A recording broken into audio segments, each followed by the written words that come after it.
us. Can you... Over. We are sinking. We are sinking. Hello? This is the German Coast Guard. We are sinking. We're sinking. What are you thinking about? Oh, good. That's great, isn't it? Fine.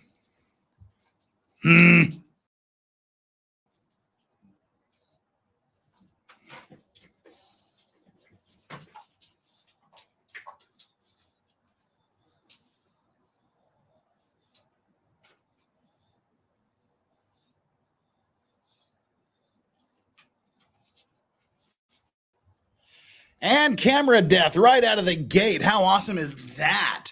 Welcome, everybody. Wow. Literally the second he said, what are you thinking about? Literally. Oh my God. Okay, there we go again. All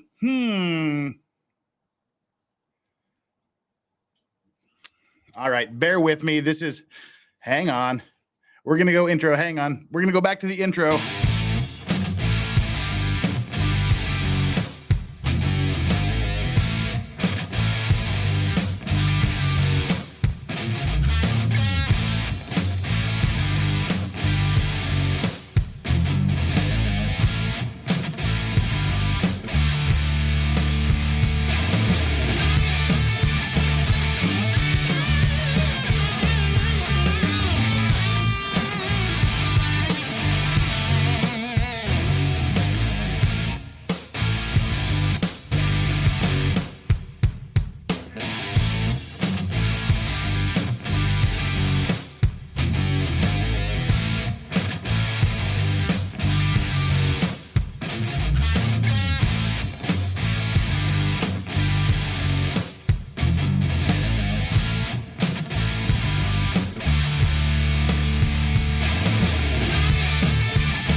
Okay, let's try this again. Wow, the camera decided it really didn't want to play today.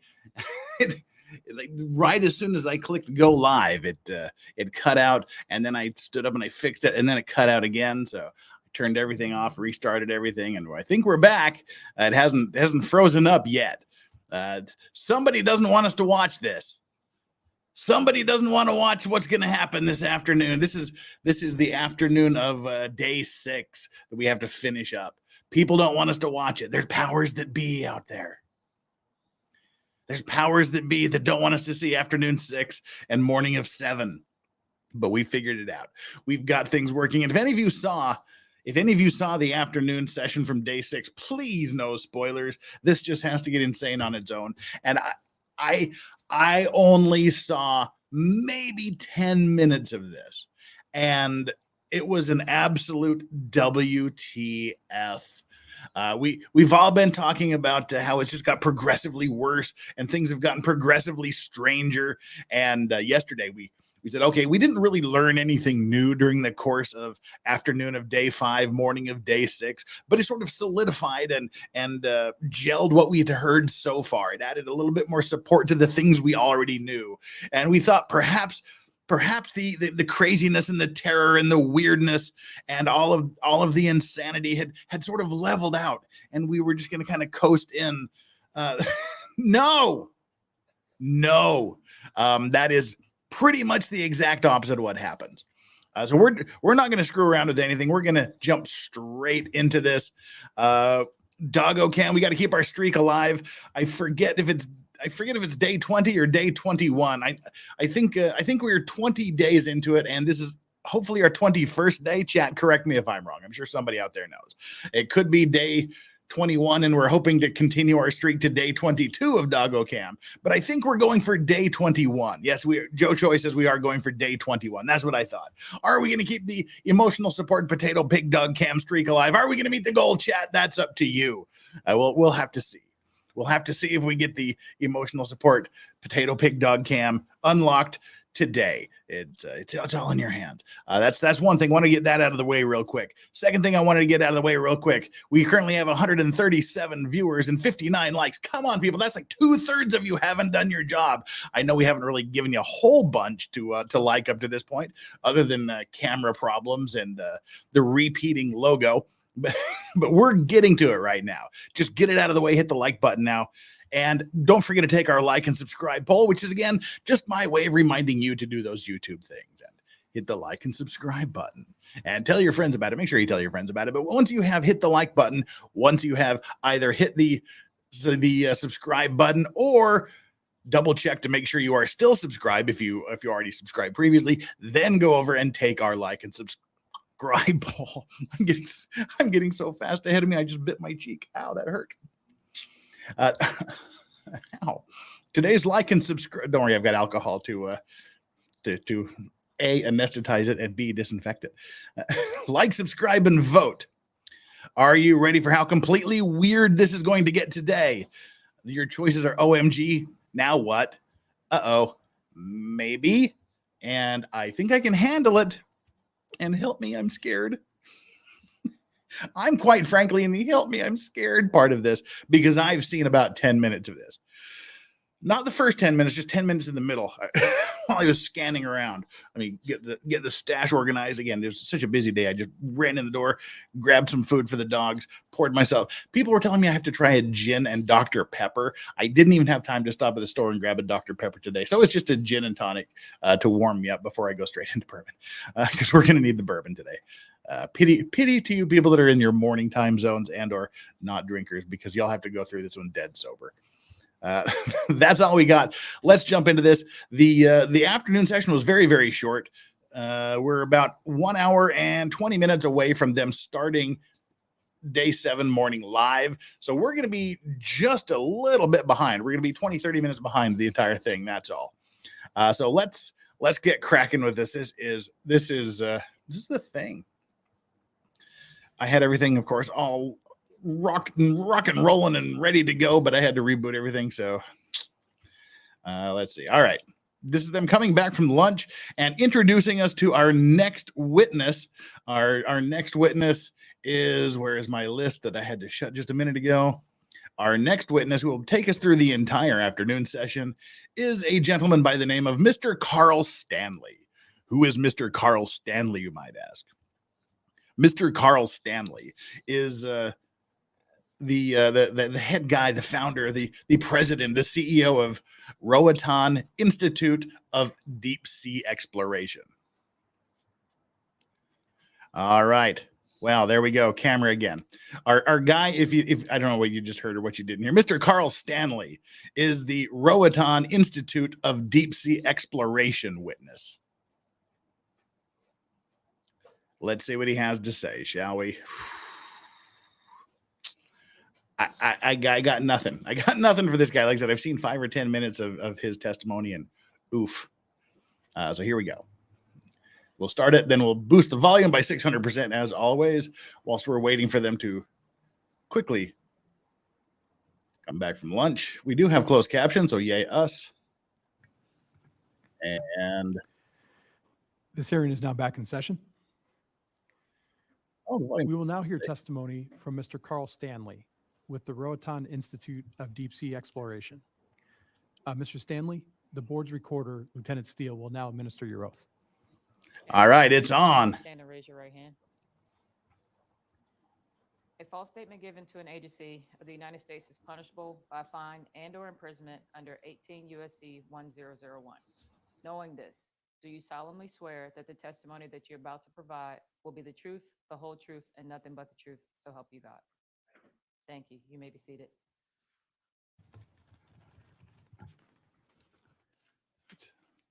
Good afternoon, Mr. Stanley. Thank you for being here today. When you speak to the microphone, if you could just energize your button.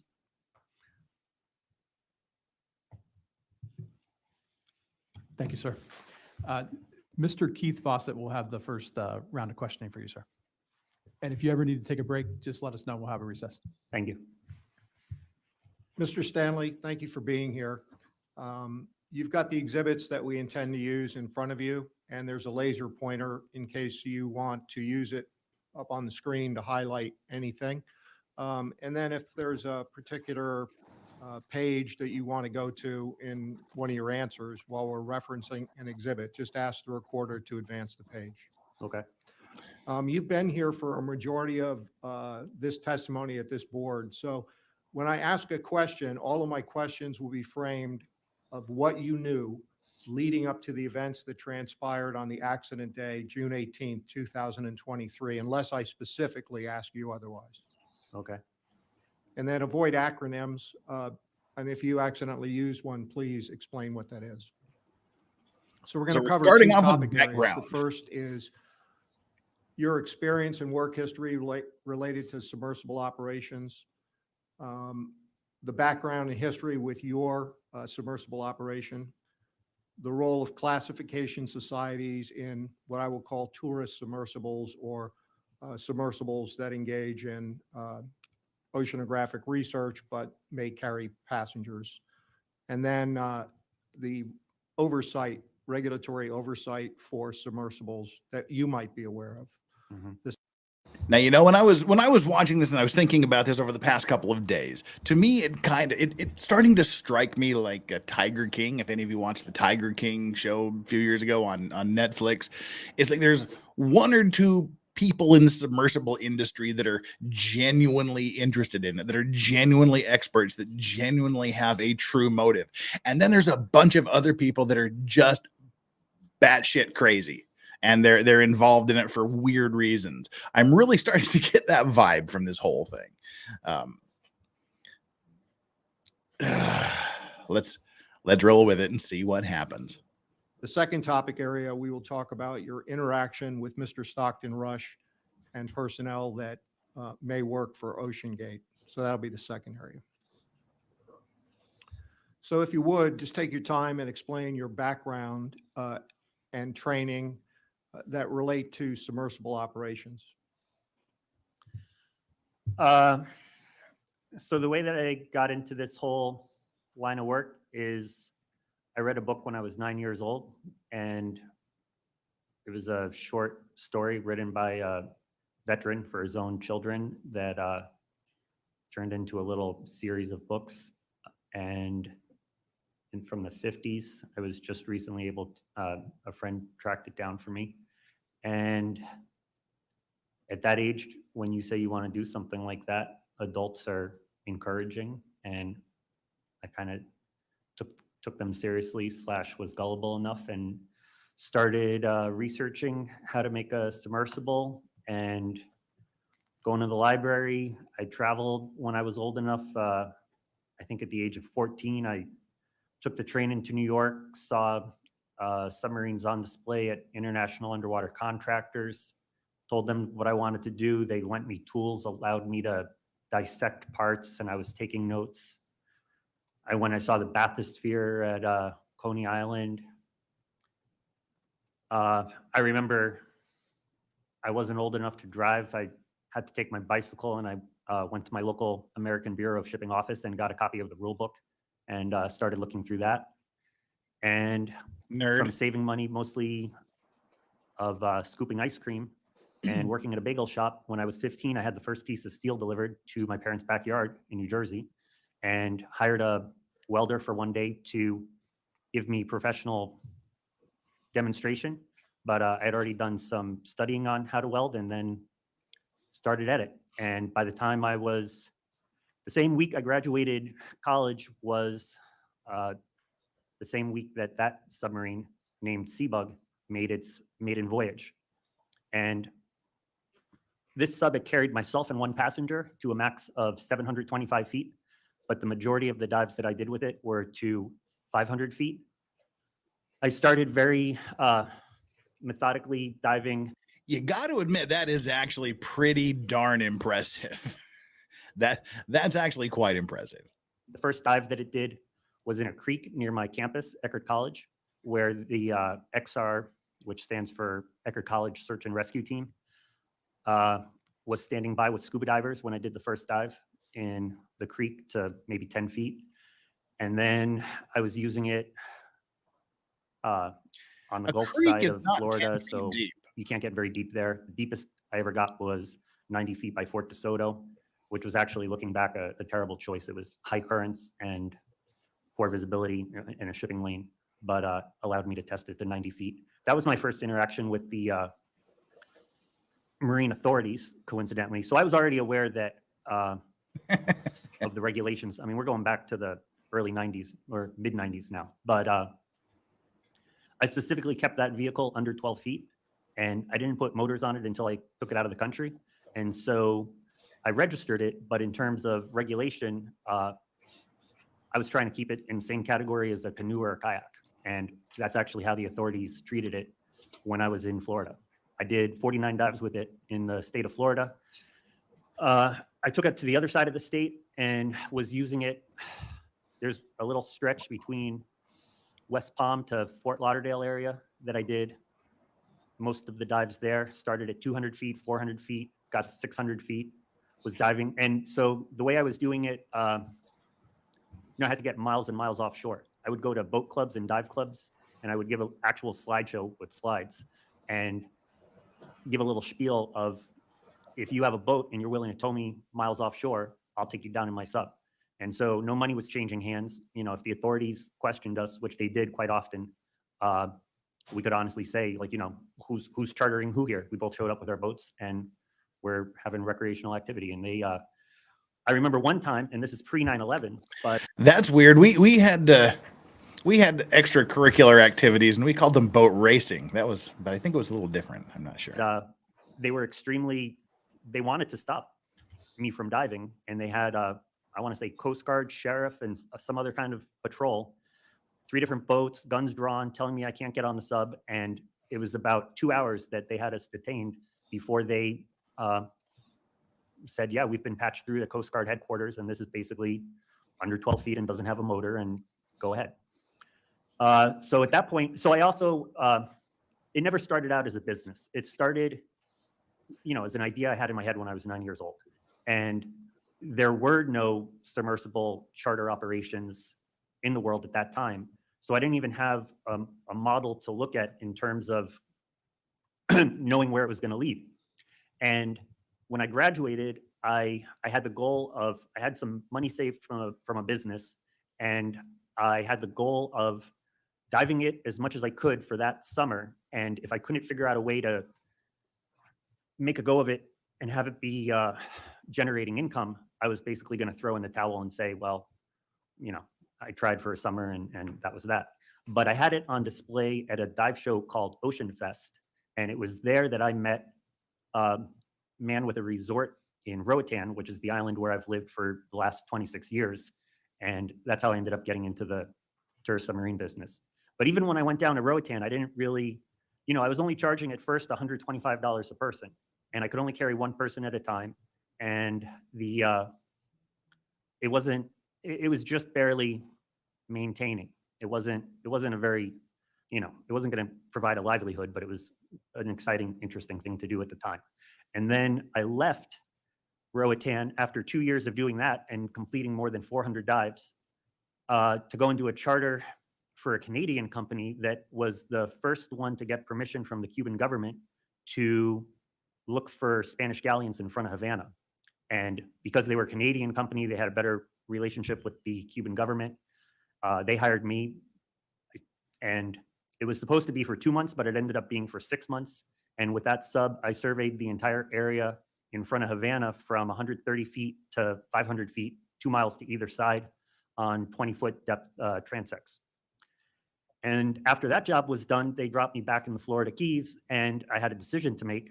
And I decided maybe I should build a bigger sub and go back to Roatan and make a better business out of this. And in the effort of doing that, I drove cross country. I had never been to the West Coast before, and there's a lot of submersible expertise on the West Coast. I met with Graham Hawkes. I met with Will Cohen. I met with Doug Privet. I met with this guy, Siverts. I forget his first name, but he had a sub that was uncertified that he was doing outfall inspection for LA County for many years with, called Snooper.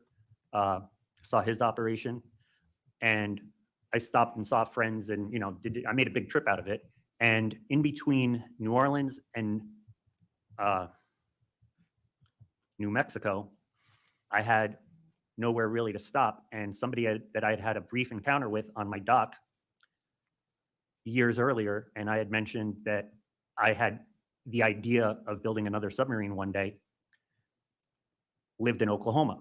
And he had told me, well, if you ever think you're really going to build another sub, stop by. I have a machine shop and I might help you out. And I was like, so passing between that big distance, I was like, well, I'll check this guy.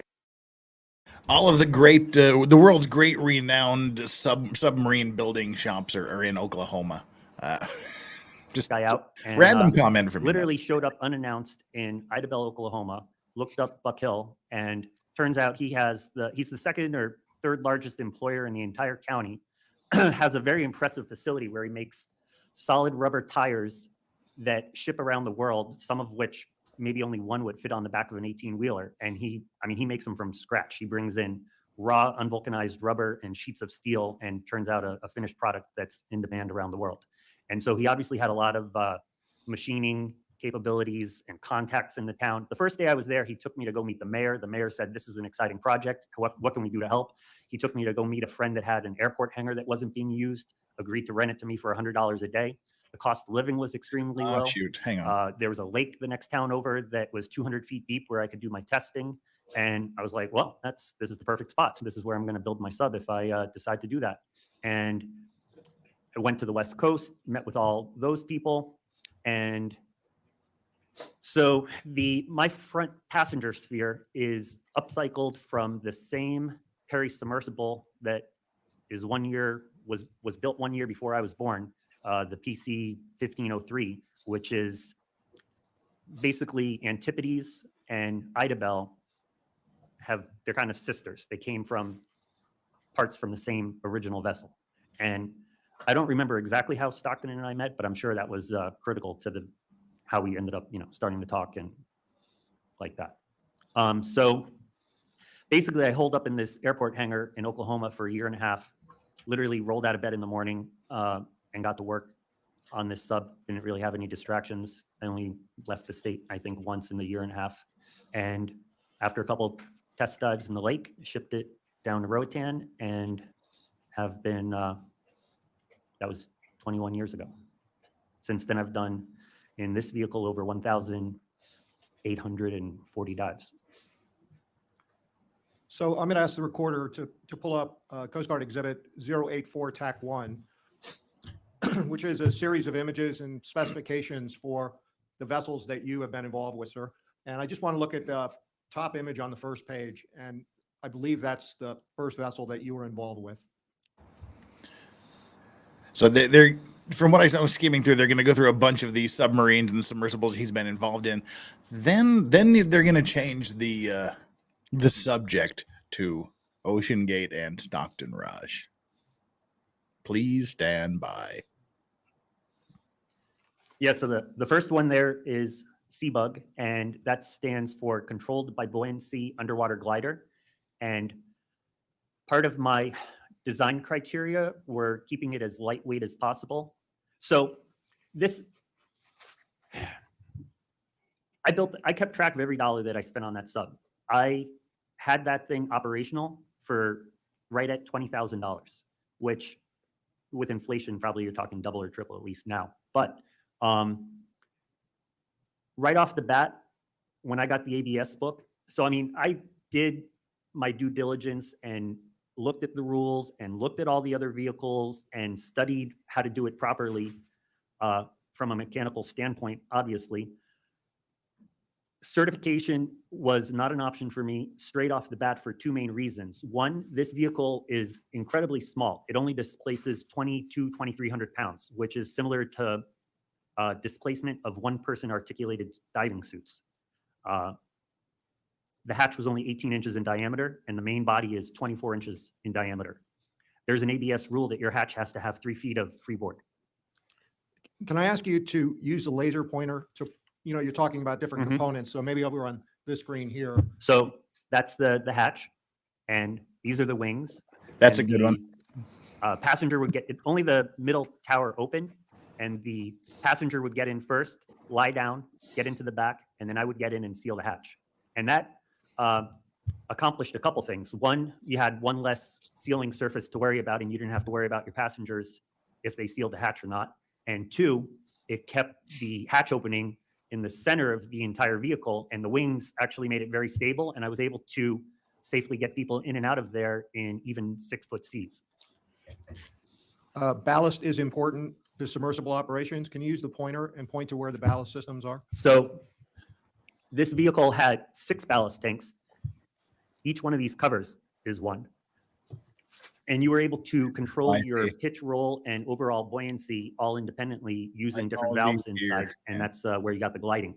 And I would note that this is also the world's first gliding submersible ever made. And both Graham Hawkes and Phil Newton after this had gliding submersibles. And even DARPA now recently came out with a large manta ray looking gliding unmanned vehicle. And later on, we'll talk about Mr. Hawks, but do you know his professional affiliation? What company? I know that he was originally supposed to be a third partner, and him and Stockton basically had a falling out over how much he was going to get paid. But he unquestionably has the most experience making composite pressure vessels for human occupancy, and that was obviously a huge error in judgment. Composite vessels for human occupancy. Are you talking about carbon fiber and other non-traditional construction materials such as titanium and steel? Composite would refer, glass reinforced fiber, fiberglass, carbon fiber. As we've heard, there were diving suits that had fiberglass components, and Roy Thomas spoke about vehicles that have been classified in other countries that have had composite construction for components. And then you mentioned the articulated diving suit, one-person diving suit. Are you talking about where the wearer gets into a large structure that has joints where they can move? It's not a traditional wetsuit or anything. Yeah, where it looks like they're like They're robots. one atmosphere. They're essentially one-person submersibles that you almost wear. But And it makes you look like Robbie the design robot. perspective, they basically are submersibles. So if you'll scroll down, Lieutenant Steele, in the bottom, we see another submersible. What are we looking at here? This is my the vehicle I operate now. She's named Idabel after the town in Oklahoma, and it has the large forward sphere is the one that came out of the Pisces sub, which held the compressed gas for the divers to lock out on, and it's made out of HY100, which is one of the approved steels. Actually, the U.S. Navy was making their own submarines out of that steel. They I think that's developed that cute. It looks like a steel little for octopus. U.S. Navy submarines. And the 2 spheres in the back are 516 grade 70, which is your most common pressure vessel steel. And Exactly. they're nowhere near as strong as the HY100, but they, you can't really even, people aren't even manufacturing HY100 anymore in this country. So the passengers are in the front compartment looking out of the big window, and I'm standing up behind them. So the passengers, they have the best view and they can see up better than I can, but I have complete situational awareness, which, many times there's been an animal 50 feet. I also have 11 lights on the sub, and where I'm diving, the water is incredibly clear. I routinely see the surface from 500 or 600 feet. So, I sometimes spot animals 100, 200 feet away and am able to then drive the vehicle and show the customers that. So if you would take the laser pointer and point to the forward passenger observation dome. There. Yes, Don't what is shine that it in the fabricated octopus's from? eyes. That's cast acrylic. At any given time, there's only 2 or 3 companies in the world that make those, and that was That is a spare for the Beaver Submersible, which I also went to go see. That's now in a museum in the Panhandle of Florida. And I tracked that window down through Andres Galern that had international underwater contractors in a warehouse in New York, and got it for a couple $1,000s because they were never going to use it. And actually, between the front sphere and that window and the amount of water that I have to launch in at the end of this dock, those were some of my defining design criteria. And when you track down that sphere, that dome, did it come with certification as to its depth rating capacity? It was originally certified. So the thing with those windows is the semi-spherical windows basically expire after 20 years from the date of being manufactured.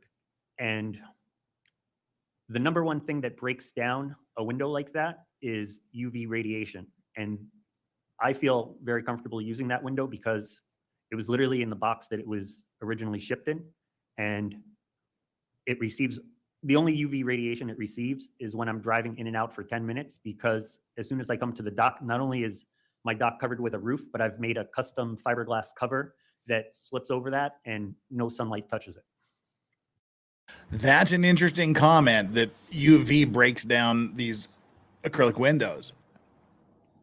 Remember that the Titan was stored outside, uncovered, unprotected for 7 months through a Canadian winter.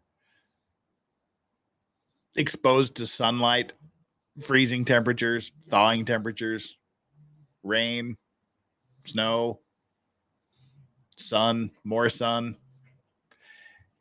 That's interesting. And before we get too far into this, Livid Pigeon has just become a new member. Thank you so much, Livid Pigeon, for joining the Clean and Sober crew and putting us on the way to day 21 of the Emotional Support Potato Pig Dog Cam. We're approaching that. We're on our way. We're 1/40th of the way there. Cool. If we could go to the next page in the lower left corner, there are some these 1/20th. We're publicly 1/20th. available specifications for your vessel. And down in the lower left, it talks about safety features. You'll see them on the screen, sir. Can you Yeah, see them? I can read them better here. Okay. Could you talk about the safety features? So in terms of methods to achieve positive buoyancy, my sub would have the exact same things that Patrick Leahy was talking about the other day. The like both Idabel and a Triton sub have 2 ballast compartments, independent high pressure air sources, and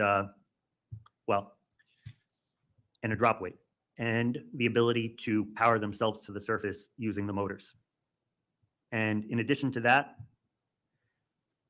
well, one thing my sub has actually that most subs don't have is the fully redundant propulsion systems, because something that's fairly unique about my operation is I don't use a surface boat of any kind for support. But the downside of that is that if I had, say, a motor fail and the wind was blowing me towards the reef, potentially I could get washed up on the reef before a boat that I would call for assistance could tow me back in. And so because of that, I have 4 motors for main propulsion with separate battery banks and completely independent wiring, so that any component can fail and I can still come in on my own power. So I've looked at a nautical chart of where you operate. So from your dock to get out to deep water where you conduct the majority of your dives, how far is that in terms of time that you're underway to get there? It's, well, distance-wise, it's 800 to 1,000 feet, and time, depending on the sea state, 8 to 12 minutes. You can take that down. Thank you, Lieutenant. So some general questions about your And the reason I think they're asking him these questions is to sort of get a comparison for how one submersible industry guy does it compared to how Stockton Rush did it, to sort of see how they relate to each other. What are the common points? What are the differences? I'm not sure why they're asking him all this background personal stuff, but I think that's why, because they're essentially asking the same questions of him that they asked of the Triton guys. So I think it's just for comparison and industry purposes, just to kind of get a better feel for it. But This guy's a pretty interesting guy, pretty credible, which is going to be interesting later on. Experience as a submersible operator and pilot. So are you aware of any formal training available for submersible pilots? It's seems to be mostly by the manufacturers. I know that Triton has like an in-house simulator. I actually recently, well, last year, I was in Curacao and I went down in both of the subs they had there, and I was actually on a training dive with somebody that was paying for one of their courses. So yes, I'm aware. Do you know if the formal training for submersible pilots offers at the completion of the training certification, like a certificate saying that you've completed that training? In the case of Curasub, yes. In or U-Boat Works, I would imagine Triton gives you a certificate. So you mentioned the hull portion of the Idabel that carries your passenger. Can you talk about the area where you as the operator sits, and is that a separate pressure vessel? No, it's all connected. It's 3 spheres, and the best way to think of it is kind of like a snowman sitting down. There's a small, medium, and large, and it makes an L. And I'm actually standing in the rear, and I have a little board that I can pop out and I lean against, but it's better to be able to keep turning around and have situational awareness. And are all those spheres made of the same material? No, the front one is the HY100, and the 2 in the rear are the 516 grade 70.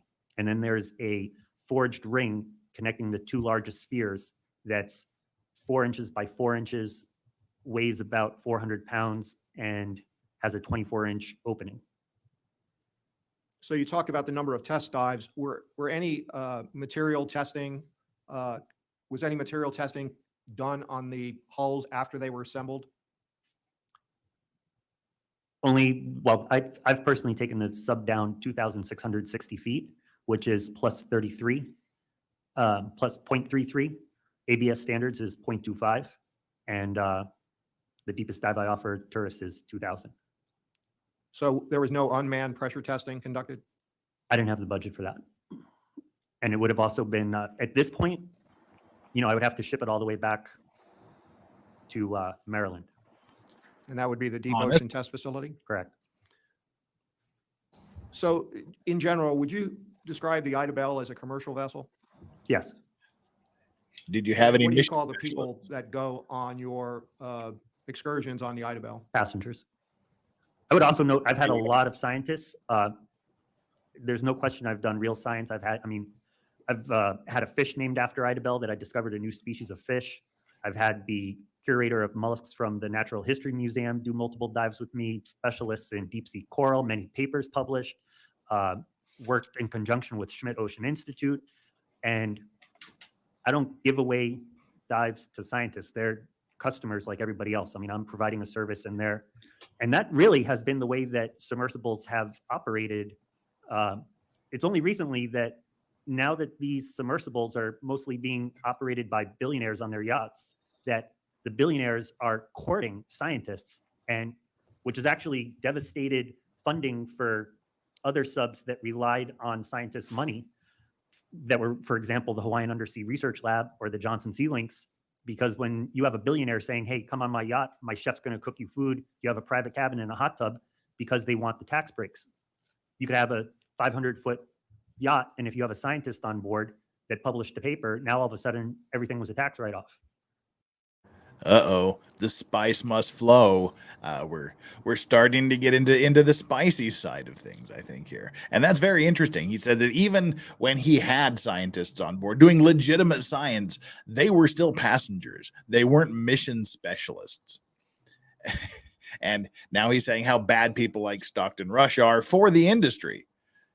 And I think he makes some valid points. Are you going to go in his little thing that he launches all by himself, or are you going to be courted by a billionaire with a mega yacht and a Michelin-starred chef, et cetera, et cetera? Valid, interesting points, I think.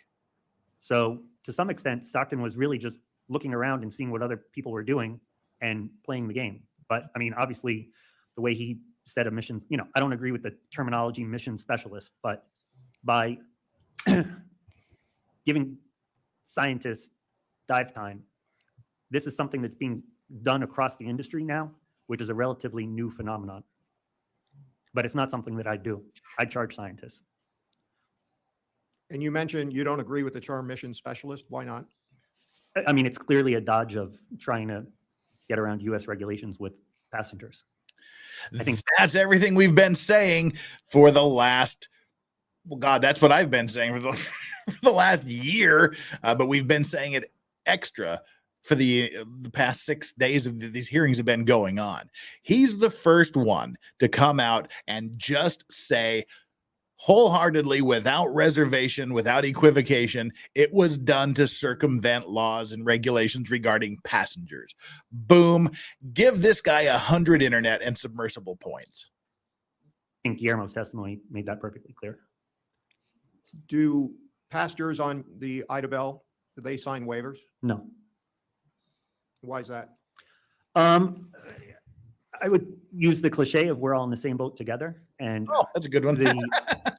A, I feel extremely safe going in my vessel. B, the scenario where they would be injured or perish and I wouldn't is even more of an outlier. And I honestly don't see it as a good use of my time. So does the government of Honduras offer registration or flagging of a vessel such as the Idabel? Yeah, my subs have always been registered in Honduras. I would also note that I've had 2 Honduran presidents down in my subs, well, in Idabel as VIPs, as well as a vice president. There was one dive I had the acting president, and he wanted to bring his bodyguard, and then the vice president spoke up, and I ended up taking, first and second in chain of command on one dive. Did you charge those government officials? I didn't charge them. So at any time, does the government of Honduras inspect the Idabel? They have inspected it. And do they use any kind of inspection standards? In other words, at one time you mentioned your first vessel, it was a certain length, so it would be classed in a certain unmotorized, I'm paraphrasing, you said a canoe. They're mostly concerned with overall size and tonnage. That's what kind of motors, how powerful they are. Basic information. I mean, I think it's important to keep in mind that the majority of the world's countries have never had a submersible operate from them, maybe visit them on a boat, but to be based out of. I mean, south of the United States, in the entire Western Hemisphere, there's my operation, the 2 subs in Curacao, and there was one in Costa Rica, which is no longer operating, and there's one that the Argentina Coast Guard has. That's it for the whole rest of the Western Hemisphere. So it's not really a major concern for most of the countries. So what's the inspection interval by Honduran government officials? Is it annual? Or? It's, I have to renew my registration every year, sometimes 2 years. It's actually sporadic. So it's not on a fixed schedule? I would say a lot of government functions in Honduras are a bit sporadic. So has the government in Honduras or any other government asked you to participate in like drills or exercises that would be so that those forces could assist you if you had a dive emergency at depth? No, but they have asked me to, and I have participated in helping them look for missing persons. And I actually retrieved a missing person. That wasn't at the government's request, but the widow's request, and found her dead husband and brought him back up. Have those claw grabby. So if you did get in distress in the submersible, where would be the nearest, and I'm talking about at a considerable depth, where is the nearest rescue rescue asset, such as another submersible or ROV? More than 72 hours. So now I want to turn your attention to your experience with OceanGate. Oh, hell no. So in general, could you just talk about your experience? And ladies and gentlemen, strap yourselves in. We've got, how much longer this guy's testimony do we have? 4:58 to, all right, with a gap in there, we're doing pretty good. got a little over about an hour and 20 minutes to go. Now now he's going to start to relax a little bit and let us know a little more how he feels about things. And like I said, the few minutes I saw this, just wait. I hate to oversell it, but when I actually sit there and go, WTF did I just watch? I'm serious about this. So let's go. And your interaction with OceanGate since you became aware of the company and when that was, and just give us this general overview. So I was looking back through all my emails, and my relationship with Stockton goes back at least 10, possibly up to 15 years. Definitely Pete Hoffman, that he's basically the one that parted out the Perry 1503 and built Antipodes in his garage.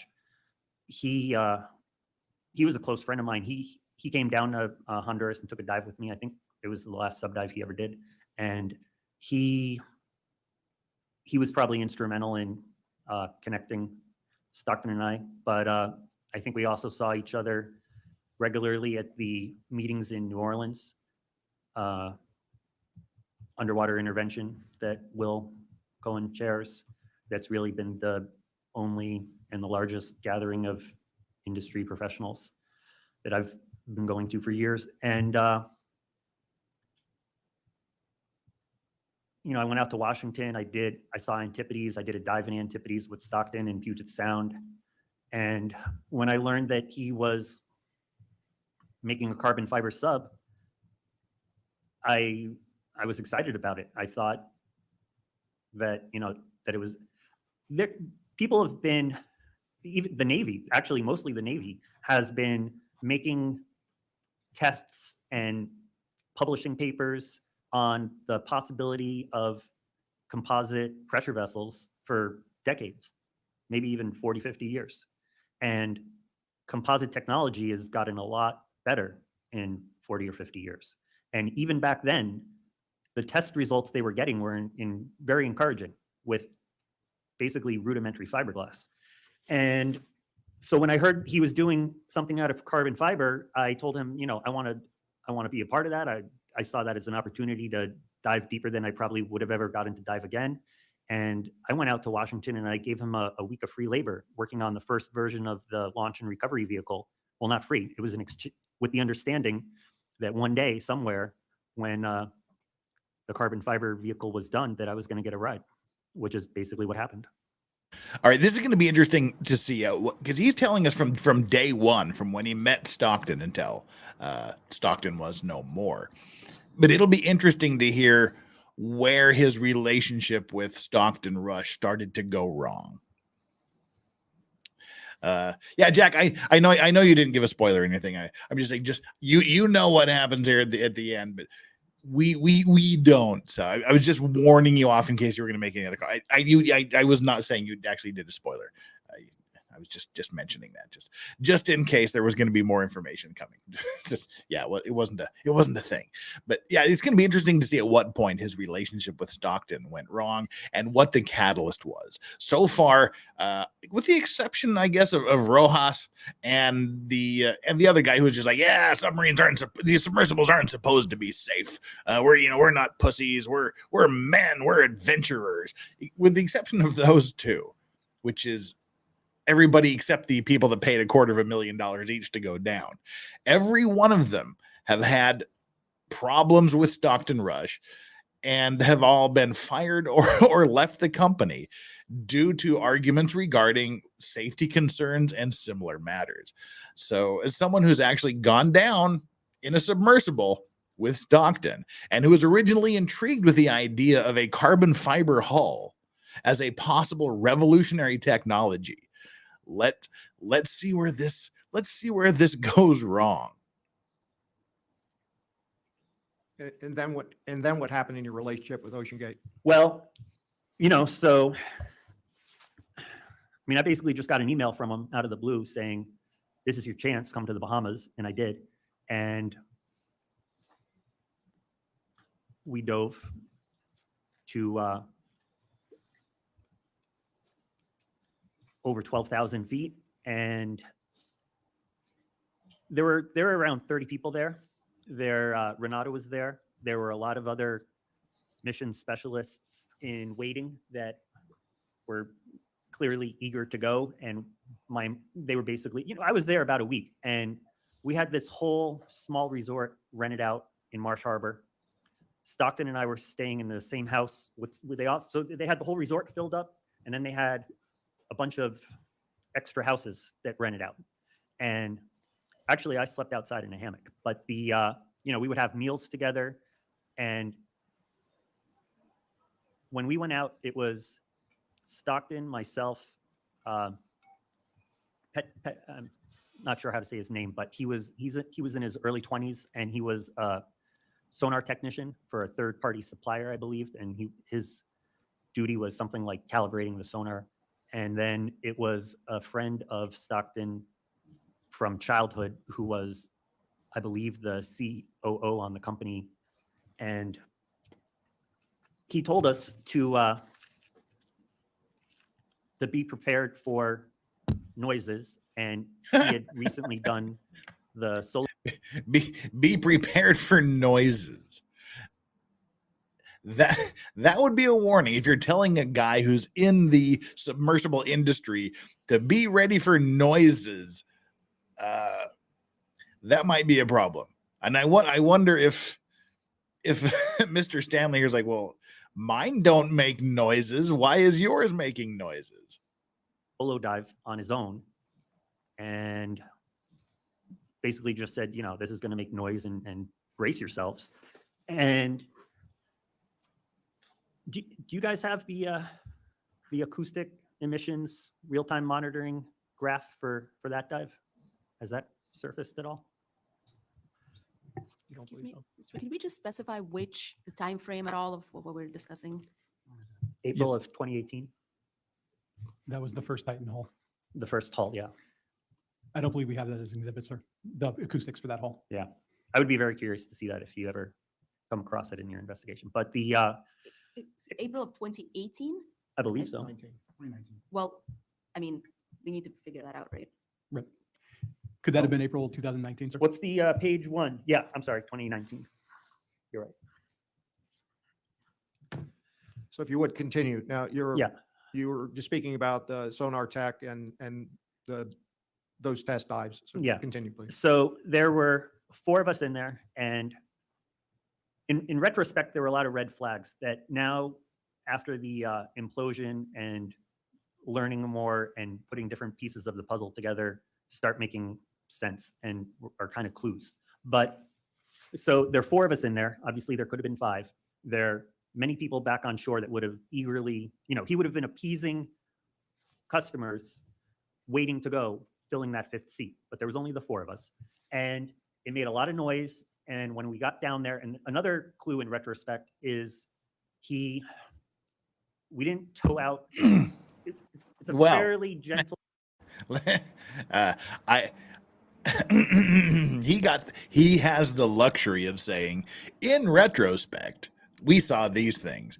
There's 5 other people, Stockton Rush included, that can no longer say, well, in retrospect, I noticed that. Sloping bottom. We had to go much farther offshore than I would need to go that deep off of Roatan. I mean, we were probably 10 or 12 miles offshore. And he chose to stop the towing. Ozzy, you are not far off the mark, my friend. We could have easily gone a little deeper, and that would have been a better test. But I think that was an indication of his lack of faith in that vessel. And when we got down there, he didn't do any of the driving in my recollection. He immediately, I believe I was the first one to drive, but he basically insisted, it was his idea, nobody asked to drive, had each of us drive. And I think that was his kind of sick way of, if we had imploded, we were a little bit in control of our own destiny, because when we were driving, we were needing to go towards deeper water the idea was really we were trying to get to the exact depth of the Titanic to confirm the hull was safe for that depth. And there's your first warning shot across the bow. He didn't pilot it. He made us pilot it. Probably part of his sick plan to be able to blame someone else if something goes wrong.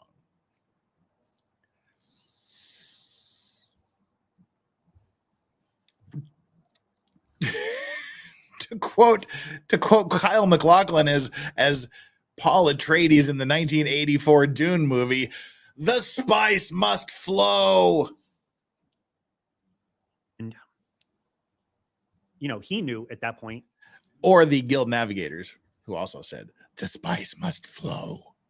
What the cross section of the hull looked like. He knew that it had been hit by lightning. He knew that his engineer had quit, that would refuse to go in it.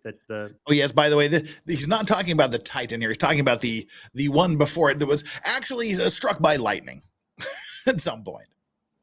Lockridge was refusing. I didn't know any of these things. Are you basing that on testimony that you have viewed here at the Wired magazine articles, talking to other people involved in things I've learned in the last year? Ocean Right, Gate? so I think that would be important to understand if Mr. Stanley's talking about conversations. Ah, he had with Mr. snap, Rush just at the like time, carbon fiber this is cables. Now, there's been obviously a lot of information. So yeah, Mr. Stanley, just to clarify, you're making that position on From what you things think- I've learned after the implosion. These are things that Rush never told me. Yes, sir. And it's from social media and media reports. And being here and talking to people directly. Understand. Sir. Yeah, so if you could just limit to your answers to the time frame before the accident occurred on June 18th of what you knew then. Okay. So we got down there and it's making noises that, the sound of a carbon fiber band breaking when it's in a 5-inch thick matrix is a lot of energy being released. And we were all clearly a little disnerved, but he had warned us. And I think nobody wanted to be the one to, say they wanted to go up first. But I remember that at one point when I was driving, the bottom was a very gentle slope and you didn't have a compass in front of you. The compass was on the screen, I believe, and you were actually able to drive to deeper water. And the window was a little distorting in terms of being able to tell the slope on the bottom, but you could actually drive to deeper water by the cracking sounds would amplify when you got deeper. And at some point, I don't remember who. Oh my God. So they're going through all of this, the noises of the carbon fiber snapping around them. Things are already snapping. And as you just basically, nobody wanted to be the pussy that says, all right, let's go up first. They're all trying to outman each other. They can hear the ship literally falling apart around them. And nobody wants to be the first one to go, all right, I'm tapping out. Let's go. Would amplify when you got deeper. And at some point, I don't remember who, we were all like, well, that's probably close enough. We've been down here long enough. And we went back up. And what I wrote him in the emails, and which is even more concerning than the cracking sounds that happened on the way down or while we were at the bottom, is that there was a kind of like a grand finale of cracking sounds as we were getting close to the surface, which I'm not a carbon fiber expert, but just thinking about it logically, the only way that you get a whole lot of more cracking when you're coming back up is that material degraded so much that it stored energy that was then released as the pressure was released. And, that's what I wrote him in the email. And oh my God, that's even worse than I thought. So as this thing is compressing, the carbon fiber cables are snapping and popping and breaking, but it's still being compressed and it's keeping all of that energy stored inside. And then as they ascend towards the surface, the pressure loosens and the ship starts to stretch out again. And all of that stored energy releases, snapping more fibers and making it even worse. Good Lord. And listen to how listen and watch this guy as he tells this story. You can see him. You can just see the, oh my God, I can't believe I survived that mission thing going through his head.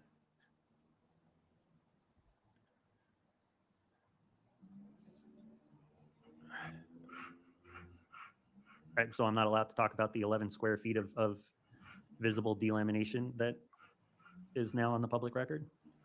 Well, we're focused. Well, wait a minute. You just did, pal. So I'm not allowed to talk about the 11 square feet of delamination that occurred, even though it's on the record. You just, even if you're not, you just did. See, he's getting this in. Oh my Lord. Right, so I'm not allowed to talk about the 11 square feet of visible delamination that is now on the public record? Well, we're focusing right now on what you knew up to the 18th of June, the accident day in 2023. Okay, well, I didn't know about, all I knew at that point was what I heard. And that was enough for me to write these emails. I hadn't seen anything. I hadn't been told anything. And just off of that information, you know, how many emails back and forth over more than a year? So you had mentioned a lightning strike. Did Mr. Rush or anybody at Ocean Gate prior to your dive on that Titan hull, did they tell you that there was a lightning strike in the vicinity of the Titan hull in the Bahamas? I don't believe so. I think the first time I heard of a lightning strike was reading about it. Do you know the damage a lightning strike will do to a vessel? I'm sure it would be extensive, especially to a carbon fiber hull that's conductive. And the electronics inside the carbon fiber hull. Damn. And Crimson Queen has just signed on as the newest member of the Bent Halos and Broken Wings tier. You get a foghorn for that. Thank you so much for being the newest member of the Bent Halos and Broken Wings tier. That puts us even further along the way to unleashing the emotional support Potato Pig Dog Cam, which is standing by for day 21 of our consecutive streak. Let's keep it up. But in the meantime, let's hear what's going on here. And once again, thank you so much, Crimson Queen, for doing that. I hope you stick around for a long time. I'm sure it would be extensive, especially to a carbon fiber hull that's conductive. If you had known that, would you have gone on the test dive? No. If I had known there's a lot of things that if I had known, I wouldn't have gone. People have told me that I was, stupid, naive, but really what it came down to was at that point, I had no reason to believe that Stockton was a liar, and I had no evidence of any lies on his part. And when he said that he did a proper amount of testing and, he's a trained engineer, he's not an idiot. He's got this whole, organization behind him. Debatable. It didn't. A lot of the things I've learned in the last 18 months or whatever have been very shocking. So you mentioned the sound of carbon fiber snapping or breaking in a 5-inch thick carbon fiber hull. How do you know what that sound sounds like? Because I was there and I heard it. Well, I mean, how did you identify that it was the sound of carbon fibers snapping? You could even localize where it was coming from. We were hearing it so often that the first couple times it was, disnerving. And then when it kept happening, I remember I was the one that was able to isolate the area where it was coming from and told them this is the area and was listening right there. It's also a clue to me about Stockton's psychology in terms of, I tested both my vehicles myself, solo. I've heard things underwater, but to be 2 miles underwater by yourself in something that your engineer wouldn't go in, was hit by lightning, and you've seen a cross section of that hull.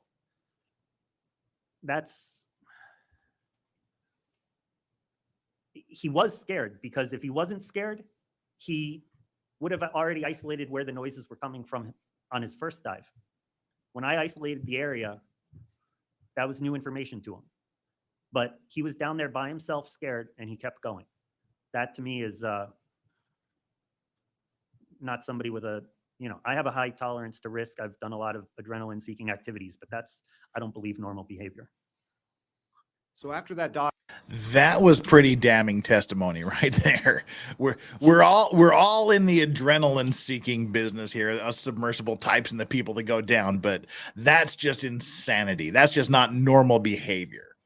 We all like the adrenaline rush, but the terror of listening to you die slowly as carbon fiber snaps around you, that ain't normal. And seeking activities, but that's, I don't believe, normal behavior. So after that dive that you were on, where you heard those sounds, we've heard testimony in here that some acoustic sounds heard inside the submarine by the real-time monitoring system, which is an acoustic emission, right? Could be the frame shifting as opposed to the hull. So after you came up from the dive, did you partake in any meeting where the results of the real-time monitoring acoustic sensors were examined by the group and try to isolate where the sound occurred? I personally. Now this is just a feeling that I just got. I just got this feeling that I would bet that Stockton Rush was one of those people that once they got to the surface after this experience, after all the snapping and crackling, and then it gets louder as all that energy is released as they're rising to the surface. I just have the feeling he's like one of the kind of guys that would just start laughing at it and go, that was so cool. You heard all these things popping and snapping around us, didn't you? That was so awesome. Somehow I get the feeling he's kind of one of those people. I could be completely wrong. It's just the vibe I'm getting. We never saw any data from the real-time monitoring system. I didn't see the screen. I actually thought perhaps the whole system was a bit of a sham until the last couple days testimony. That information was not shared with me. He didn't think much of he didn't have me sign a waiver, and he never gave me a spiel about how everything's transparent and please ask any questions. It was just like, you're here, let's go. And did you understand that hull, which we've used different terms for, we've used the term prototype and so forth, that hull, if it completed successful testing in the Bahamas, was intended to go out on a Titanic expedition following the completion of those tests in the Bahamas? Yeah, I mean, that's why all those mission specialists were there. They were jonesing to go. He had everything lined up. And I mean, that's jonesing. Relayed in my emails, trying to tell him that there was no... I remember conversations with him too around that time in the Bahamas in person, where I was still giving him the benefit of the doubt of, okay, maybe you've done enough testing and you know it makes so much noise and nobody's going to die. I kept trying to tell him, you do not have a marketable product. You are going to get out there, and if you have 4 people plus yourself in there and it's making things anything like what we heard, one of those people is going to say, hell no, I want to go back to the surface. So, and how's that a good business model? Like now, you know. And then I also, things were not working on the sub properly on our dive. There was something wrong with the drop weights. There were issues we had plenty of issues. And, you know, any new vehicle is going to have issues. And the more unique and one-off it is, and the more things that you're doing that haven't been done before, the more issues you're going to have. Everything about this vehicle hadn't been done before. I mean, and 2 things to remember, both of which I seem to have suddenly forgotten. What the hell was I going to say? I was going to say 2 things. Oh yeah, one was regarding the noise when he's saying if you know anybody would have heard those noises, there's no way they would have gone down. If you remember, or if you didn't see it, there's no way you could remember. But in the earlier testimony, I think it was during David's testimony. He said that there was a group of VIPs sitting there, and Stockton was talking about the failure of the 1/3 scale model and other things, and he was saying, yeah, when like in front of a group of customers, that when those carbon fibers snap, they scream like a mother. He was actually saying this in front of people, which is bewildering, and I can't for the life of me think what that second thing I was going to say was. More unique and one-off it is, and the more things that you're doing that haven't been done before, the more issues you're going to have. Everything about this, Yes, I do. Now I remember. The more issues you're going to have. If you also recall, when in the early, I think it was part of the first day, even maybe they were talking about the different things that went wrong during each of the test missions, and there was one dive where they had 70 problems. They identified 70 problems that had occurred from one dive. this vehicle hadn't been done before. I mean, all the systems. He hated buying something off the shelf if he thought he could rig it together himself. And I also was making the point to him from a businessman perspective, like, what's your refund policy going to be? Like, I mean, to me, it's very cut and dry. In my operation, if I have to end a dive early, I tell my customers, I'm like, you want the good news or the bad news? Which is basically like, we're going to have to go up and the dive's ending short, but it was free. Like, I could not have the reviews I have on TripAdvisor with his kind of business philosophy of, Shut up, Megan. well, you'll get a credit for next year. Like, what the hell is that? And so it was obvious that he wasn't even going to have a 50% rate of dives without major issues. So when you're charging people And remember, these are people that are paying $250,000 to go down to the Titanic. His Titanic arrival rate was 14%. 14% of the people that paid $250,000 to see the Titanic saw the Titanic. 86% never saw the Titanic. figures, how are you, just from a business perspective, the whole thing seemed completely premature. So I wanted, One moment, please, Ms. Fawcett. Ocean Gate, do you have a comment? I'm just not sure what the question was, actually. Mr. Fawcett, what? yes, it was, were you aware that the Titan Submersible, if it successfully passed its testing regime in the Bahamas, if it was going out on the Titanic mission that year, once those tests were complete? And so that was my answer. I mean, this was a main point of contention and argument that I had with Stockton in person in the Bahamas was, from a business perspective, how are you going to keep delivering a partial product to a customer and you're in the middle of the ocean and you've already basically spent, doesn't cost him any less if he has to end a dive early. He should really get everything figured out ahead of time and then take it out there. And before we get too far, by Island with a $5 super chat had just said, the thing that makes the least sense is Rush getting in this thing. Oh, stand by. This guy has a theory. This guy has a theory as to why Rush was on the submersibles for every mission. I get scamming people, but he knew it was a death trap. By the way, beard looks extra nice. I'm like totally unkempt. I'm just, I haven't shaved in like 5 days. I'm a mess. I don't have time to do things like shave. He wasn't ever successful in anything. He was a Nepo baby, obviously. Oh, young black economist, you and Island just need to please stand by. We're going to get into levels of Nepo babytism and why he was on the sub that is just going to blow your freaking mind. So the first test dive in the Bahamas was only Mr. Rush. I believe so. I wasn't there for that, but that's what I believe. The second one is the dive you participated in. I believe so. When did you leave the Bahamas? Were you there for the completion of the test dives? I'd have to look at I think I was there about a week. Excuse me, Mr. Fawcett, is there a basis for saying that was the second dive? We can't actually look at the log, or if Mr. Stanley knows if he was there for the entirety of the time that the Titan was in the Bahamas and knows which number dive his was. Do you recall if you were on the second dive of the test hull of the Titan? I believe that the dive previous to the one I was on was the one that Stockton did by himself. Thank you. So Exhibit 85 are extracted emails between yourself and Mr. Stockton Rush. Would you agree with that statement? Yes. And we're looking at the year 2019. In the first email, I'd like you to take a moment, and Lieutenant Steele will pull up the first page just for a general overview. But you've been provided the exhibit. If you'll take a minute, you sent an email on April 18th, 2019, I believe, to Mr. Rush. Can you characterize generally the contents of that email and what your concerns were? Do you have that exhibit, Ocean Gate? It's the one that's right there. Yes, the first email. And, Yes. but we are not, just to clarify, we're not using the exhibit, just Mr. Stanley's characterization of what you said? No, Okay, we are, okay.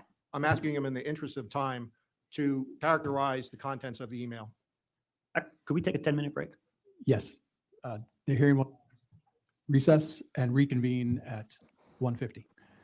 And for us, we can just skip through here. And while I'm skipping through here, I just want to remind all of you, we currently have 502 people watching, and we have 236 likes. Okay, we have 260 likes. Come on, people. That's still half of you that haven't done your job.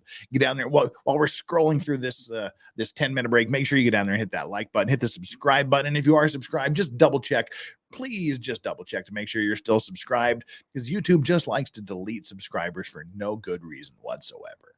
And let's see, scrolling right through here. Oh, and by the way, we just, in case you're keeping score at home, we are $80 away from unleashing the emotional support potato pig dog cam for the 21st day in a row. So to keep that streak alive, you know what to do. If you don't want to keep the streak alive, don't do it. I'm going to draw your attention back to Exhibit 084, and there are certain passages I will ask you about. There was, the first email is April 18, 2023, and you say, and you can pull that up, Lieutenant. Section 2019, I believe. 2019, pardon me. Thank you. The quality of work I did for you in Washington was excellent, and you enjoyed reading my exchange with Bruce Jones. And what was the work you conducted for Mr. Rush in Washington? That was working on the first launch platform, And then Bruce, LRT. Yeah. so you're talking about the launch, the first launch platform, which would have been used for which submersible? Probably Cyclops 1. And then Mr. Jones? That was a former partner at Triton. And then reading down into that email, it would be, it's highlighted there, that portion. You say the sounds we observed yesterday do not seem consistent with glue joints breaking, air cavities breaking, or random weak fiber breaking. What we heard, in my opinion, and I think after the discussion Joel and I had last night, I can say he shares this opinion. Sounded like a flaw, defect in one area being acted on by the tremendous pressures and being crushed, damaged. From the intensity of the sound, the fact that they were never totally stopped at depth, and the fact that there were sounds at about 300 feet that indicated a relaxing of stored energy, would indicate there is an area of the hull that is breaking down, getting spongy. So you'd mentioned you had thought you had identified a specific area of the hull where the sounds emanated from. Is that what you're speaking about here? Correct. And what area of the hull would that be? I remember it being Wow. That's a pretty powerful paragraph. The sounds we observed yesterday do not seem consistent with glue joints breaking, air cavities breaking, or the random weak fiber breaking. It's not just random weak fiber breaking. What we heard, in my opinion, and I think after the discussion somebody and I had last night, I can say he shares this opinion. Sounded like a flaw or defect in one area being acted on by the tremendous pressures and being crushed/damaged. From the intensity of the sounds, the fact that they never totally stopped at depth, which means the snapping, cracking, popping sounds happened as the submersible descended, as it stayed on the bottom, and as it continued to ascend again. It never stopped. And the fact that there were sounds at about 300 feet that indicated a relaxing of stored energy would indicate that there is an area of the hull that is breaking down and getting spongy. That is a damning paragraph. Hull that is breaking down, getting spongy. So you'd mentioned you had thought you had identified a specific area of the hull where the sound emanated from. Is that what you're speaking about here? correct. And what area of the hull would that be? I remember it being low and towards the flange. And is the flange where the carbon fiber hull is mated to the titanium rings? Yes. At the time you made your dive, what was the interior of the submarine? Was there a liner that prevented a person? There was. You couldn't see the hull directly.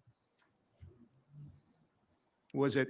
Wow, we've got to take a little bit of a break here because things are happening. It seems there's a gifting war going on. There's a membership gifting war happening right here. Heather Sparrow kicked it off by gifting 5 Legal Vices memberships. Thank you so much. If you got one of those memberships, you better give Heather Sparrow a super special thanks. But wait, there's more. Been There, Done That has also gifted 5 Legal Vices memberships. Make sure you give him a super special thanks if you got one of his. And Aaron Hack, not to be outdone, has also gifted 5 Legal Vices memberships. A big foghorn to everybody who's gifted 5 Legal Vices memberships. It's gift wars begun. They have.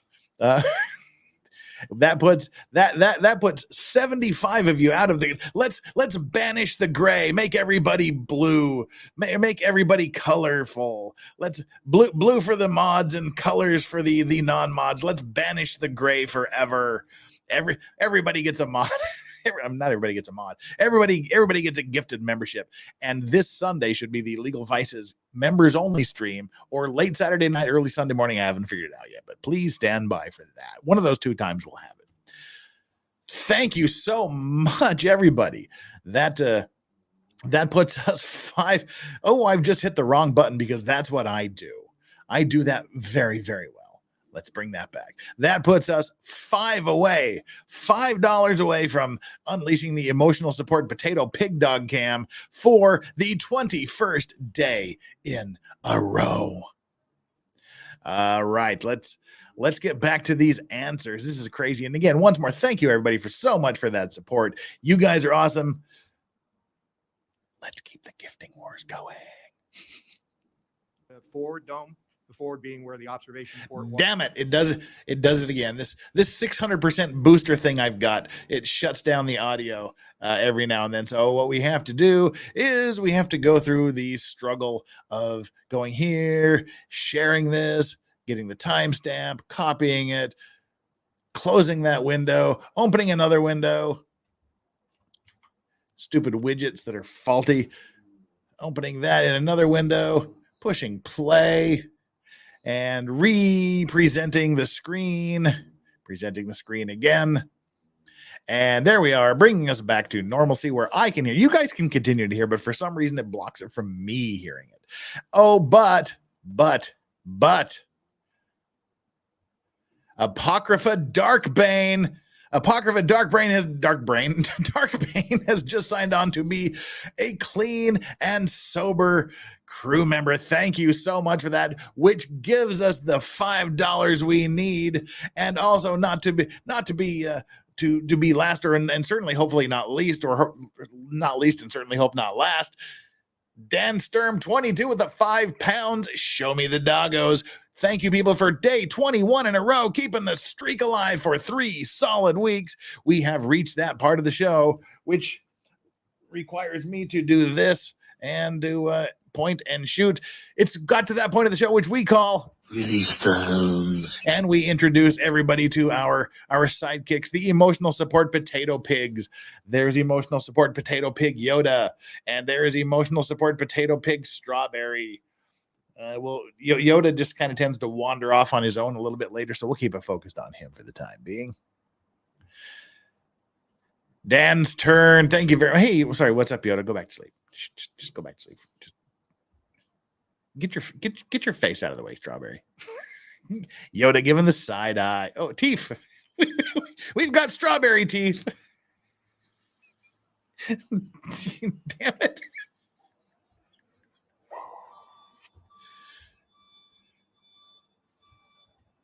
Oh, good. The police car. I don't know what to do. I've got bulldog teeth. I've got bulldog teeth, and I don't know what to do.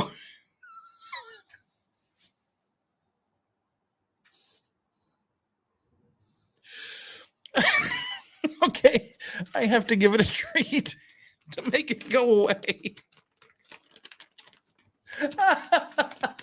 These dogs are so stupid. Have a snack. You too, Yoda. There you go, dummy. Oh, Lord. All right. All right. Thank you so much, everybody. That's day 21 of the Emotional Support Potato Pig Dog Cam being launched. Let's get back into this, shall we? I apologize for that weird delay, but this is my life.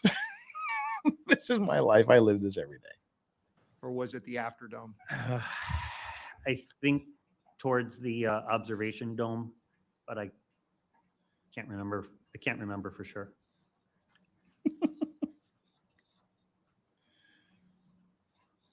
So Mr. Rush replied to you, and that would be on May 23rd, 2019. And we've highlighted that.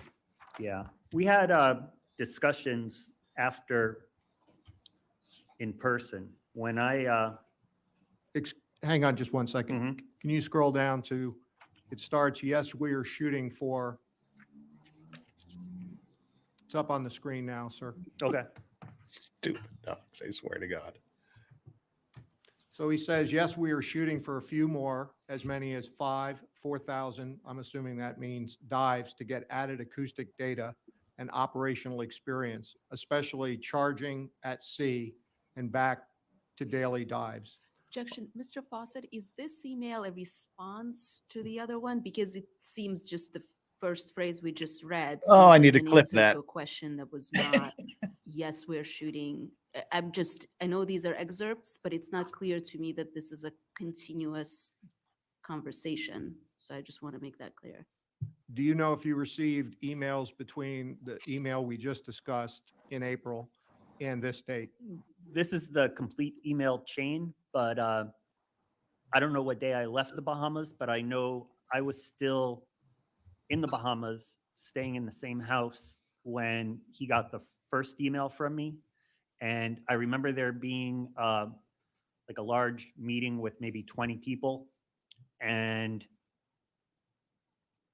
when there was a chance, he kind of signaled to me that we were going to talk privately about what I had emailed. We had conversations about the content of the first email before he gave me this written response. So this is your first written response to your original email. Correct. Our analysis of the past dive shows a definite reduction in acoustic events, but only having data from 2 full operating depth dives, does not make for much validating trend, much of a validating trend. Did that response related to your experience as a submersible pilot and your experience on a dive concern you? I mean, obviously, I was very much concerned that I kept sending him emails for over a year. And I didn't even know a fraction of what we know now. That's interesting. He knew enough that he was sending emails for a year, but that's only a fraction of what he knew before the past 6 days of testimony. Objection, when we're saying over a year, I believe these emails are a month apart. Is there a different set of emails we're talking about that's over a course of 1 year? There are 8 pages of them. Yeah, they're all from May through June 2019, at least every single one in this exhibit. Oh. Okay. Okay, So so just to we'll scope- clarify, these emails are from between the dates of April and June of 2019, not over the course of the year, unless there are additional emails that we do not have here. My bad. I still thought 2018 for some reason. Okay, so for the record, we have about 3 months of email exchange. Correct. That's all we have, sir. And they're here in this exhibit, redacted. Okay, so Mr. Stanley, can you keep the testimony, at least when we're directly quoting the emails to this Okay. series? Thank you, sir. So on May 27, 2019, you sent an email to Mr. Rush. And if you'll scroll down, so you said your last email, and you talked about some different, the Smithsonian article and OceanGate latest press release has given me plenty to think about. A few thoughts I wanted to share with you. So the first thought, paragraph A, was 2 to 7 dives to operating depth are too few to launch an expedition selling 6-figure tickets in the middle of the ocean. I think 50 is good at, and what would that symbol represent? A good number. So how many dives I had in Seabug before taking customers, and it's the Number of skydives. you need for a B license, which allows you to go out at night, land on water, try a wingsuit, etc. Now, this next paragraph, read that. This is the interesting part to me. B and C. B and C are incredible paragraphs. The second bullet, Bravo thinks, I think the hull has a defect near the flange that will only get worse. The only question in my mind is if it will fail catastrophically.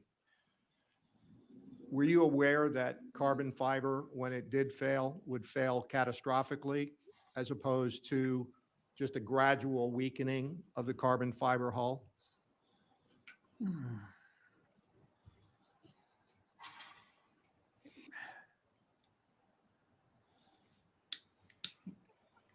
I don't know that enough, even in the hull that failed, from all the acoustic emission charts we have seen, it did give him warning. He was just ignoring the warnings.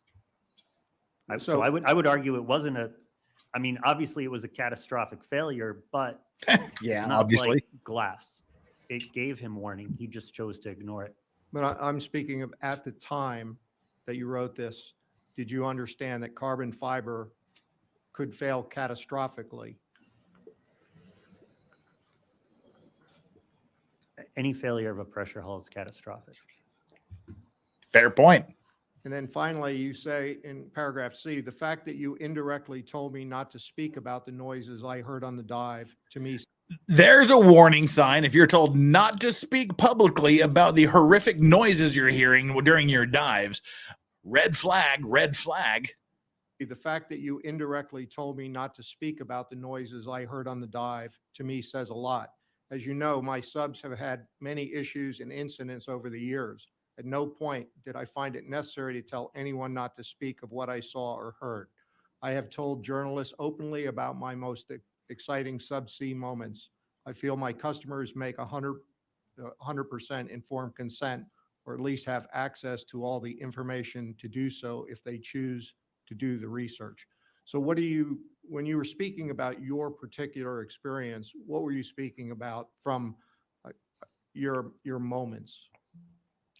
Well, I've had a very long career, over 26, 27 years, 28 years of operating submersibles, with cumulatively in a few more dives, I'll be at 2,400 dives. More than half of those are to 2,000 feet in the 4-hour range. I've done dives up to 24 hours, and I'm operating without surface support in a offshore, essentially, even though it's close to it's my front yard, but it's still the open ocean. There was one time with you want me to list the incidents I've had? Well, give me an example, if you would. One time, so Seabug, I had to get towed in and out because the motors were only added after the fact, and they were right on the water line, so they didn't give you enough power. They sucked a lot of air, they cavitated, and you had to get towed in and out. And there was one time the boat that towed me out, where I'm operating, as you saw the charts, it's an immediate drop off. It's on the edge of the Cayman Trench. And my passenger took essentially too long to get in, and the wind was blowing us towards the reef. And by the time we were both in and I sealed the hatch and I descended, it was already too shallow, and I had to surface. The boat had already left, and there were probably 4 or 5 foot waves, and the vehicle got washed up on the shore, which where I live is ancient coral, iron shore. And nobody was injured. One of the drop weights on the bottom of the sub was ripped off, and my passenger and I actually carried it together back to the resort I was operating out of at the time, and I had to do repairs on the sub. Did you tell the passenger not to speak about that incident? No, And have you spoken about that incident prior to June 18th, 2023 to Mr. Rush or anybody else? I,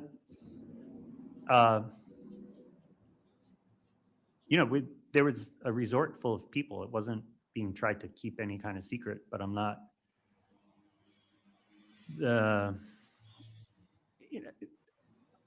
if anything, I'm too candid with journalists. I mean, I've talked about any kind of incidents I've had in a whole bunch of different magazine articles and things over the years. It's all a matter of public record. And would that have been before the June 18th, 2023? Yeah. So you sent an email to Mr. Rush, which is the next page, on June 2nd, 2019. A highlighted portion throughout these hearings, we've talked about the experimental nature of the Titan. There's been testimony about the fact that it was experimental. So in this, he's giving you an example. The more relevant example would be the FAA requires only 25 hours of flight testing before passengers are taken in an experimental aircraft. Only one of these flights needs to be to a maximum dynamic pressure, the aviation equivalent of, I'm assuming that's maximum operating depth, but I'm not sure. I would assume so.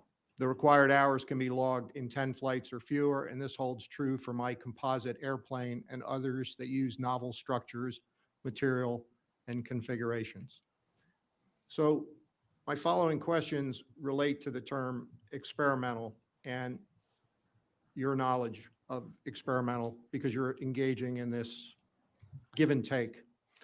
So the Federal Aviation Administration is the government agency that oversees flight aviation. And in the case of the Coast Guard, we oversee the maritime transportation system. So the FAA under US Code CFR 14 CFR 91.319 says that aircraft having experimental certificates operating limitations. The purpose. Experimental aircraft can only be used for the purpose for which they were issued, such as education and personal use. Were you aware of that? I have not been involved in small aircraft that much. My experience was getting my B license skydiving, and that's what I was comparing his operating experience to, and I compared it to how much experience I felt personally was required to be comfortable with taking passengers with both of my vehicles. I would also note that I was in a meeting, I don't recall if Rush was there or not, but it was in the meeting in New Orleans of the underwater intervention. And there was basically a special meeting because of what OceanGate was doing. And they were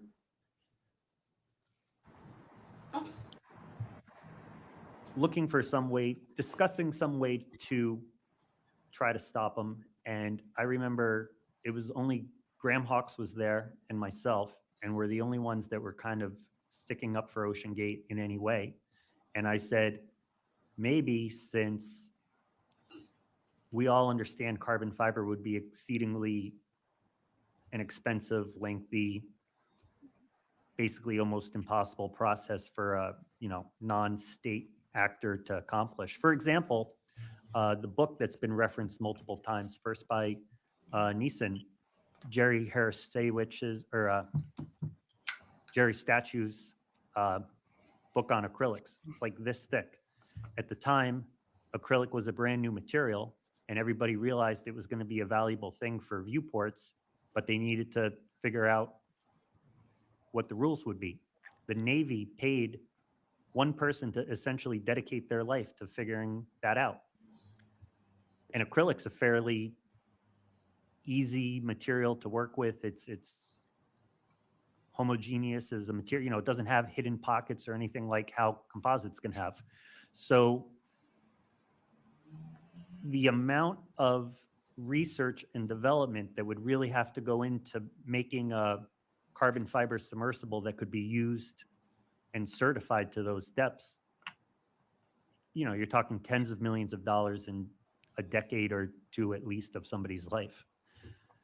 Let me And stop. real quick before they change subjects here, Nick Starro, make sure you get on over to Nick Starro's channel. He's got a great little channel you're going to want to check out. Just type in Nick Starro in the search bar after this, of course, or in a separate search window. And make sure you subscribe to him. Great guy who's given us $50 sexy all the way from Sweden. Treats for my clients. They're here. They're all treated up, but they'll get more before the end, I promise. And Sonia Chris has also dropped 5 Legal Vices memberships. The war continues as we move towards the second achievement of the evening. Thank you so very, very. Oh, yeah. Camera glitch. Camera glitch. Hang on. Camera glitch. That was interesting. That's happened a lot tonight. All right. We're continuing on our way to our second achievement of the day. But thank you so very much. If you got one of those 5 Legal Vices memberships just now from Sonny or Chris, make sure you give me super, super special thanks. And I believe that would be whom.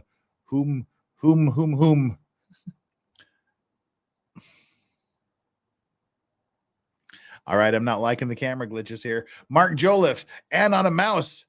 Ida B, NOK Dane, and Denny Bacon, and Esther Medina. You got gifted memberships from Sonia Chris. Give them a super special thanks. And let's continue this. They're going to bring on a new subject, and we are approaching maximum spice here within the next 30 minutes. Stay tuned. Be there because I was talking about the term experimental for aviation as a comparison to the marine model. So, and I for forgot to clarification, speed that us up. meeting in New Orleans of the industry experts, do you recall what year that was? No. But the point I was trying to make with that is I proposed in that room, maybe we can all just agree to insist that he at least gets 50 dives under his belt. And that's going to mitigate a lot of this risk. And Graham Hawks was like, yes, I think that's a good number because he's also had issues getting composite vehicles. He ended up finally getting them certified, I believe, but it was a lengthy process and only for about 100 meters. Had he done that, if he had done just 50 dives to operating depth, none of this would have happened. So that meeting that was part of the New Orleans conference, was that on the printed agenda so I could research that meeting and see that that meeting was part of that conference or symposium? Most likely, yes. Will Cohen would have been the organizer, and he's testifying tomorrow. He would probably know. So under the same discussion of experimental for the Federal Aviation Administration's rules, they say compensation. Did you know that the experimental aircraft cannot be used to carry people or property for compensation or hire? That sounds vaguely familiar, but again, I'm not that familiar with experimental aircraft. It further states it must be inspected by a certified repairman designated for light sport aircraft with a maintenance rating. Would you know that? I've never heard that, but that sounds like a good rule. Objection. Does Mr. Stanley have any basis to answer these questions? Yeah, Mr. Fawcett, he already said that he's not familiar with the experimental aircraft rules. So moving on, later in your email, you respond to Mr. Rush's comments regarding the FAA experimental aircraft, and you say on June 2nd. I would just like to note that even his own cited numbers for experimental aircraft numbers in terms of hours he wasn't even meeting those. But Mr. Stanley, I thought you said you weren't familiar with the Well, from experimental what aircraft. Stockton said in his email, his own criteria that he picked, he didn't even meet. And the basis for saying that is? Are you saying he provided a number that was not met in his own It email? was in the last slide. 25 25 hours of flight. He didn't have 25 hours in Titan before he was willing to take passengers. And I what don't is the know how. basis for that Yes, statement? sir. I don't know that you can say that. Okay. Well, he did. Whether he knows what he's talking about or not is different. Did you have any subsequent conversations with Mr. Rush or anyone at Ocean Gate after this email chain regarding the safety of operations at Ocean Gate for Titan, excuse me? In terms of the ideas expressed in the emails, I didn't feel it was my business to kind of undermine his standing within the company. I did have some brief conversation with the fourth passenger, his friend, and he was visibly shaken after that dive. And to my recollection, left the basically quit within a few days after that. And who is that? I said his name before; it's escaping me right now.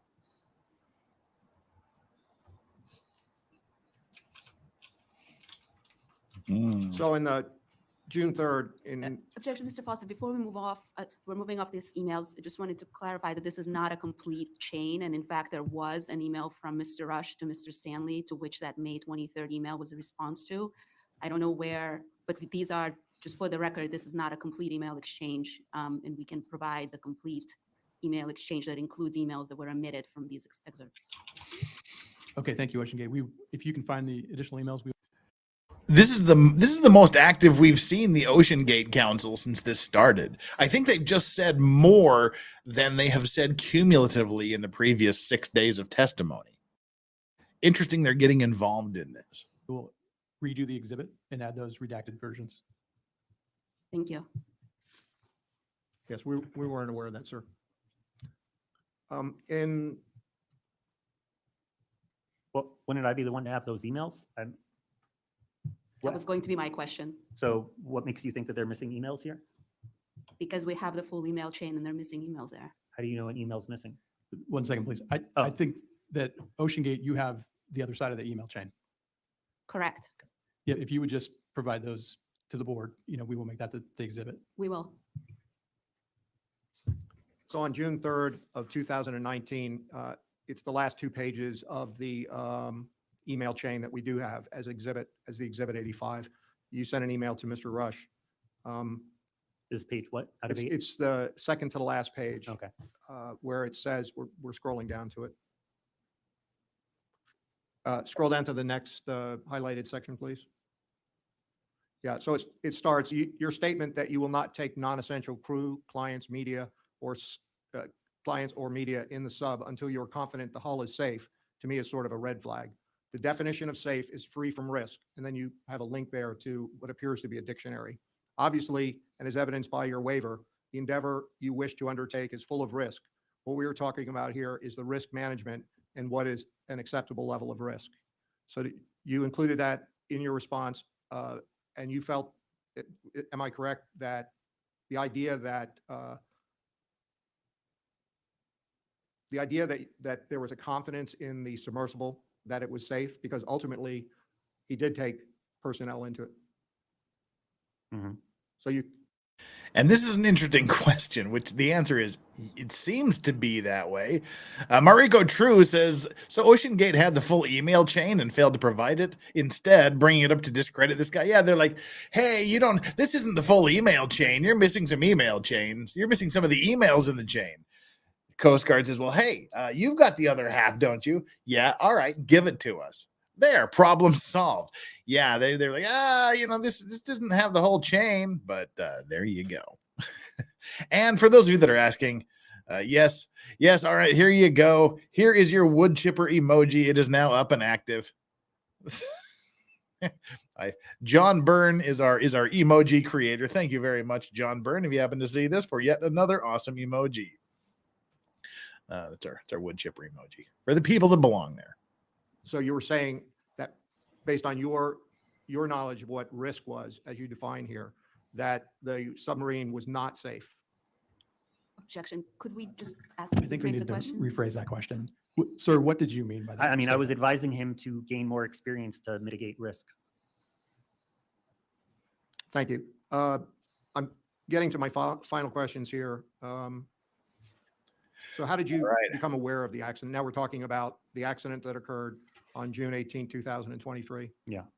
I had been camping for a couple weeks off grid in the jungle in the mainland of Honduras, and the day I got out was the day the sub went missing. The what? And did anyone contact you for assistance once the accident had occurred? No, but people within the community, we were all calling each other, and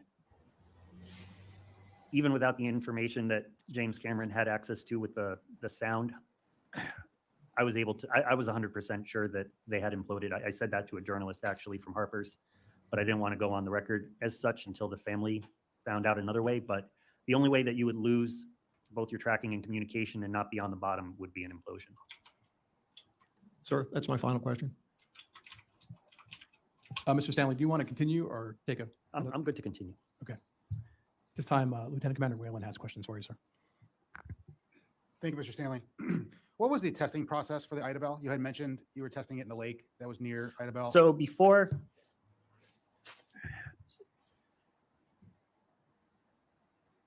Oops, covers up too much. you got to go back up to engineering, really, which I did myself too. First, I looked at as many. So my sub is essentially a combination of spheres and of known materials, and you're able to extrapolate from other vehicles of a similar diameter and thickness and a strength of material and get a real good idea of the strength of your individual spheres like that. Then I collaborated that data with using a program called Under Pressure from the company Deep Sea Power and Light, which made most of the lights that are on my sub. Most of the subs in the world are using their lights, and they been around forever. They know what they're doing. So they got this program, and then I made scale models, and I brought them out to California and tested them in Doug Privett's pressure chamber. I made 3 models. One of them went the equivalent of close to 4,000 feet and failed. And the 2 others went over 4,400 feet, and the pressure chamber actually started to deform, and that's where we ended the tests. And were these 1/3 scale models a direct representation of They the full weren't scale? 1/3. They were based on 6-inch spheres. But they were, and I also made a point of using weaker steel and not taking great care in my welds so that any variable would be erring towards the side of caution. And is that how you determine the rated depth? Well, originally I was planning on having an operating depth of 3,000 feet, but for many years I kept it to 2,000 feet. And then as I made more money in operations, I paid an engineering firm to do finite element analysis on it, and they gave me a number of 2,700 feet. And that was actually with a film crew in their face, and they were obviously not wanting to, they were cautious because had anything gone wrong, here they are in front of a camera telling me 2,700 feet was a good depth to take this to. And then I had an engineer working for me for a couple of years, and he also ran his own finite element analysis on my hull and came up with the exact same numbers.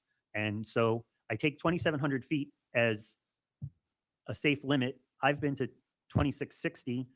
I've slept at 2,500 feet numerous times, and I don't take my passengers below 2,000. And the materials that you used for the Idabel, were they approved materials within ABS class standards? Yes.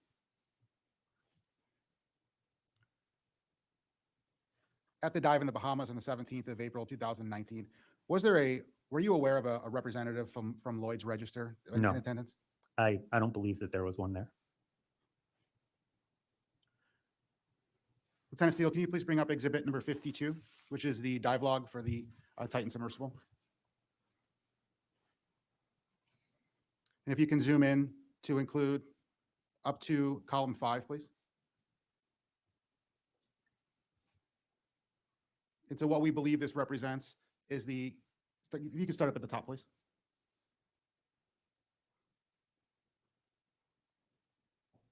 So the first dive for the original Titan hull was conducted on or about the 6th of February in 2018 to a max depth of 3 meters.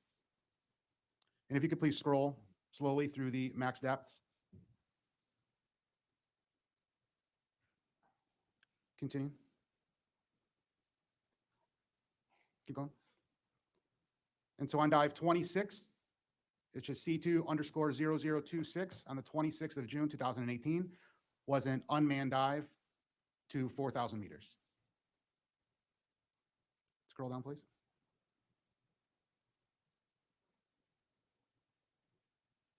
Continue. Joel Perry, that would have been the guy's name. Thank you. Please stop. In the far left column, C2_0039 on the 10th of December, 2018 was to 3,939 meters. And that was the solo dive with Mr. Stockton Rush. If you could please scroll to dive number 47. Stop. And this was the dive that you partook in on the 17th of April, 2019 to 3,760 meters. Mr. Stanley, were you made aware that you were one of the first crew other than Mr. Rush to be in the submersible to a depth of over 3,000 meters? Yeah, and I'm actually surprised to see all the dives before this. He really wasn't transparent with that kind of information. I also was extremely curious about if my theory on the hull breaking down in the one area was correct or not, and asked him specifically multiple times to share information or images of the area with the defect when I learned that he had scrapped the hull. And he told me that he had, actually, I don't even think he told me. I think Mike Claudel told me. So I heard through a third source, but he wouldn't share that information with me. You can go ahead and bring that down. And as we saw in the previous exhibit that Mr. Fawcett had up regarding your emails, at any point within those emails, were you made aware that a crack was identified in the hull according to the maintenance log, was on the 29th of May, 2019? I learned about the crack from Wired magazine. And what Wired, was there a specific Wired magazine article that you heard from? One of the more recent ones. Okay. So after quite recently. Yeah, how would that be to realize that there was a crack in the hull of this this ship that you were on, and you only found out about it years later, after the dude had died in another implosion accident? Well, not another, who had died in another accident involving an implosion.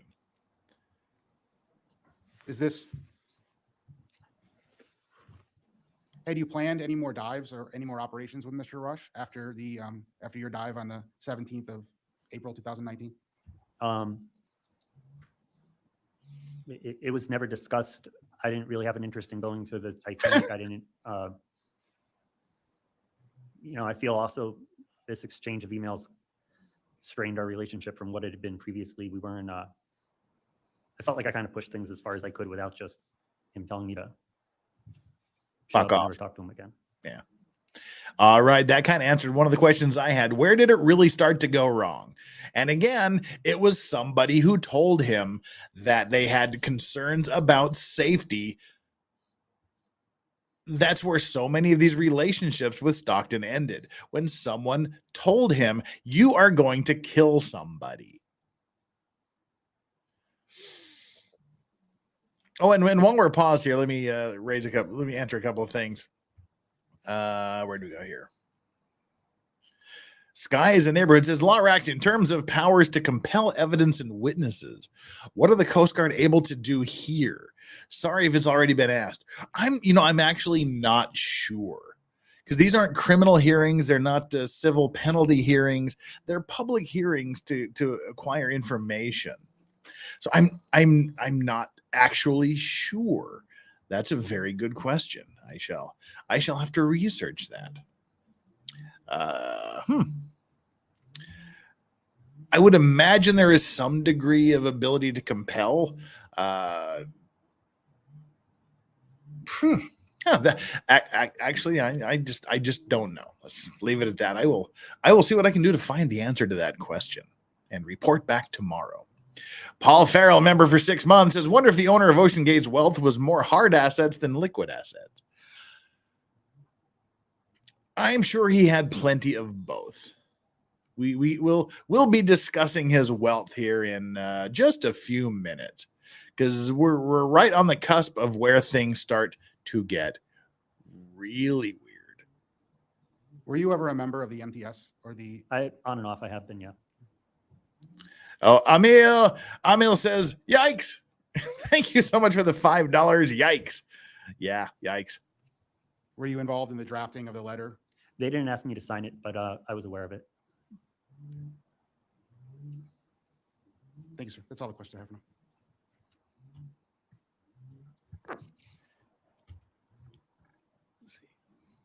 Mr. Stanley, at this time, I'm going to go to the National Transportation Safety Board for questions. Mr. Muse? Good afternoon, Mr. Stanley. Did Mr. Rush discuss at all how he was going to get Titan and the Lars to the Titanic site, like on the back of a supply boat with a ramp, or was it going to be craned overboard or towed out there? We weren't staying in that close contact in the last couple of years. The most of the information I was getting was from Mike, who now has Antipodes, and he had been on one of the expeditions. He'd actually been bunkmates with PH on one trip, and he was staying much closer with Stockton.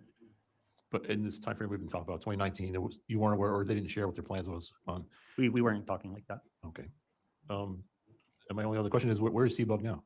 I scuttled it in the middle of the bay, and it's like an artificial reef. It probably has a 6-foot green moray eel in it right now. Thank you for your time today. Mr. Stanley, just have a couple follow-ups from the initial questions. For the Idabel, did you ever get that classed? No. Did you? But you did build it to classification standards? So for one thing, that window would need to be replaced every 20 years, and you're talking $30,000, $40,000. So Idabel, I didn't keep track as carefully of every penny like I did with Seabug, but approximately I had that diving for $100,000. I did all my own welding, the majority of my own machining, my own initial engineering, and I was sleeping either in a hammock or in my car for the year and a half when I was working on it. It was on a very tight budget. And certification, it's great if you're a billionaire or a cruise line or you're running a big ship where the cost of certification probably isn't even one tank of gas on your ocean liner. But their business model is not even essentially they're close. charging by the hour, and they let you know when they're done. They don't even quote you a price up front. And the longer the process draws out and the more complicated it is, the more money they're making. And that simply, it would have easily doubled or tripled the cost of the initial construction of Idabel. Yeah.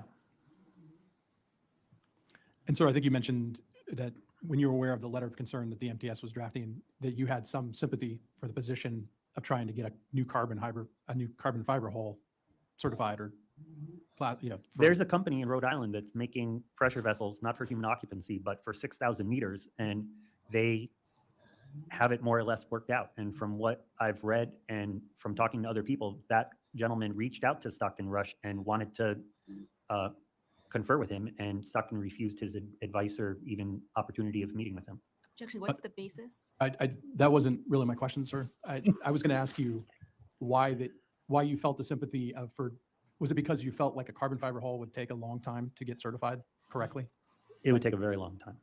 Do you know how many years that would be your time frame? I would say it would be more of an effort than what the Navy did for getting acrylic windows up to, stud. I mean, the book is that thick, and more money than Stockton had. Are you familiar with international rules for submersibles? No. At this time, I'd like to go to Ocean Gate Council for any questions. Sure, thank you. Before the dive, Mr. Stanley, that you did on the Titan I believe we had the date of April 17th, 2019. Do you recall Mr. Rush describing that as a home-built sub to you before you came to dive on it? I don't recall. Okay. And which date, so your dive was on April 17th. Do you recall when you arrived and when you departed Bahamas for that? I think I was there the better part of a week, but without searching flight records, I couldn't tell you exact dates. Understood. And do you recall that between April 16th and April 18th, so including on the date of your dive, Mr. Nolan Thompson, a surveyor for Lloyd's Register, was present for the dive? I don't recall meeting him. Just give me 1 second.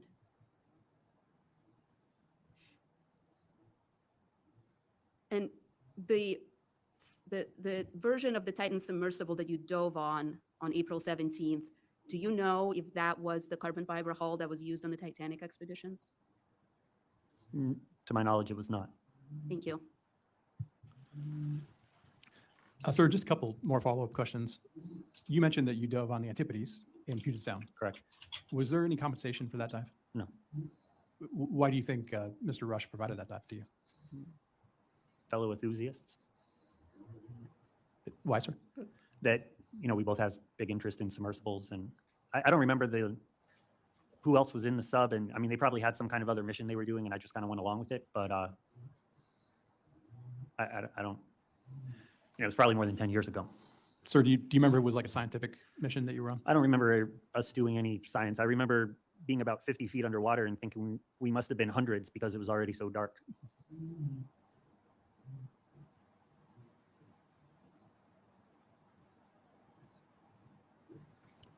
Sir, Lieutenant Commander Williams has a question for you. Lieutenant Steele, could you bring up Exhibit 052, the maintenance log, and scroll to page 9, please?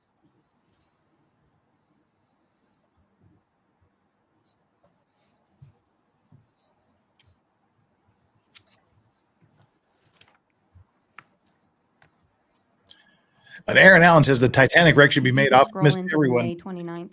and given the same treatment as the wreck of the Edmund Fitzgerald. There's actually a company, that's the Titan Institute. I can't remember exactly what their name is, something like the Titan Institute or whatnot. They actually have the salvage rights to the Titanic. They can't really make them off limits, and what they're doing is they're in the process. And they own the exclusive rights to any salvage of the Titanic, but they're in the process of developing. They already have sort of a crude map, but they're developing new technology to create 3D maps of the Titanic as much as they can, of the inside and outside of the Titanic as it's lying now, because it's likely not to be around for more than a few more decades, because there is a certain bacteria that has infested the Titanic wreck that is consuming the metal and wood of the Titanic and essentially reducing it slowly just to rubble. So they want to get this mapped out in as much detail as possible, so that there'll be holograms or 3D maps of the Titanic that people can look at in the future. But just not anybody can mess with the wreck. But it doesn't stop people from swimming around it, is the problem.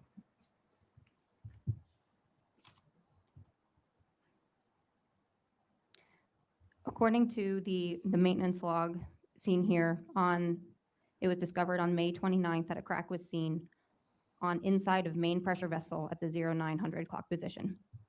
Lieutenant Steele, could you now bring back up Exhibit 085, which is the email conversation, and scroll to page 5?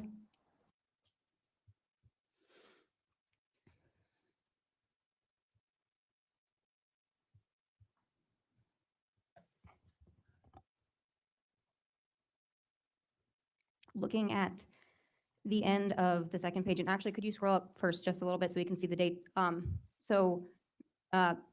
Stanley, we can see that it is on June 2nd that Stockton Rush sent this email to you.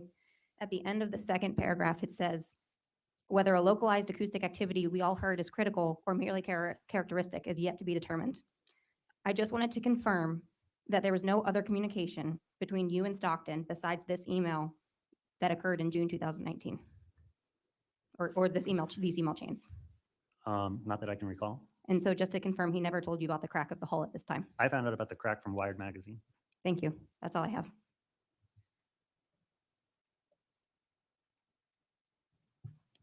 Are there any other questions Can I ask for just Mr. a Stanley? quick follow-up? Yes. Mr. Stanley, do you know whether Mr. Rush knew of the crack when that email was sent? I assume not, since you learned from the Wired article, but I just wanted to confirm. How would I know that? Right, thank you. So it would be possible that he was not informed. I in your find that opinion. highly unlikely. Understand. At this time, are there any further questions for Mr. Stanley? Okay, seeing none. Mr. Stanley, All right, people, strap in. This is the part I've seen. Yeah. This is where we're going to stop and discuss a little bit here. But first, Fred Jabooby says, what classification is there for subs? Well, the same thing we've been talking about the past few days. There's classification societies that certify it as safe, that certify the equipment on board as all being on spec, safe for whatever intended purpose it has. There's the American Bureau of Shipping, Lloyd's, DNV is a Das Norsk Veritas. There's an Italian one, Reina, and several others around the world that they conduct these intensive inspections into the ships, and they certify parts, and they say, okay, it's seaworthy and safe. And Action E Hamstrush is the fifth. Wow. That's the best I'm going to do with that. Is Vices aware of Stan Rogers music? Absolutely. I love Stan Rogers. I first heard Stan Rogers music back in the mid 80s. Stan Rogers, great Canadian maritime songster and folkster. Got a lot of maritime songs, sea shanties, folk songs. Everybody needs to go and listen to Stan Rogers. Some amazing music. I cannot honk Stan Rogers enough. And he was a true hero of a human being. He died in a plane crash, but not as a result of the crash. The plane crashed, caught on fire, smoke is everywhere. He got out, and then he kept going back in and pulling people out of the plane crash. And eventually he succumbed to smoke inhalation and died inside the burning plane. So not only is he a great folk singer, sea shanty writer, and songster, he died a genuine damn hero. And we've referenced him a lot on Maritime Mondays in relation to the Northwest Passage. We played the song, got copyright claimed.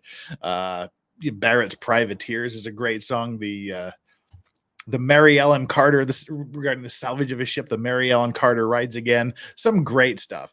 Go check out Stan Rogers music if you like sort of the maritime feel to music. All right.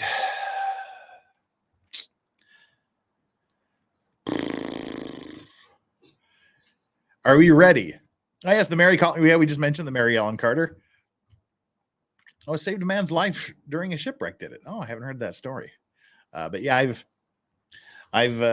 Stan Rogers songs have actually influenced my life in a couple of ways, but that would get us too far afield to discuss. But yeah, go check out some Stan Rogers music.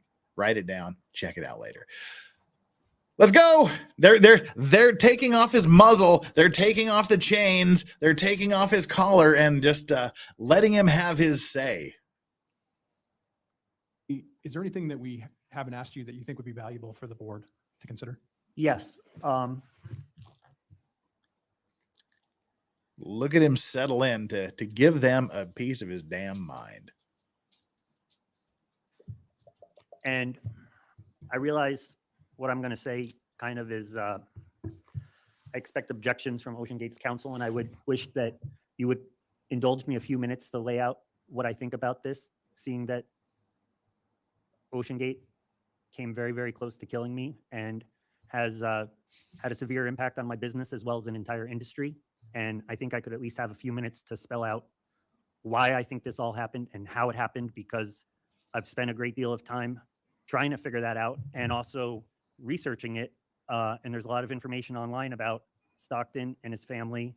And I think I have a pretty good theory about how this all connects. Well, sir, I don't want to dig into information you may have seen on social media or online. I mean, I'm talking about his father's obituary, things like that. I'd rather not go into his, father's obituary. Can you condense this into a theory that you have? So the definition of an accident is something that happened unexpectedly and by sheer chance. There was nothing unexpected about this. This was expected by everybody that had access to a little bit of information. And I think that if it wasn't an accident, it then has to be some degree of crime.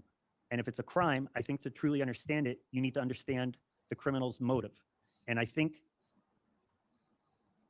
the entire reason this whole operation started was Stockton had a desire to leave his mark on history. He was living in the shadow of 250 years of historically significant figures. And his father was extremely well accomplished, Marine, big game hunter, president-elect of Bohemian Club, and the Bohemian. What? There you go. Did you catch that? Let's listen to that little bit again, shall we? Figures, and his father was extremely well accomplished, Marine, big game hunter, president-elect of Bohemian Club, And the Bohemian Club plays a central role to this incident because the Bohemian Club. Yes, the Bohemian Grove Bohemian Club. Yeah, Bohemian Club. What is the Bohemian Club? That's our launching pad here. Bohemian Grove activists. Yeah, okay. So the Bohemian Grove is a secret society, secret organization that has been around for quite some time. It's essentially an invitation only, males only club of some of the world's elite government personnel, presidents, kings, rulers, banking officials, corporate entities, and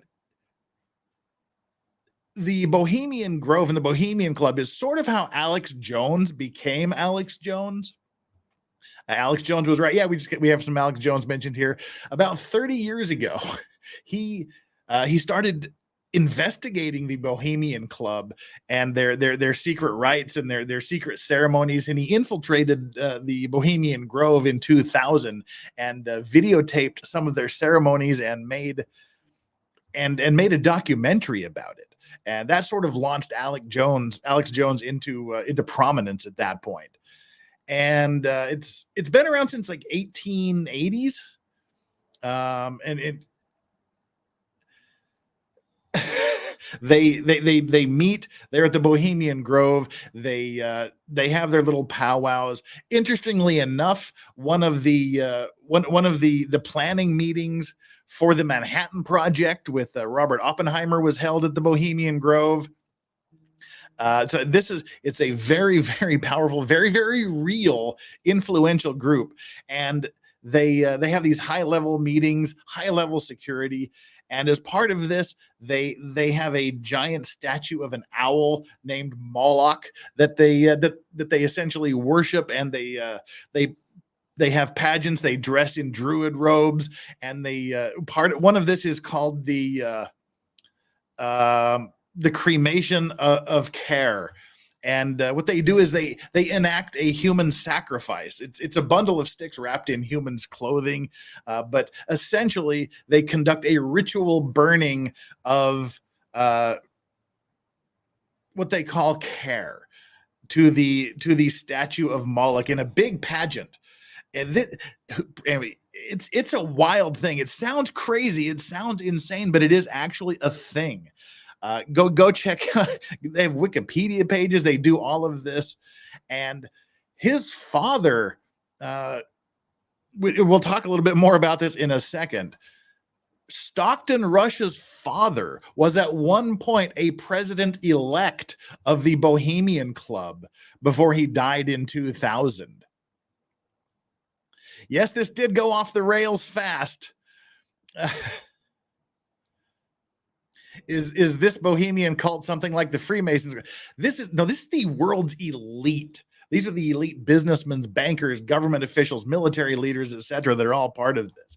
And Stockton Rush's father was the president-elect of the Bohemian Grove, like I said, before he passed away in 2000. So this is getting into some wild and weird territory here. Yeah, millions in the Bohemian Club, world rulers. His father died, I guess. Yeah, what? This is it. I told you if there was one day of this not to miss, this is the day not to miss, because this last little bit is wild. Let's continue. We'll go back a little bit, because he's gonna tie this all together in his theory of this accident, which makes a lot of sense. History, he was living in the shadow of 250 years of historically significant figures. Okay, and I guess we need to talk a little bit about Stockton Rush's family as well. His family is deep into things. Gosh, where to start? His family is from old money. His mother was native to San Francisco. His father was born in Philadelphia, and his maternal grandfather was a big businessman. His maternal grandmother was Louise Davies was her name, which if you happen to be in San Francisco, you might recognize that name. She was a philanthropist, and San Francisco's Louise M. Davies Symphony Hall is named after her. So the Louise M. Davies Symphony Hall is named after Stockton Rush's grandmother. Through his father, he is direct descendant of two signers of the Declaration of Independence, Richard Stockton and Benjamin Rush. Their children married each other. So his family is deep into the political system, going back to the Declaration of Independence. If you look at Princeton University, the New Jersey governor's mansion, which is now a museum, which is in Princeton, is located on Stockton Street. It was built and lived in by Richard Stockton, who was the signer of the Declaration of Independence. And much of the land that Princeton University is built on was donated by the Stockton family right around that time period. And again, so he has a deep legacy with Princeton University, money, the government, the Declaration of Independence. His father was a president-elect of the Bohemian Club. So how can you F up this much if you have such a family? Oh, he's gonna tie it in for you. I know this just sounds like we went from a submarine accident, a submersible accident, into one of Flux, Danny on Direct, and my unexplained streams, where we go off into crazy territory, where we go off into bizarro world claims about secret governments and secret societies in the Bohemian Grove and the Bohemian Club having influence. We're there. I told you this was going to get absolutely insane. We are here. And his father was extremely well accomplished, Marine, big game hunter, president-elect of Bohemian Club. And Bohemian Club plays a central role to this incident because Stockton was allowed in, but only to provide entertainment. And his ego, he needed something to go. Sir, I just want to stop you there Yeah. because I feel like this is information that you've gleaned that's outside the scope of my investigation. So It's central to understanding why.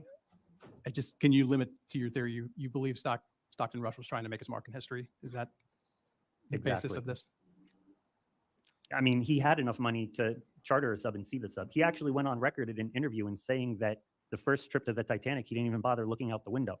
This wasn't, and I don't think it was about making money the way that Guillermo said. Also, that entire business plan is completely bonkers. The industry of oil and gas and military completely moved to ROVs like the one that you released the footage retrieving the wreckage. They don't need 5-man vehicles for those kind of applications. They've got this already figured out with remotely operated vehicles. Stockton's entire business plan made 0 sense. But I think these wealthy individuals, probably from the Bohemian Club, probably on his board of directors, threw money at him, and he was painted into a corner. And I think lowering that thing on a fishing line, he was looking for an out. He probably hoped the fishing line broke. Why would you not even use a decent rope? And how do you tell all these people that invested? Guillermo gave me a number of $100 million of investment. How do you tell people their $100 million is gone and your business plan was a terrible idea and isn't working out? And I think that's why he kept diving, and he knew that eventually it was going to end like this, and he wasn't going to be held accountable, but he was going to be the most famous of all his famous relatives.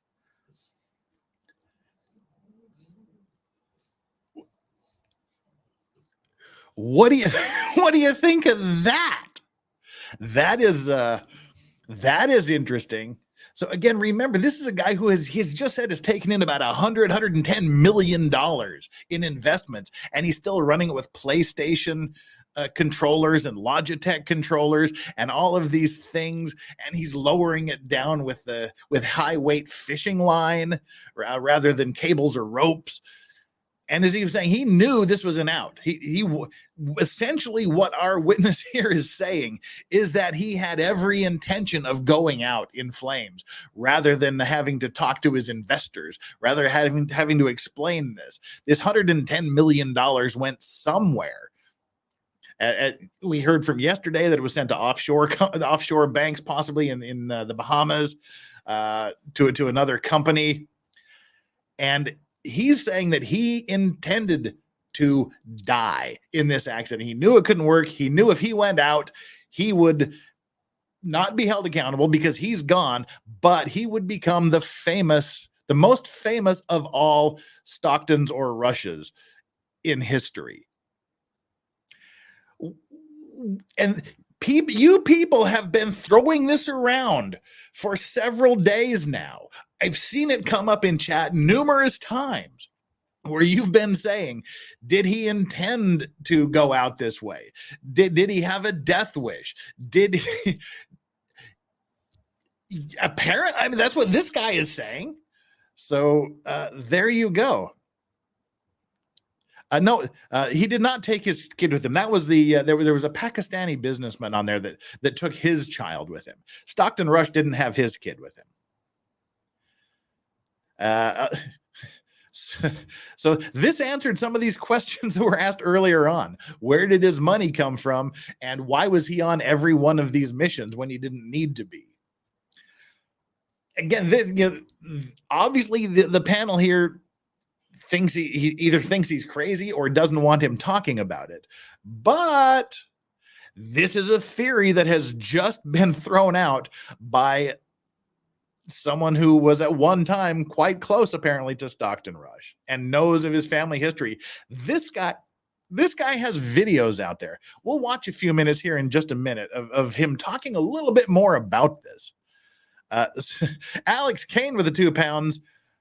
Mahousive Donald Crowhurst vibes. Massive. Wow. I told you this was going to get incredibly weird. And when you thought this couldn't get any weirder or stranger or more bizarre or further crazy, this is the level we've got to, and we are halfway through these hearings. We're a little more than halfway through these hearings. We've got 3 more days after this.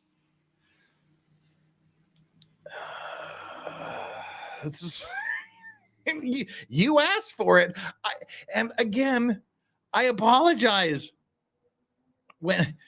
When we started this, I apologized for 2 days saying, I'm sorry, this is probably going to be a really boring show. This is probably going to be a boring thing, but it'll be interesting for you to get an insight into Coast Guard public hearings that you'll probably never have an opportunity or chance or reason to see again. I apologize that this was going to be a boring, dull 2 weeks on Legal Vices channel. Holy crap. I could not have been more wrong. This has been interesting from Jump Street, right from the beginning. And here we are in the afternoon of day 6, having Bohemian Grove and his father's legacy being brought into all of this. I apologize for apologizing. Aussie Overlord dropping the 5 Aussie bucks. Poll of chat. How many people just put on tinfoil hats or switch to VPNs? Hey, we are loaded here on Legal Vices channel. We have our tinfoil hat emojis. We've got tinfoil hat emojis for the members. Everybody throw on your tinfoil hats because here we are. This is where we are. How many of you put on tinfoil hats or switch to VPNs out of fear? Raise your hands. And Amil with the $5. Let's get weirder. Honest to God, I have no idea how we're going to get weirder than this. I honestly don't. I think we have reached maximum weirdness for this. I hope to God it doesn't get weirder than this. I really, really do. But I had to prepare you for this. I wasn't overselling it. But here we are. Let's let him finish.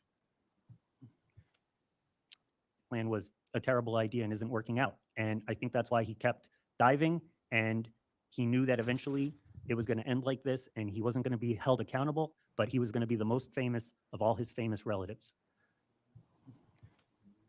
Thank you, sir. At this time, Mr. Stanley, you are released as a witness at this Marine Board investigation. Thank you for your assistance and cooperation with this investigation. If we need further information from you, we will contact you directly. These And if guys you need don't know further what to information from this do. board, you can contact our recorder, Lieutenant Kelly Steele. At this time, the hearing will adjourn for the day and reconvene at 8:30 tomorrow morning. All right, we're going to be joining this live. We're just about an hour behind now. But before we do that, I want to show you a little bit of this video from a year ago. This was him a year ago being interviewed by somebody called Ace, who has quite a few subscribers. I'll put the link up here in the chat to the full video at the end here while it's still fresh in my head. But this is an interview that took place about a year ago with this particular with Carl Stanley here. Offering them discounts. He needed money. That much is obvious at this point. Okay. In your experience, can you describe his personality or what you think he was going through? He was very driven, and I think another part. I'm no psychologist, but to do a little junior napkin analysis here, he was from a very prominent family that two relatives had signed the Declaration of Independence. He was part of this sort of secret society, I want to say Bilderberg group, but they had meetings in the woods in California where ex-presidents were members. There was a 30-year waiting list. You needed big money and big connections to, Reagan and Bush were Henry Kissinger was a member of this, and they still somehow have gotten away. And again, there is an interesting picture of Richard Nixon. It was from 1968. So think of the political arena in 1968 for the U.S. There's a picture that was taken at Bohemian Grove with Ronald Reagan sitting next to Richard Nixon, and I believe it was either a finance minister or the president of one of the world's mega banks. Just keep going. With only accepting men, no women allowed, and no press allowed. And so he's rubbing elbows with these big names, wealthy people, but I don't think he had that much money. Where he went to school at Princeton, one of the buildings was named after one of his relatives. But I don't think that he had if he was that wealthy, he wouldn't have taken on investors. He could have built this Interesting whole thing point. himself. He had even more. His Wikipedia page is half about just all who his relatives were. And so I think he felt that he needed to leave a mark on the world, and he was driven by ego, and he was in a tight spot financially, probably also exacerbated by the pandemic. When you say that, do you mean that everything that happened might have been in a plan, or? I don't want to go on the record as saying. Okay, I won't. Okay. Do you feel? Well, he didn't want to go on the record and say that a year ago, but he just said it now. All right. That's it for day 6. We got 609 people here and 462 likes. We're going to go on to day 7, which I seriously just hope to God it's a little less weird than we're going to go on to the morning of day 7, which I hope to God is less weird than the afternoon of day 6. I don't know where we go from there. So, yeah. Also, John Kerry, also a member of Skull and Bones from Yale, was also a Bohemian club member. Just do your Wikipedia search, do your Google search of Bohemian Grove, Bohemian Club, throw in Alex Jones into the mix. And if you want to see some stuff, just watch Alex Jones's Bohemian Grove documentary from 2000. It's wild. And this guy said it's all connected. So anyway, let's leave that there. Let's let you stew with that for a little bit and go on to what we can just only hope is a little more normal day 7 morning for the Coast Guard. Oh my Lord. It got weird. Let's see. I'm setting this up here. Oh, it looks like they started really late. Huh. All right. We're not nearly as behind as I thought we would be. All right.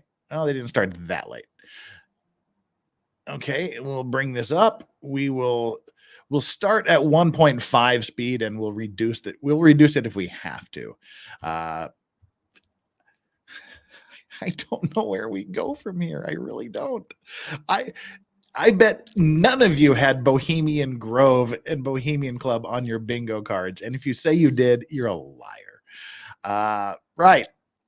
Here's today. We can remove the banner until we find out. Now the witness list. Let me bring up the witness list here for today. Our first witness should be, now remember there's a National Transportation Safety Board guy on the panel. He's the bald guy on the far left. You can see here on the screen. But the first witness is a National Transportation Safety Board engineer. And the second witness should be William Conan from Hydrospace Group, Inc. Let's go with it and see. I'm assuming that these guys are going to give normal, standard, unsurprising, unsecret society worshiping a giant owl effigy of a 3,000-year-old being named Moloch and carrying out simulated human sacrifices to it, as we were just talking about. Let's go.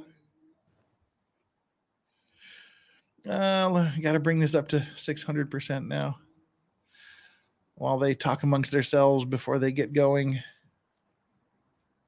Deputy Chief of the Office of Investigations and Analysis, Washington, D.C. I'm the chair of we can are skip through continuing his the Charleston stuff County Council Chambers in North Charleston, South Carolina. I am Jason Neubauer of the United States Coast Guard, Deputy Chief. Describe your work history. All right, let's go back to his Good morning. swearing Could you in. please raise and stand and raise your right hand. _ newsroom at the top of the hour. Thank you, sir. Our first witness of the day will be Dr. Don Kramer, a senior materials engineer with the NTSB. Dr. Kramer, the board's recorder, Lieutenant Steele, will now administer your oath. Good morning. Could you please raise and stand and raise your right hand? The false This statement got given to so the weird. United States is punishable by fine and/or imprisonment under 18 U.S.C. 1001. Knowing this, do you solemnly swear that the testimony that you're about to provide will be the truth, the whole truth, and nothing but the truth? So help you God. Thank you. You may be seated.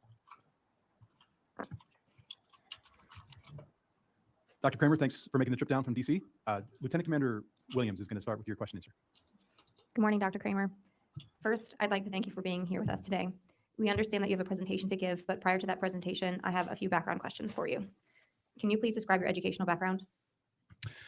Yes, so I have a bachelor's in metallurgical engineering from the University of Illinois, which I received in 1994.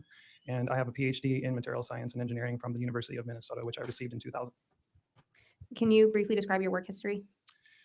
Yes, so after receiving my degrees, I was a postdoctoral fellow at the National Institute of Standards and Technology from about 2000 to about 2002. I then was a postdoc at Northwestern University until about 2005. From there, I worked at a medical device company from 2005 to about 2008. And in 2008, I joined NTSB. What are your past and current duties with respect to working at the National Transportation Safety Board?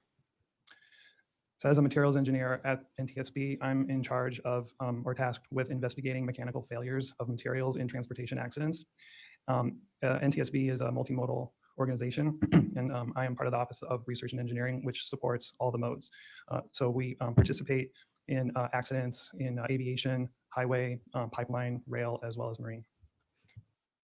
And before Poindexter gets too far into his testimony here, Matilda from the Netherlands says hello from the Netherlands. Thank you so much for being a member for 9 months. That is so appreciated. Thank you so much for the support of the Clean and Sober crew for 9 months. Thank you. And what is your current Poindexter. position at NTSB? My current position is the acting chief of the materials laboratory. Thank you. Lieutenant Steele, could you please bring up Dr. Kramer's presentation? Dr. Kramer, I would like to invite you to present your material.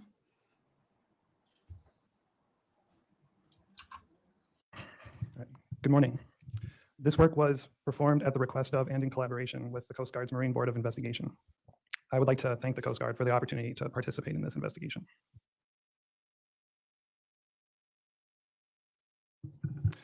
Before beginning my presentation, I would also like to acknowledge the assistance and feedback from my colleagues at the NTSB, as well as these listed organizations. Today, I'm going to present some results of the materials group investigation into the implosion of the OceanGate submersible Titan. After some nomenclature, the presentation will be broadly divided into 2 parts. In the first part, I will describe what we have learned about the construction of the Titan's composite hull and the implementation of its real-time monitoring system. I'll briefly discuss the version 1 hull. I will then move on to the second, or V2 hull. This hull was manufactured using a multi-step co-bonding process that was different than the V1 hull in that it contains multiple adhesive bonded joints.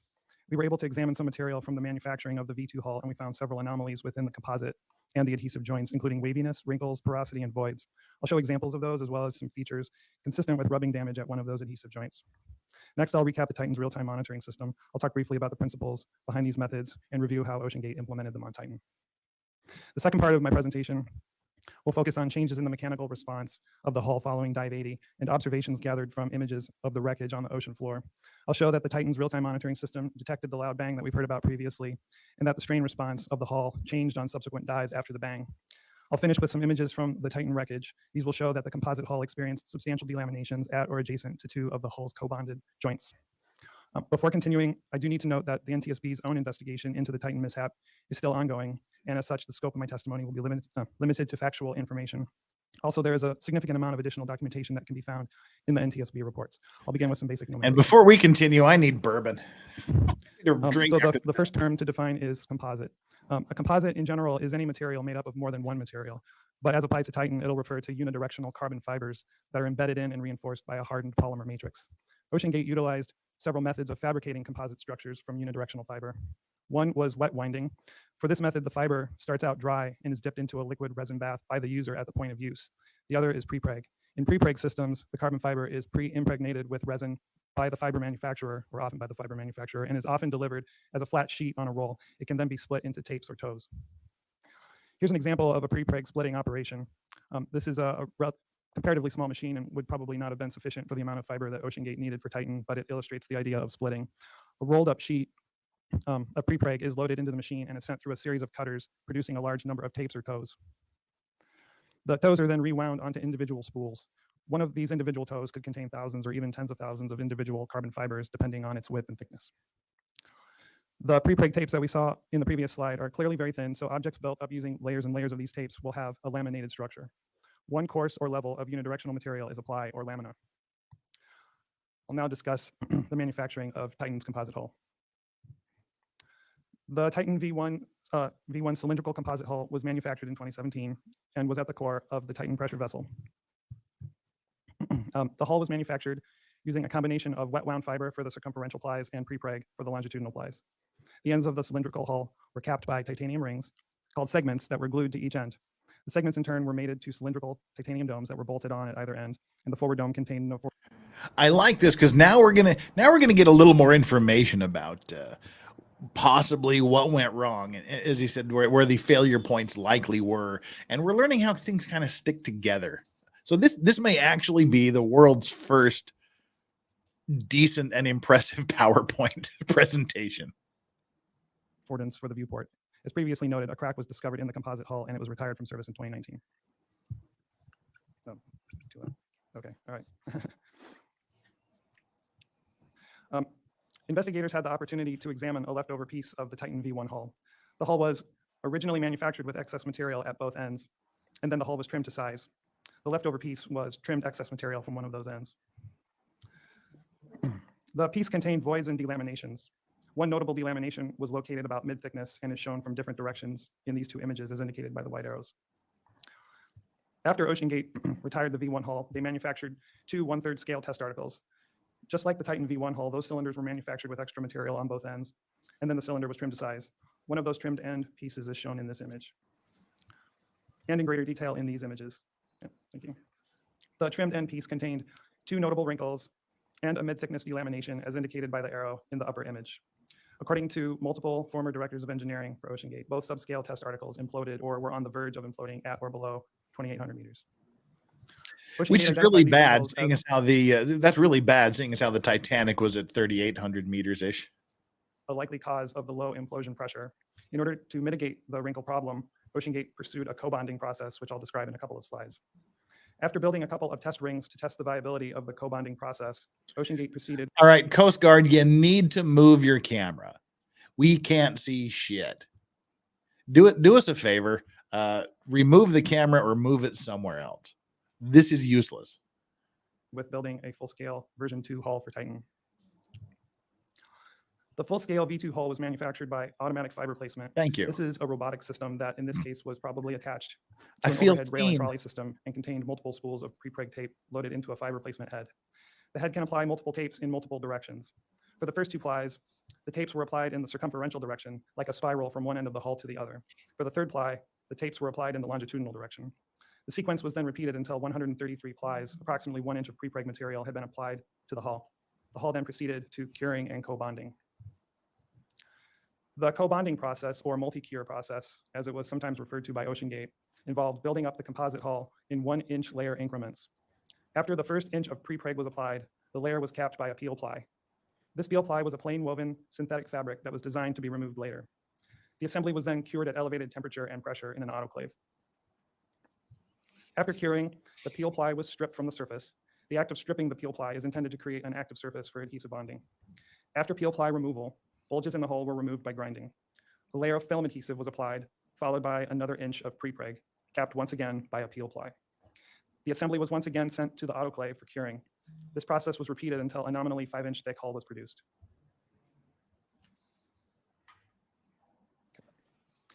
The image on the right shows a cross-section through a trimmed end piece of the hull. The lighter lines spaced about 1 inch apart are the layers of film adhesive used to join the carbon fiber composite layers. This image shows the rough V2 hull upon completion. The rough hull was manufactured with excess material at either end, which was subsequently trimmed off. The materials group examined trimmed end pieces and a recovered piece of the V2 hull and found waviness, wrinkles, and porosity within the composite layers and voids within the adhesive that joined the layers. The Titan hull exhibited waviness and wrinkles within the hull layers, especially the 2nd through the 5th layers. The image on the left is an overview image of one of the trimmed ends. The image on the right shows a portion of the through thickness face under oblique lighting.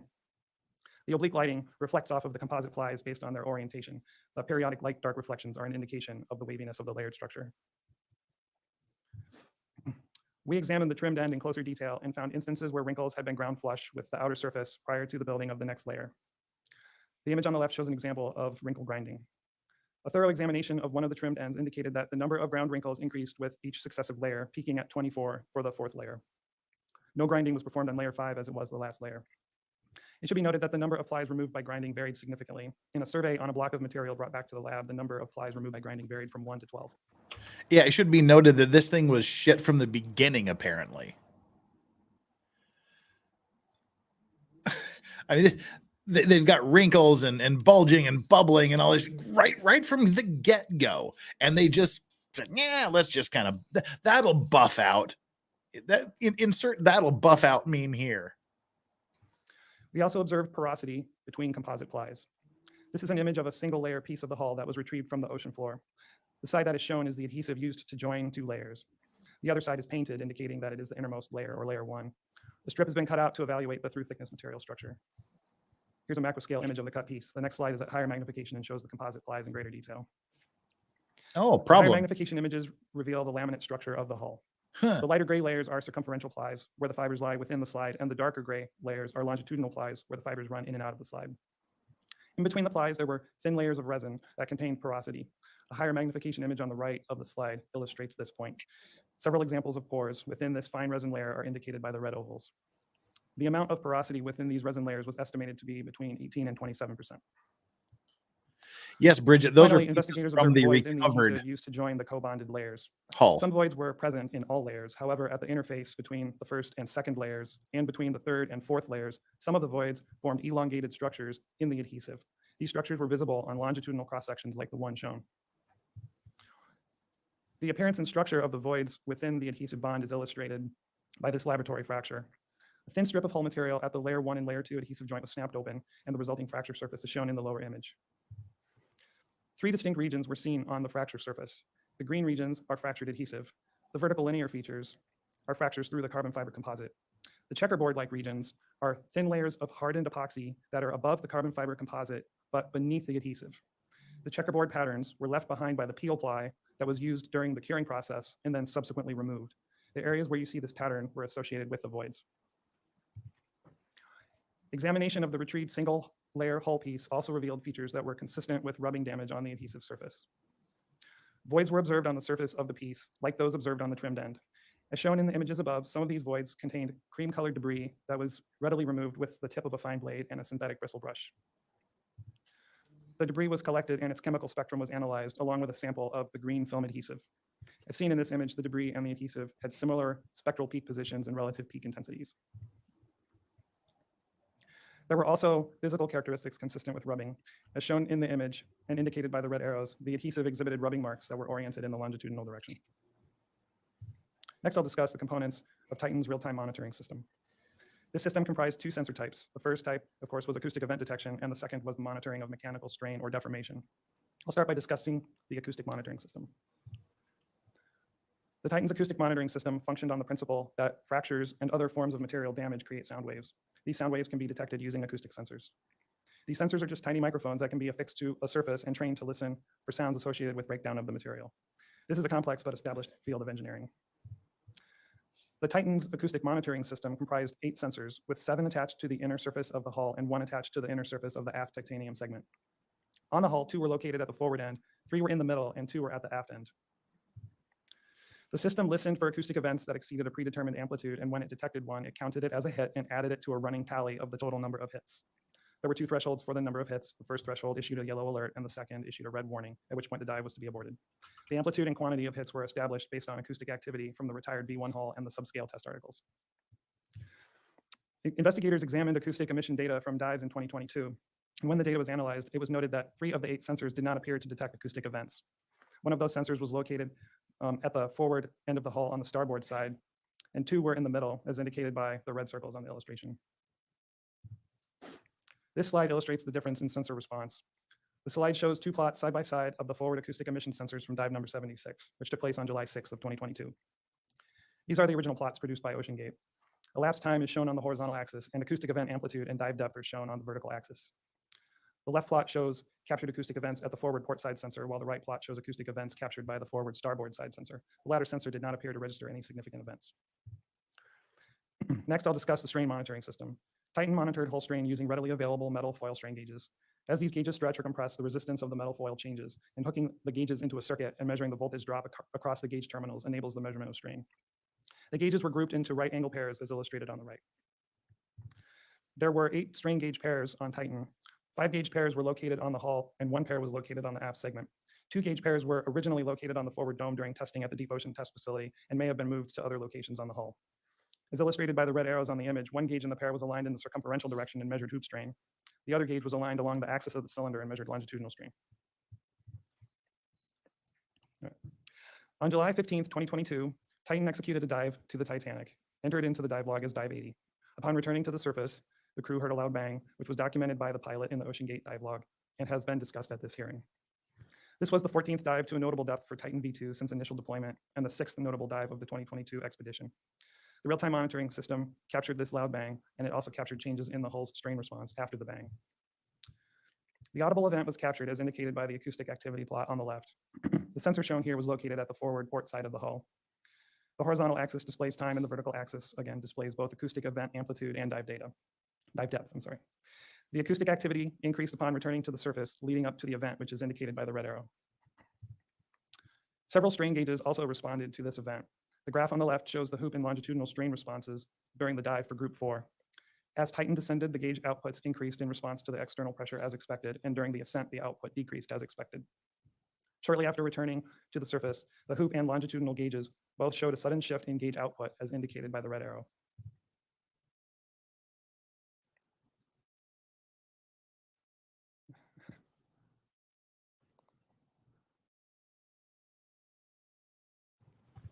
Lieutenant Stowe, could we go back and try to get back on that page? It looks like it's not loading. Boomer. Okay, well, we'll just Boomer. have to proceed, unfortunately. So this is also presented in the materials lab factual reports. So if need be, interested in individuals can. Well, while we give them a couple of seconds to get their stuff together. We have a couple of things here. Jenver with a 5 pounds says, can we have a Titan emoji? After all, it compacts the waste better than a chipper. It would just be like a little crumpled ball. That would be weird. Thank you, Jenver. And Amel has gifted 5 Legal Vices memberships. Amel's gifted 5 Legal Vices memberships. If you got one of those 5 Legal Vices gifted memberships, make sure you give Amel a super special thanks. And that would be who? Solwa 54, VentureCast, totally not a Russian bot. Hi, you didn't get one, but I just read your name anyway. Doesn't matter. You're already a member. You're here for the tough questions. Let's try this again. Solwa 54, VentureCast, Leela B, Sadie, and DW3. You guys got the gifted Legal Vices memberships, and JKD Buck. Yes, this guy is an engineer with the NTSB. Amel is the Giga Chad. Thank you very much. Deeply appreciated. Let's continue. For the factual report. When plotted together, one can see that the sudden change in strain gauge readout coincides with the large acoustic event. Dr. Kramer, I think this is important. Why don't we take a 5-minute recess to see if we can get that slide to show the function? Let's do that. That slide that should be loading. It essentially shows both the for whatever reason it's not plotting correctly. It shows an overlay of the acoustic emission and the strain response. Let's skip ahead. There we go. All right, thank you. So so referring to slide 40, when plotted together, one can see that the sudden change in strain gauge readout coincides with the large acoustic event. Some of the gauges showed a change in strain response after dive 80. Ocean gate strain data was typically and perhaps always plotted as a function of time. The changes in mechanical response are easier to visualize by plotting the strain against dive depth, as shown here for the hoop strain at gauge group 4. Plotting the data in this manner is more akin to a stress strain plot, which is a standard way of visualizing this type of data. For dive 80, prior to the event, excuse me, the relationship between strain and dive depth was a straight line for both the descent and the ascent. Going backwards in time by 3 dives and comparing dive 80 to an earlier dive 75 reveals no significant change from dive to dive. Moving forward in time and looking at dive 81, the dive immediately after the event, we see a change in the initial strain response of the hull. The next slide focuses on the initial and final 1,000 meters of the dive. The graph on the left shows the hoop strain, and the graph on the right shows the longitudinal strain. Changes in the initial strain response are seen in both directions. Furthermore, the changes persist from dive 81 through dive 83, which is the last dive for which we have strain data. You can swap back over now.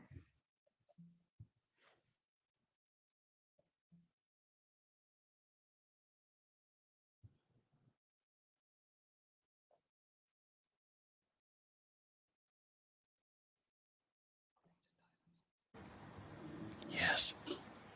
Hurry up. What's going on? Somebody do something.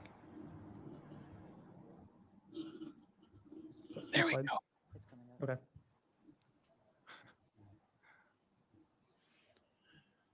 Somebody say something. Not you, Strawberry. Okay, there we go. So changes in strain response after dive 80 were also seen for the longitudinal strain for gauge group 5 and to a lesser extent for the hoop strain at gauge group 8. Those changes also persisted for dives 82 and 83. There were no apparent changes for groups 3 or 7.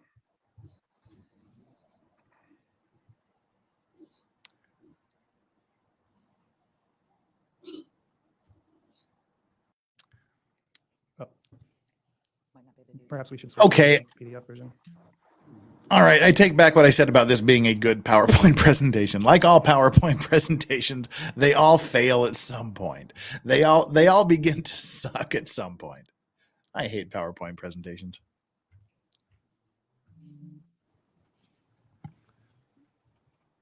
Agreed. Lieutenant Zelle, let's just stick with the PDF. Flightless says, as an AV person, these slideshow problems are making me sweaty. It was good to a point, yeah. It had potential. Now it's just sucking. And again, never mind. He's going to talk. My bearings right here. So the acoustic emission response at the forward port side sensor showed a slight initial increase after dive 80 and a fall off afterwards. Here we see the response for dive 80 and its spike in acoustic activity after returning to the surface. Looking at dive 81, there was an increase in acoustic activity during the descent, and once again, an increase in activity after returning to the surface. Dives 82 and 83 show a trend of the hull becoming quieter with successive dives as seen here for dive 82. Next slide, and here for dive 83. One note about dive 83, this dive did not take place at the Titanic wreck site and did not go to the same depth as the other dives. According to the dive log, it reached a depth of 2,954 meters. This is the last dive for which acoustic emission and strain data is available. For the final part of my presentation, I'll go over some images of the Titan wreckage where we will see that the hull encountered a significant amount of delamination, the majority of it within or adjacent to co-bonded adhesive interfaces. This image shows the Titan wreckage as it was discovered on the ocean floor. The aft dome, aft segment, top rail, side rails, and the aft portion of the composite hull were located together. The forward dome, shown to the right, the forward segment, and the tail section were each found by themselves. Much of the forward hull had fragmented into multiple pieces spread around the ocean floor. One segment of the hull, near the top of the vessel, though, was intact nearly along its entire length and also stayed with the main wreckage. This is an image of the single layer piece that was recovered and examined at the laboratory. This piece was located approximately 350 feet from the main wreckage and had a piece of lead wedged in a crevice. Here's another view. Yes, JKD Buck, the Titan did make it to the Titanic a few times. Unfortunately, it had a success rate of 14%. So it only made it there 14% of the time. Of the main wreckage. From this view, two notable pieces of the wreckage are visible and indicated. One is the piece that extends nearly the entire length of the hull near the top, and the other is a piece on the port side as indicated by the white outlines. This image shows these two pieces laying flat on the ocean floor during a recovery mission. Both pieces, and in fact much of the hull, had delaminated into multiple shells or layers. A cross-section image on the right illustrates where these delaminations occurred. The first shell consisted solely of layer 1. The second shell consisted of layers 2 and 3, and finally the outermost shell consisted of layers 4 and 5. The delamination between the innermost shell and the middle shell, could you please go back actually? To this thing.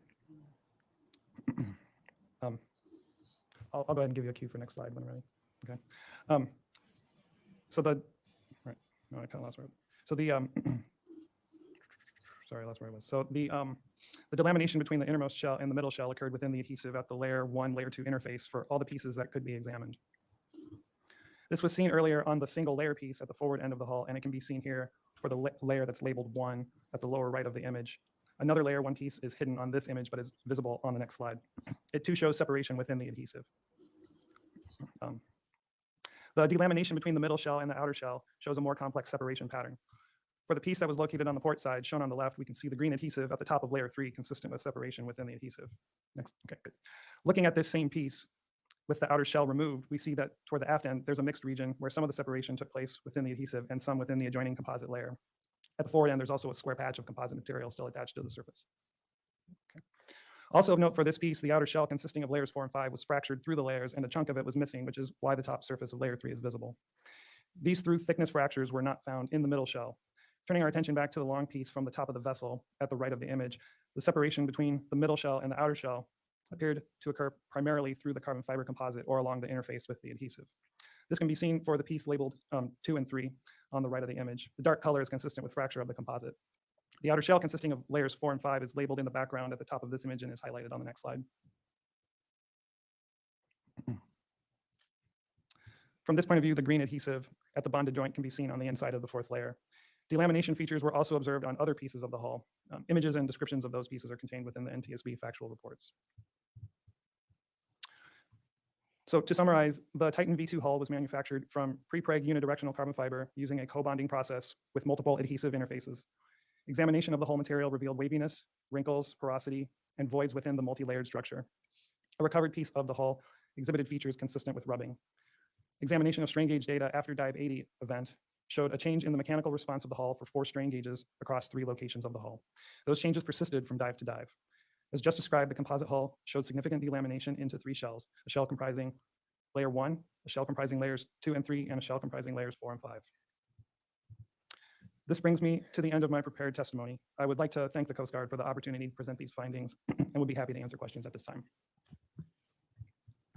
Dr. Kramer, thank you for that thorough presentation and all of the forensics working up to that. We appreciate your time and also collaboration with the other substantially interested states to the investigation and the Coast Guard. Lieutenant Commander Williams has questions for you, sir.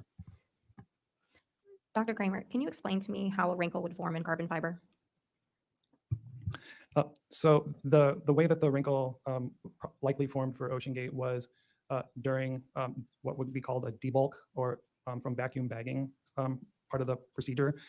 To consolidate the layer, they would wrap the entire assembly in a impermeable bag and then apply a vacuum. This is to try to remove the excess voids or excess open volume. That causes a compression or consolidation of the material against the mandrel for the form. As you noted, the second hull, or V2, was cured after each 1-inch layer in an autoclave. Can you explain to us what an autoclave is and its purpose? Sure. So an autoclave is an oven where you can increase the atmospheric pressure. And so the purpose of increasing the atmospheric pressure is to increase the external force on the composite as it is curing, so that you can remove as much voids and porosity as possible and consolidate the material as best as you can. Thank you. I'd like to go back to the diagrams that you have outlined on slide 33. Lieutenant Steele, could you bring up slide 33?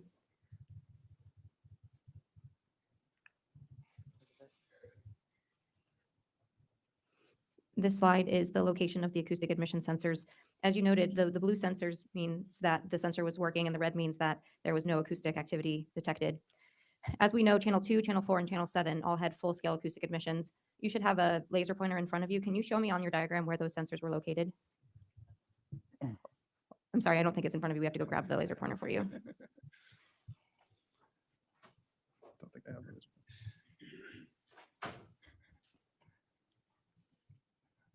While we're waiting, can you repeat the question? I started looking around for my laser pointer. I was going to ask you if you could show me on the diagram where sensors for channels 2, 4, and 7 are. Oh, okay.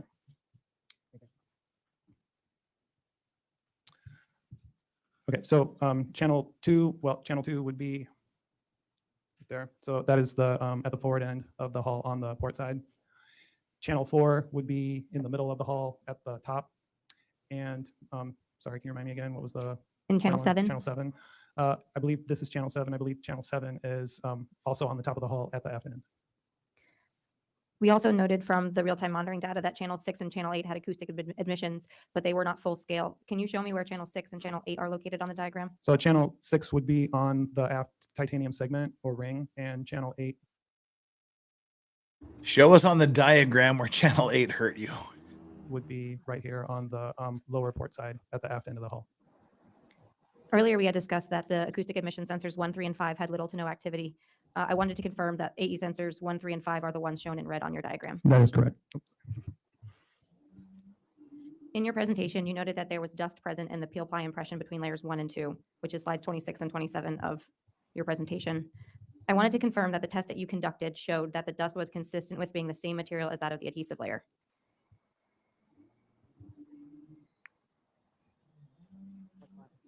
Slides 26 and 27.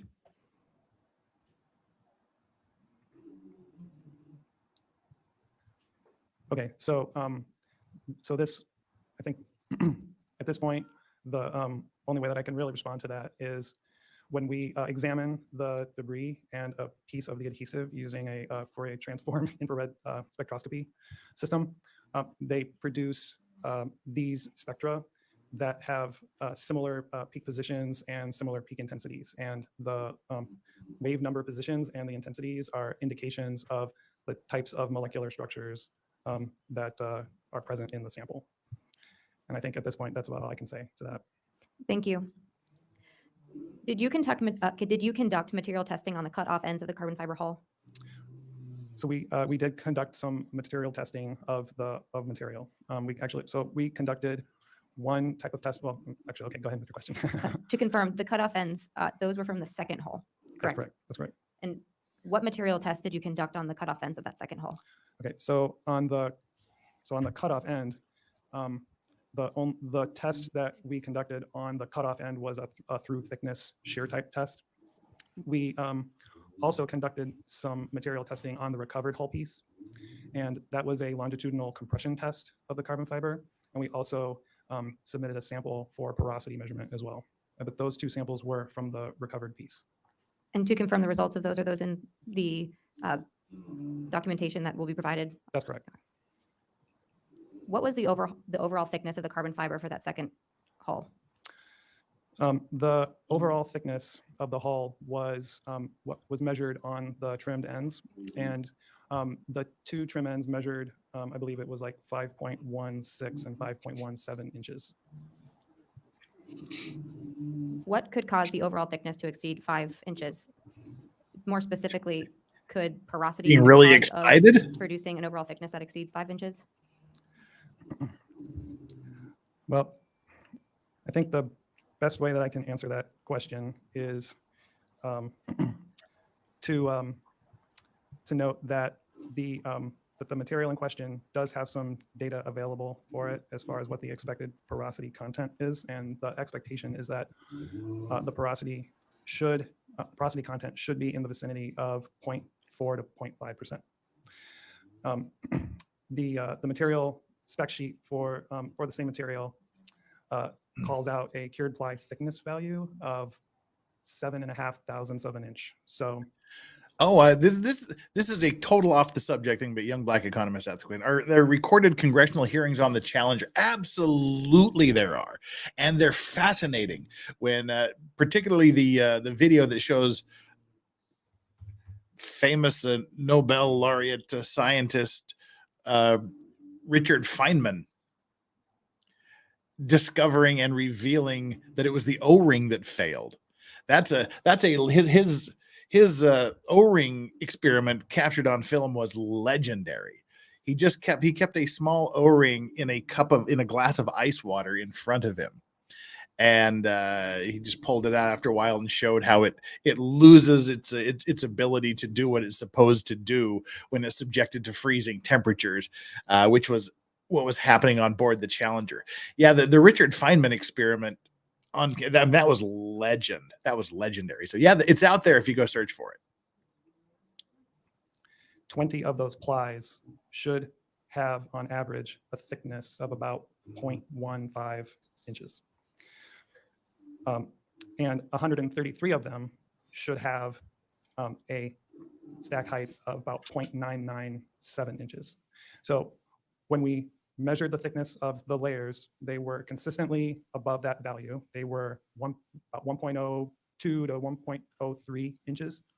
When we sent samples out for porosity measurement, we came back with values that on average were about 2.2% for porosity. And when we looked at the structure of the composite, we noted that at the base of the layer, there was no visual indication of porosity, but when we looked towards the top of the layer, as we showed in the image, there was an indication of porosity. And so, obviously, porosity is open volume, and so that is certainly something to be considered. The dive depth strain curves that you presented, I wanted to confirm that you developed those curves, and this was not something that you received from OceanGate. That is correct. Speaking specifically about what you found, after dive 80, were you able to tell the difference between the strain curves when you looked at the strain curves developed by OceanGate? Or more specifically, was there an obvious deviation between the strain curves developed by OceanGate, or was the only way you noticed the nonlinear response of the strain at shallow depths was by graphing this information in a different way?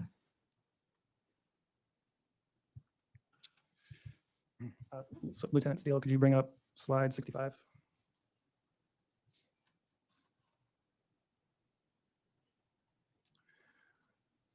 So this slide here shows the hoop and longitudinal strain gauge output for Group 4 for dive 80 and for dive 81. The graph on the left is the original OceanGate data as I received it.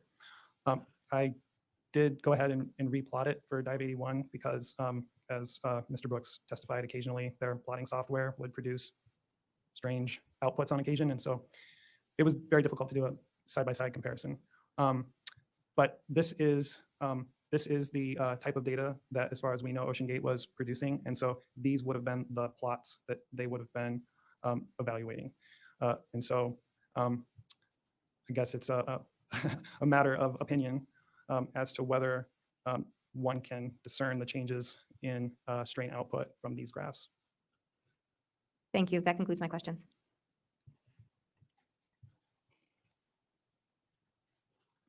Dr. Kramer, Lieutenant Commander Whalen has a question. Thank you, Dr. Kramer. When you measured, and we had just discussed measuring the thickness of the version 2 hull, and the number was approximately 5. What was it? 5 point? It's somewhere between 5/32 seconds and 3/16 above the 5-inch, the nominal 5-inch thickness. Yeah. Did you do the same tests on the version 1 hull? The same measurement, I should say. I did do a thickness measurement on the version 1 hull. And what was that? It was like 4.97. It was slightly below 5 inches. Lieutenant Steele, can you? I do have a slide where I have a visual comparison of those two. You can bring that up. That's slide 63. Yeah. So this slide here shows a piece of the version 1 and a piece of the version 2 trimmed ends stacked on top of one another. So you can, I think, visually see the difference in the thickness of the two hulls.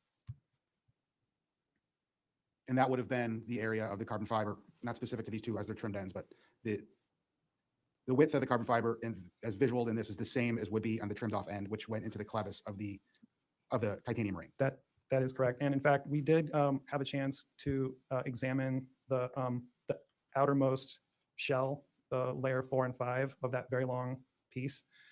And we were able to see that the outside of that layer had material removed from it, to presumably to bring the thickness down to the level where it could be inserted into the titanium ring. Yeah, you need to make sure the thickness isn't too big to be inserted in the ring. It's always uncomfortable. Lieutenant Steele, can you bring up slide 34, please?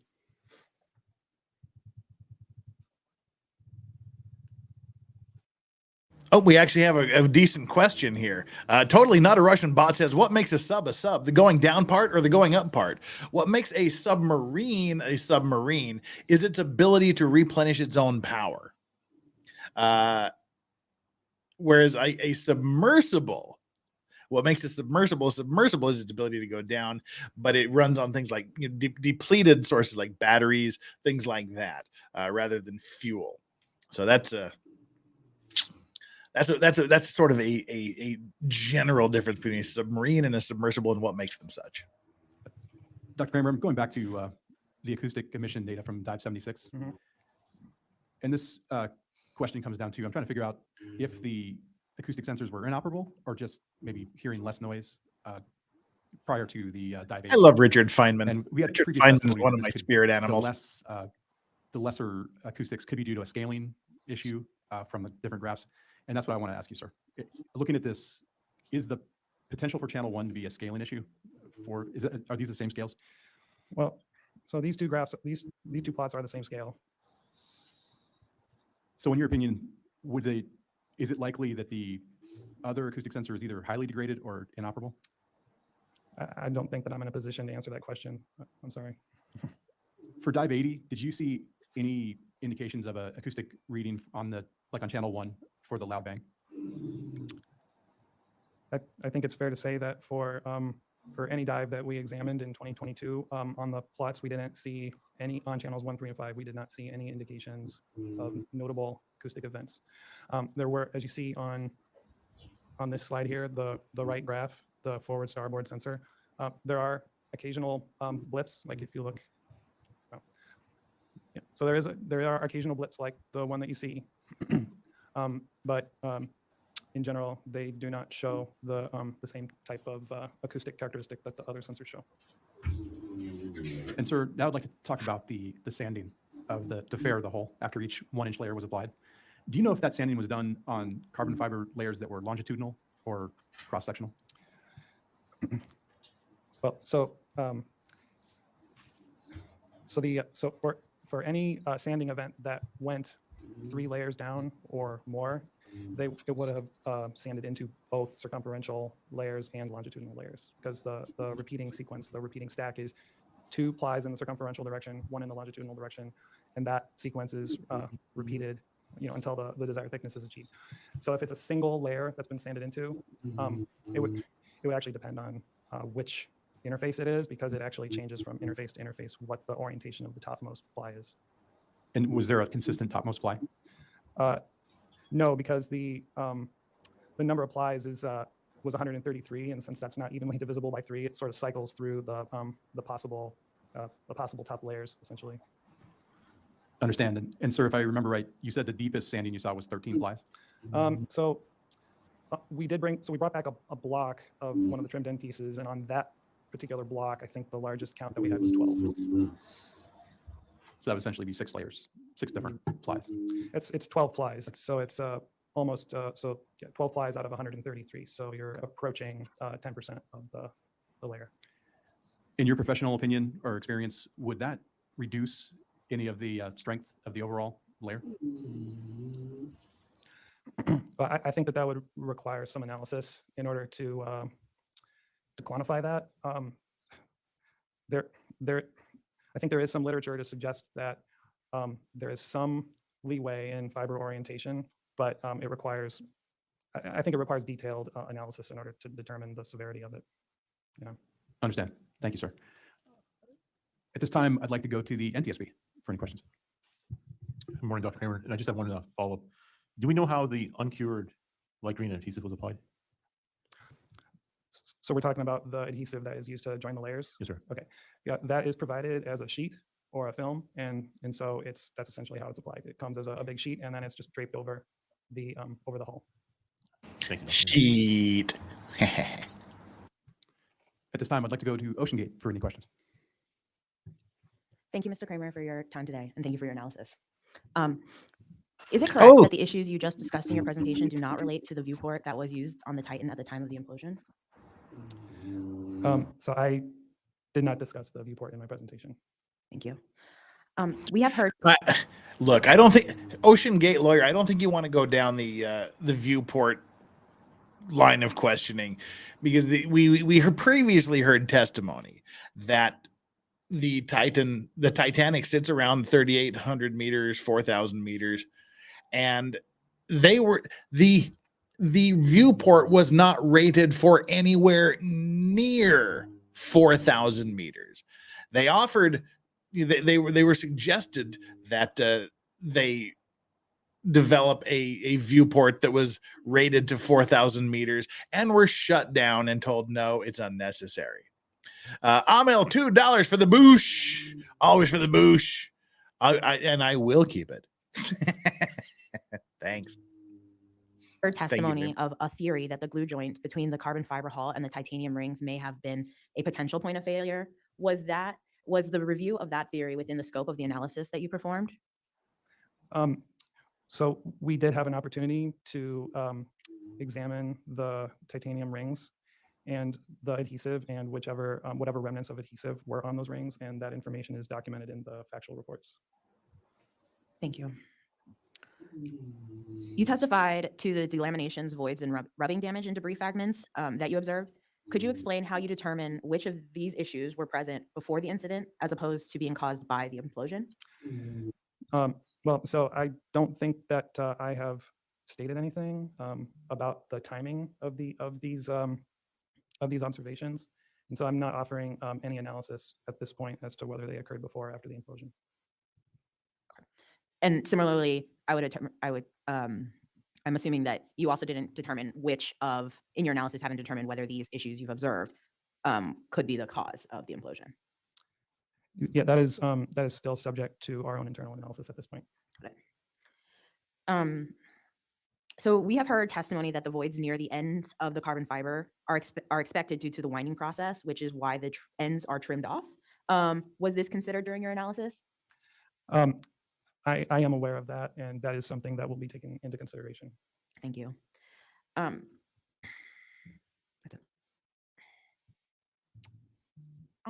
Thank you, Mr. Kramer. We're done with the questions. At this time, I'd like to take a 10-minute recess just to make sure there's no final questions for you, sir. And we'll reconvene at 10:05. All right, let's take a 10-minute break. That'll put us 20 minutes behind. Woohoo! We're catching up to today, peoples. And if he finishes, that means they're going to finish almost 45 minutes early with his testimony. He was supposed to go till 11:15 Eastern. All right. Oh, dog snore. Got some strawberry snores in the background. This hearing is now back in order. Dr. Kramer, Lieutenant Commander Williams has some follow-up questions, sir. Dr. Kramer, I just have 2 follow-up questions. We heard testimony earlier during this hearing that using cutoff ends of the hull to produce witness panels to conduct mechanical testing of carbon fiber is a standard used in industry. Would the cutoff ends of the hull that you analyzed be representative of this to be used to conduct mechanical testing?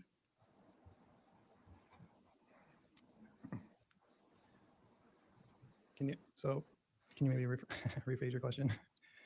Yeah. I feel like you're asking me to offer an opinion as to whether this material would be, well, anyway, go ahead.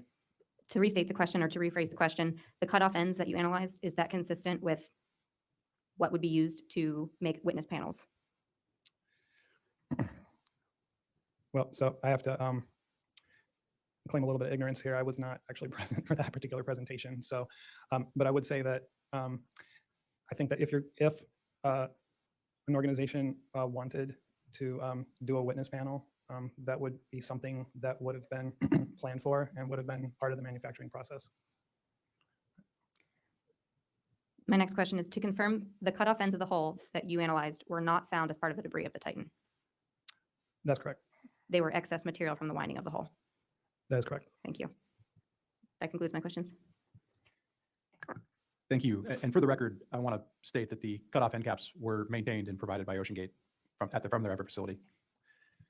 Just to clarify, you mean the trimmed ends? The trimmed ends, Yeah, yes. of the carbon fiber, not the end caps, just to be clear. Right, and I'll rephrase. The trimmed ends from both the first and second Titan hulls were maintained at your effort facility and provided to the Marine Board. Lieutenant Steele, can you call up slide 28, please?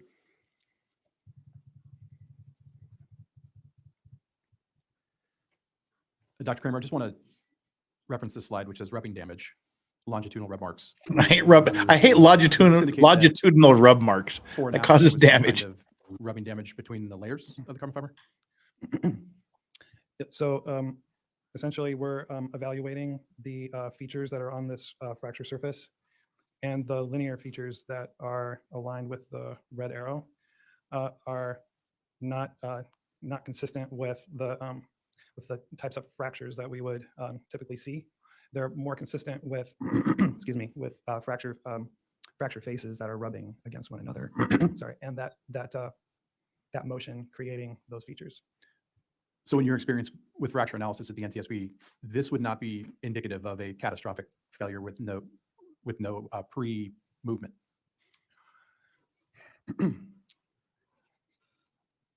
Well, I think, again, that starts to get into the issue of correlating observations with timing, and that starts getting me into analysis. Understand. Thank you. Lieutenant Steele, can you call up the slide for dive 80, please? What number is that, sir?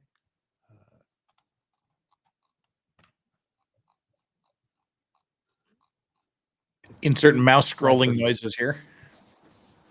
Phrasing. Don't know why I hit that button. I guess it was just it was a premature ejaculation, I guess. It was premature. Slide 39. I was waiting for him to say something saucy. Is the strain gauge for response for dive 80? Dr. Kramer, I want to understand the shift that occurred during the loud bang and what that might indicate from a strain gauge perspective. Is this indicating that the strain gauge moved in relation to the hull, or is it that the strain gauge is receiving data differently? Can you just explain what this means to you? Well, so the strain gauge is physically bonded to the hull, and so unless the also any changes in the strain of the hull are expected to be reflected in the readout of the gauge, and so that's what we're seeing here. I guess maybe I'm not understanding your question. Does this mean that the hull is now experiencing the strains in a different manner? So it means that it means that there is a sudden change in both the longitudinal and the hoop strain at this particular location of the hull. And we see this type of response for this is gauge group 4, and we don't see it for other gauge groups such as group 3. And so there's a change in the strain in the hull that is occurring at this location that is not occurring at other locations. Is that something that would be problematic if you were monitoring strain gauge data? Well, without offering my my own opinion about what I would do as an engineer, I guess I would just refer back to Mr. Brooks's testimony about his concern about it and other people at OceanGate. Thank you. Oh, can you confirm where strain gauge 4 is on the hull? Do you remember? Well, so we do have a document from the Deep Ocean Test Facility that shows the strain gauge layout. But based on Mr. Brooks's testimony, there is a little bit of uncertainty at the moment as to exactly where that gauge is. And so I think at the moment, I'm hoping to get that clarified shortly so that we can be more specific about that. Yes, sir. Okay, Yeah. that remains under investigation then. The Yeah, exact location. yeah. The diagram from the Deep Ocean Test Facility does provide a location for it. We just need to confirm whether it changed or not.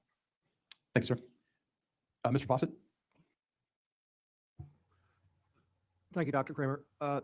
Will a sound make a movement that's detectable by a acoustic strain gauge? All right, correction on a strain gauge. Well, so you're talking about in the context of the Titan? Correct. Well, so I think that I think if we look at so we have both strain data and we have acoustic emission data, and I think that if you look at those two, you would probably conclude that they're not correlated. Thank you, sir. Are there any final questions for Dr. Kramer?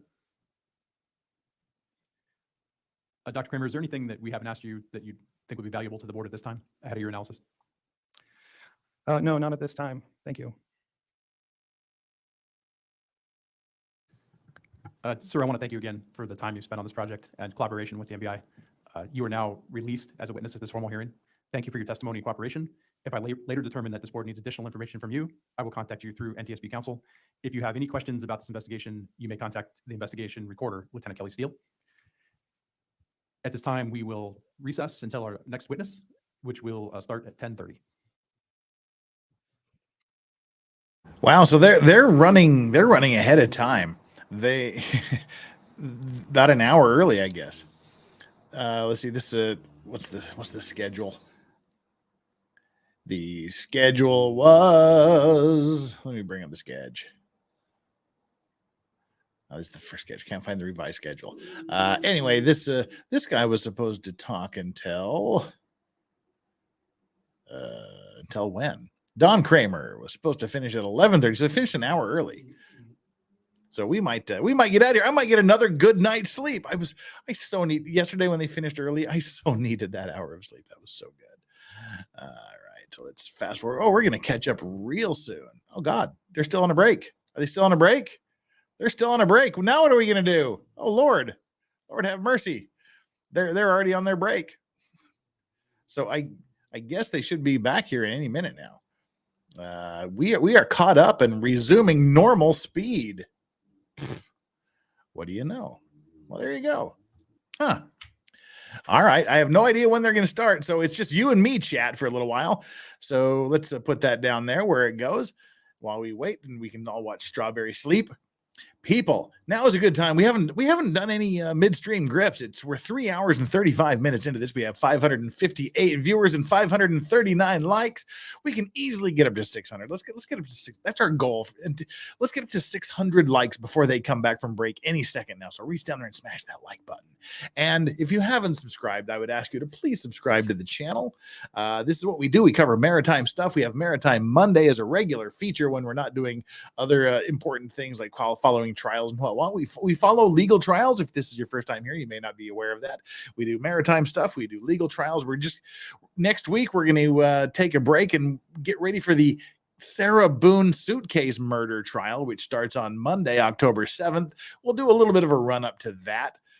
Next week, we'll also cover some other issues. We do retro trials on Thursdays normally when there's not other trials we're covering on.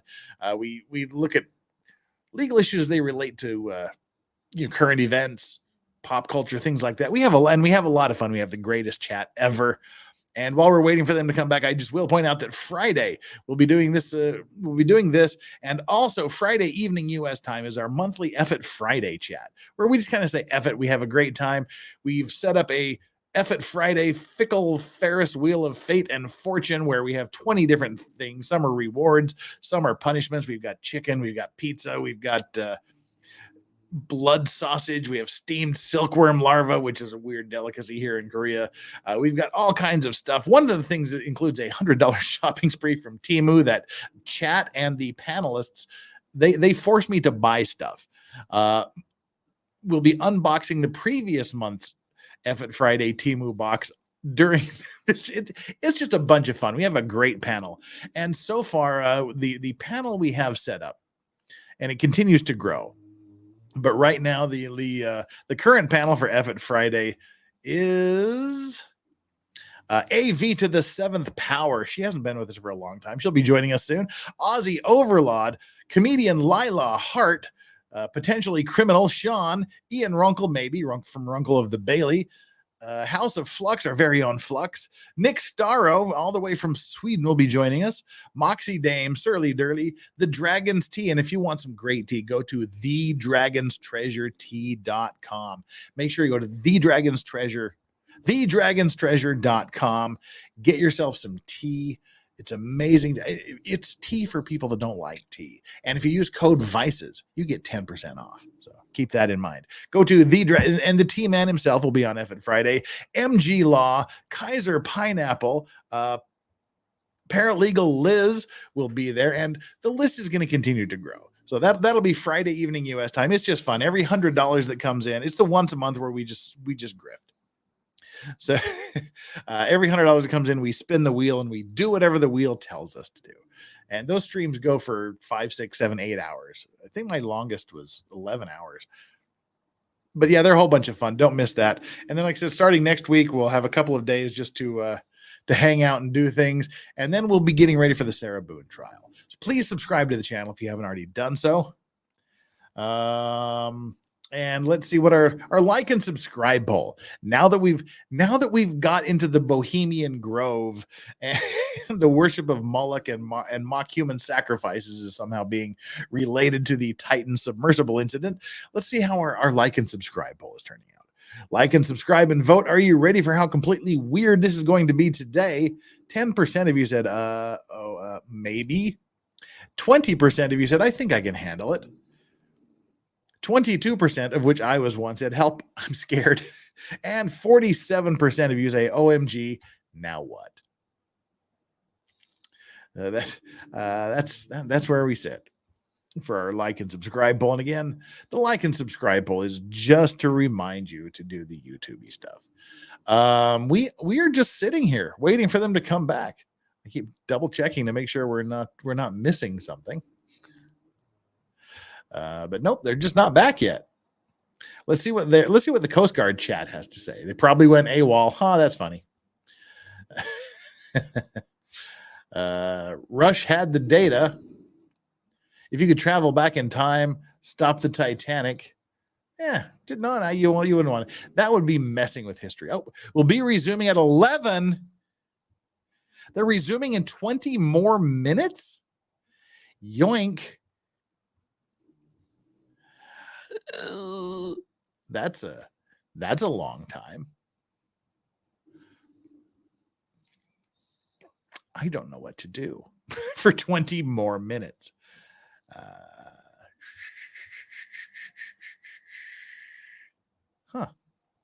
I do. All right. Command decision. We are going to go to the Coast Guard site. Coast Guard. Let's see. Where are we? No, I'm looking for one specific Coast Guard. Coast Guard public hearing schedule. Is that what we want?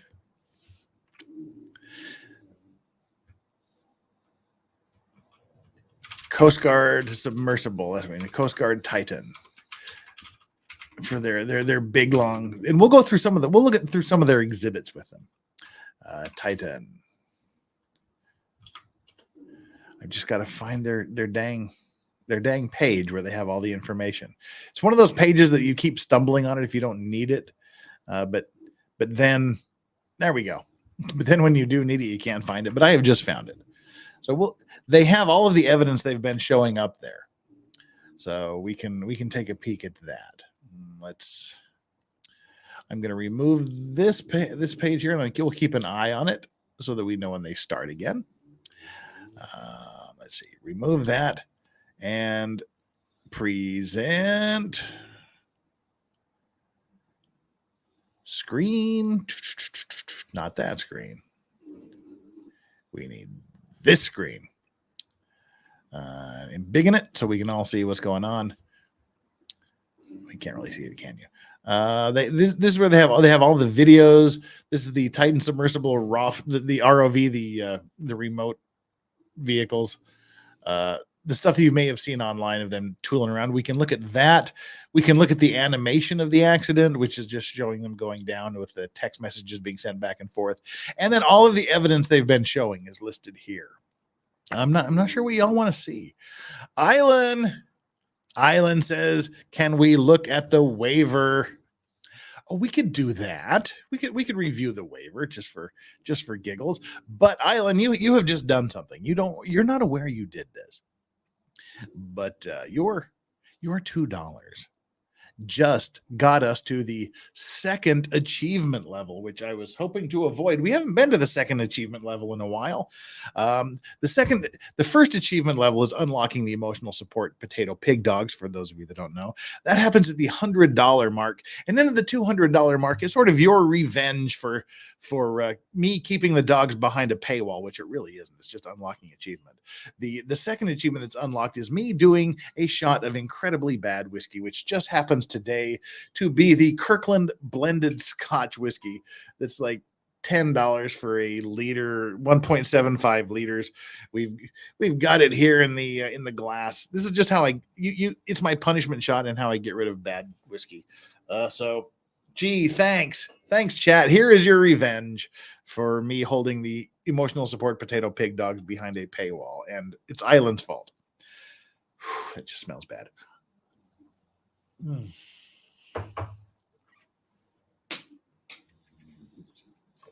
Oh God, that is bad. Man's drinking Costco whiskey. Yeah, yes, Costco whiskey. It ain't good. Ew, yeah, I know. Ew. Ugh. But that's the second achievement. And if you're wondering what happens at the $300 level, that's a double shot of absinthe, neat, no ice, no sugar, no water. It's delicious. Whew. Oh, that's bad. All right. Let me go digging for the waiver. Gosh, it's part of the lawsuit. Now I've got to go digging for the lawsuit. Okay, let's do this first. Let's put up one of the ROV videos. We'll watch the Channel 3 ROV videos. Where's the... Oh, come on. Are you going to... Can we... Oh, yeah, we can watch it. Right. We'll watch this while I go and dig for the waiver. There obviously is no audio because they're a billion miles below the ocean surface. I guess this is just the ROV picking up bits and pieces. Ew. Now I gotta find the damn lawsuit.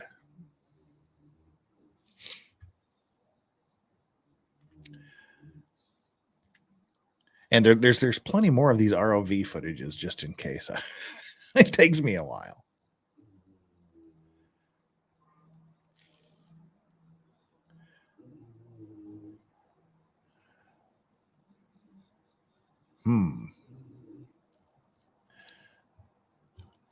What on earth are we looking at?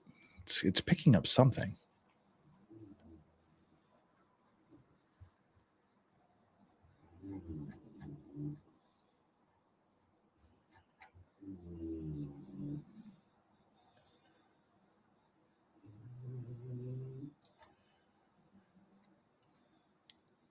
I wasn't prepared to be asked to review the waiver here.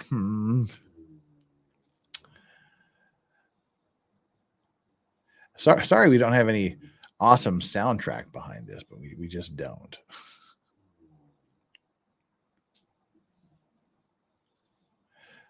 Huh. Well, it's not there, is it?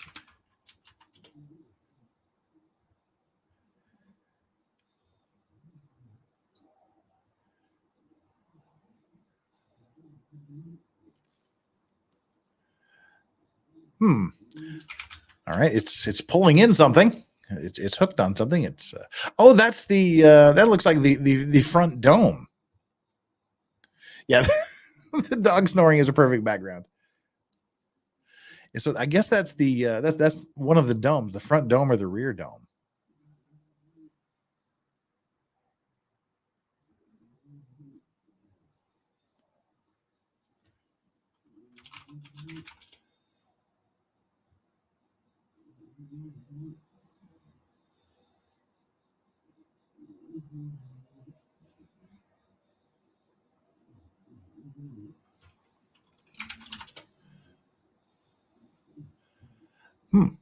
It's kind of cool, I guess.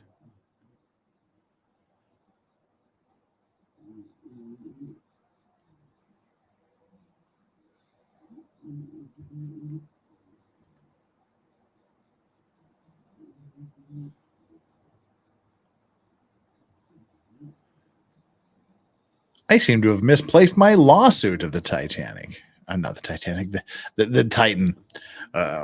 Probably bleeding viewers, aren't we? Oh yes, we've bled nearly 70 viewers. Hang tight, people. They'll be coming back in 10 minutes.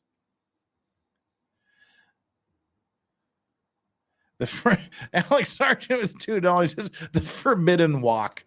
Well, that's the end of that video. Let's put on the next ROV video that's not of the Forbidden Walk. The next one is remotely operated vehicle footage from the Titan Submersible incident salvage. All right, this is the channel 4. Oh, look, it's the same thing from a different angle. How cool is that? Oh, it's up close and personal with this one.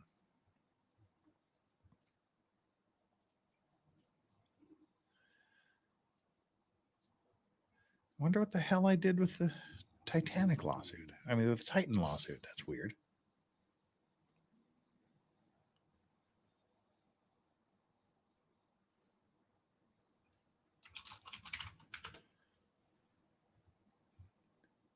Titanic submersible lawsuit. Oh, I found it. How good am I? Now, it's 28 pages, so we have to scroll through here.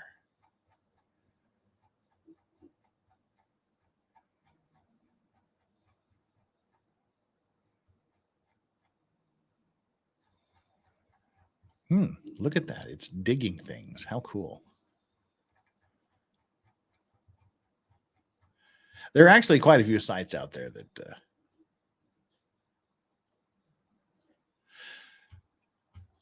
that sort of break this down from an engineering point of view and things. All right, I have found this is actually kind of cool. No. Grab it, pinch it, haul it up.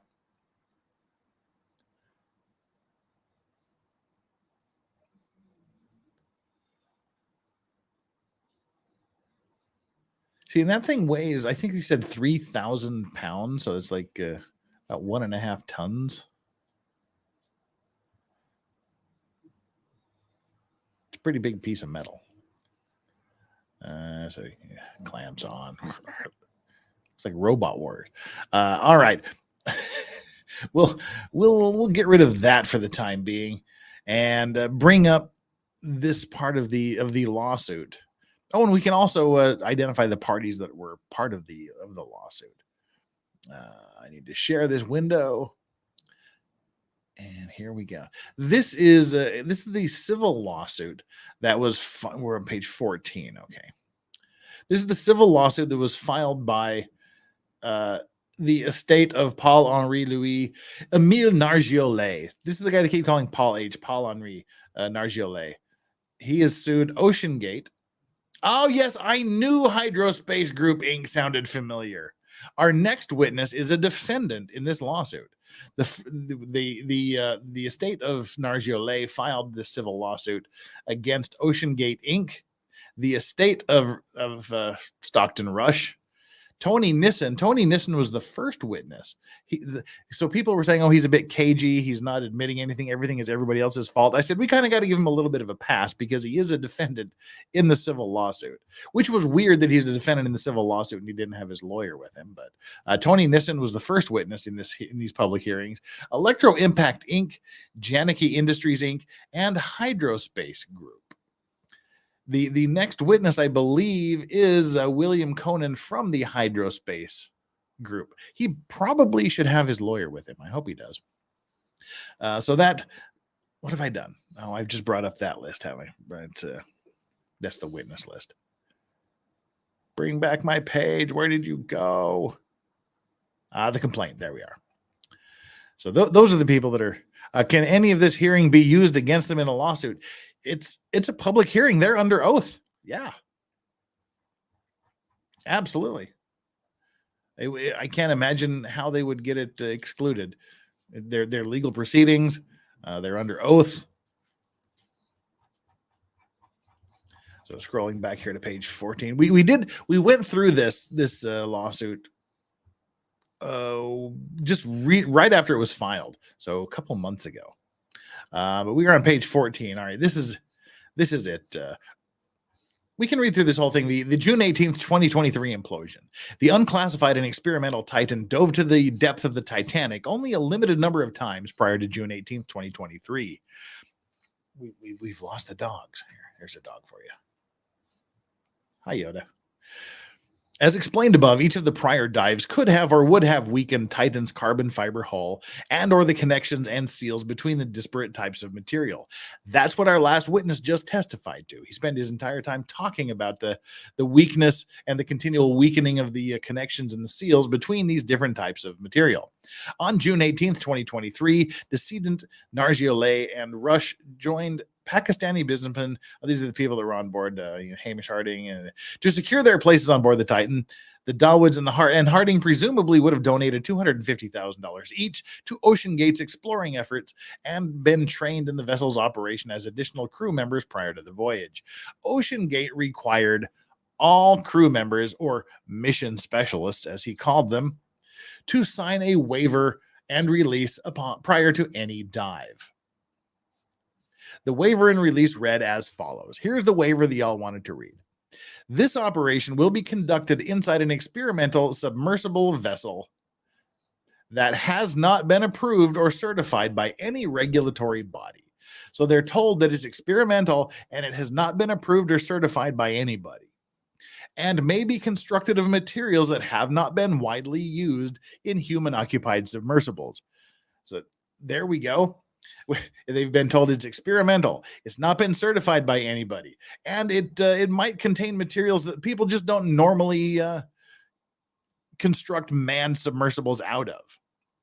Travel in or around the vessel could result in physical injury, disability, emotional trauma, or death. So in addition to all those other things about it being experimental, not being approved, and being constructed of material that they don't normally conduct manned expeditions with, you also might die. The support vessel could expose me to property. This is the support vessel, the one that was towing the Titan. They're saying that vessel could expose me to property damage, injury, disability, or death. That's the second time death has been mentioned. Oh, Alan, good God. I don't know when you left, but if you didn't see the end of our first witness, you need to watch that. So they've been told twice that death is a possibility. Assisting in the operation of the sub could lead to property injury, disability, or death. Now, again, these waivers are legally binding documents. You waive your rights, to claim in situations like this. But what they're doing here, and I think as the past 6.5 days of testimony have really made what's going to come next here quite a viable argument as far as I'm concerned. And this is how they're arguing. This is why they're arguing why the waiver should not apply to them. The waiver and release failed to disclose many key relevant risk factors detailed above regarding the design and operation of Titan or the materials used in construction.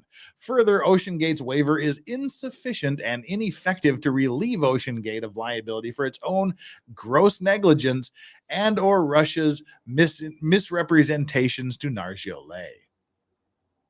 This is a very important paragraph here. So they're saying this waiver does not tell you how bad it is. This waiver doesn't tell you of lots of very key, very relevant risk factors that the passenger did not know about. It didn't tell us about design problems, material problems, such as we've gone over the fact that they're using an oxygen scrubber that was essentially a plastic tub bought from Home Depot with a computer fan on it. The ballast tanks were Coast Guard bags, airtight, watertight Coast Guard bags with a shop vac vacuum hose glued to it. The high pressure oxygen tanks are stored directly next to unshielded, uncovered, unwrapped batteries, kind of sparky things. Sparky things and high pressure oxygen are not good playmates. Dave Lockridge testified also that the floor of the Titan was essentially the same plastic they make cutting boards out of that they bought in bulk from Home Depot, which also happened to emit toxic fumes when heated. So they're saying that all of these things, they didn't disclose all of the risks. They didn't talk about many of the very, very important risks that are brought about by design materials, design flaws, construction. Oh, the dogs have found a plastic. Oh, Strawberry has found a plastic bottle, it sounds like. And this waiver does not absolve OceanGate of liability for their gross negligence. And the gross negligence is essentially, it amounts to negligence that's so serious, it's almost an intentional act. So the gross negligence of OceanGate and the CEO, the founder of OceanGate, Stockton Rush, misrepresented things to Nargiolet. That's what they're using to get around this waiver. And with what we've seen the past few days, damn, I think that the waiver is just going to be crumpled up and chucked in the trash, because there was so much that wasn't told to these people, so many design flaws, so many historical problems with previous dives, so many things that they just were not knowledgeable about or exposed to.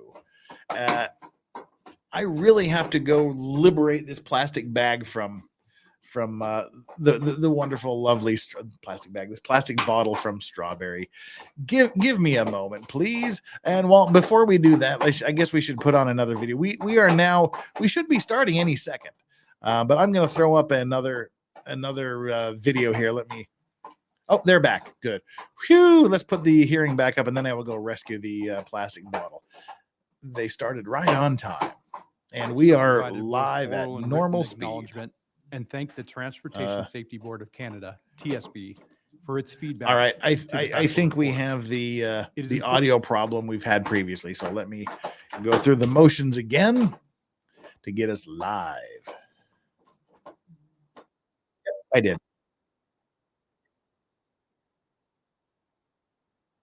Collaboration was done under International Maritime Organization protocols, and as Canada has been designated as a substantially interested state to this incident that the MBI is investigating, and that was because the support vessel for the Titan was a Canadian flag vessel, Yes. the Polar Prince. And it launched, the mission launched from Canada as well. We will now hear testimony from Mr. William Conan with Hydrospace Group. And again, remember, this guy is a Mr. Conan, defendant in the the civil board's suit. recorder, Lieutenant Steele, will now administer your oath. Good afternoon. Please stand and release your right hand. A false statement given to an agency of the United States is punishable by fine and/or imprisonment under 18 USC 1001. And Knowing this, as long as I'm solemnly swear standing that up, the I'm going testimony you're to about provide I'm going to will go be the take care of a truth, the little bit of truth, and business and nothing be but the right truth. So back. help you God. Thank you. You may be seated.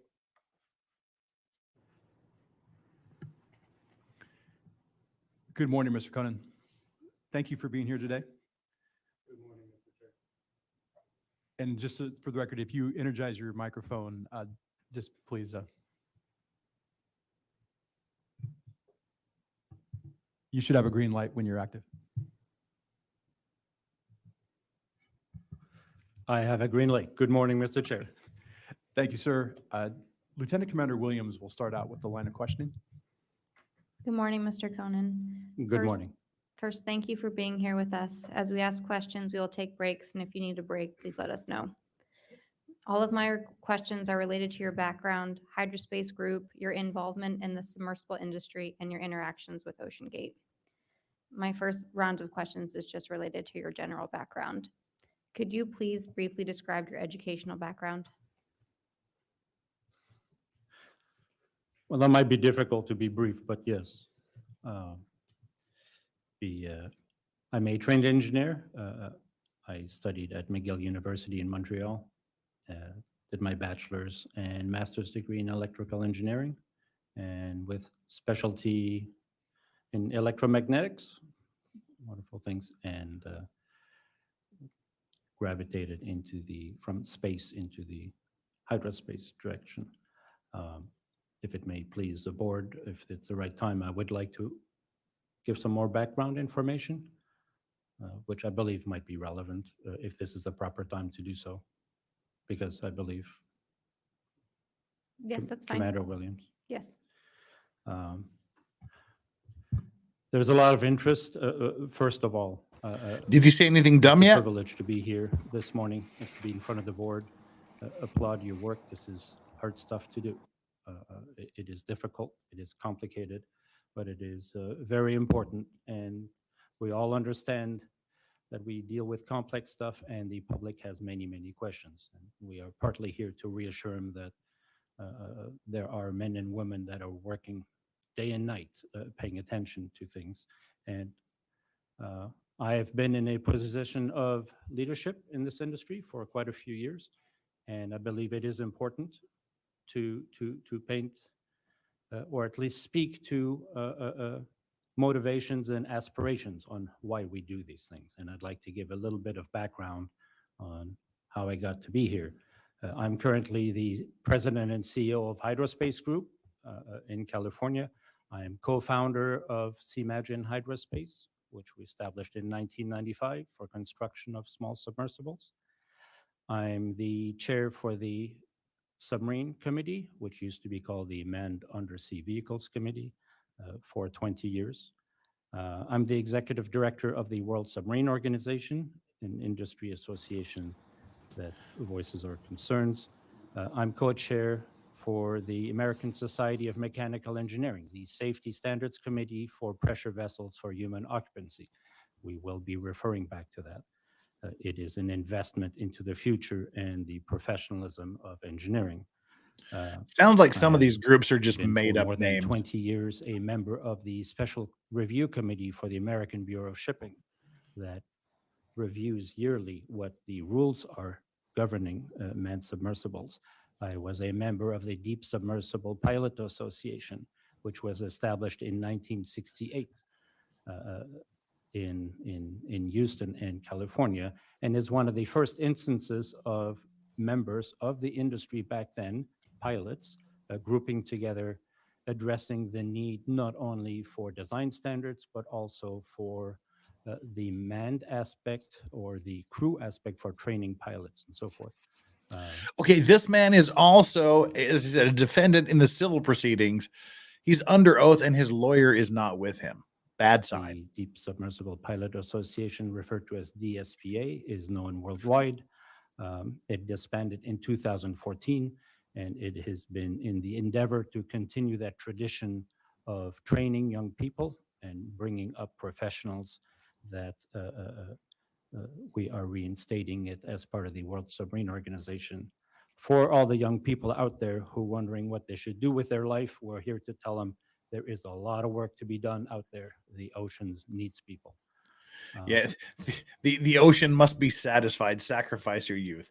Alex Sargent with the $2 is the Forbidden Walk. That was the front dome or the rear. I guess it was the front dome because it was big of the submersible. And Alex Sargent also with the $2. Experimental equals Home Depot special. Might squish. Knowledge is not a commodity. It is not something you type onto Google. Knowledge is a responsibility.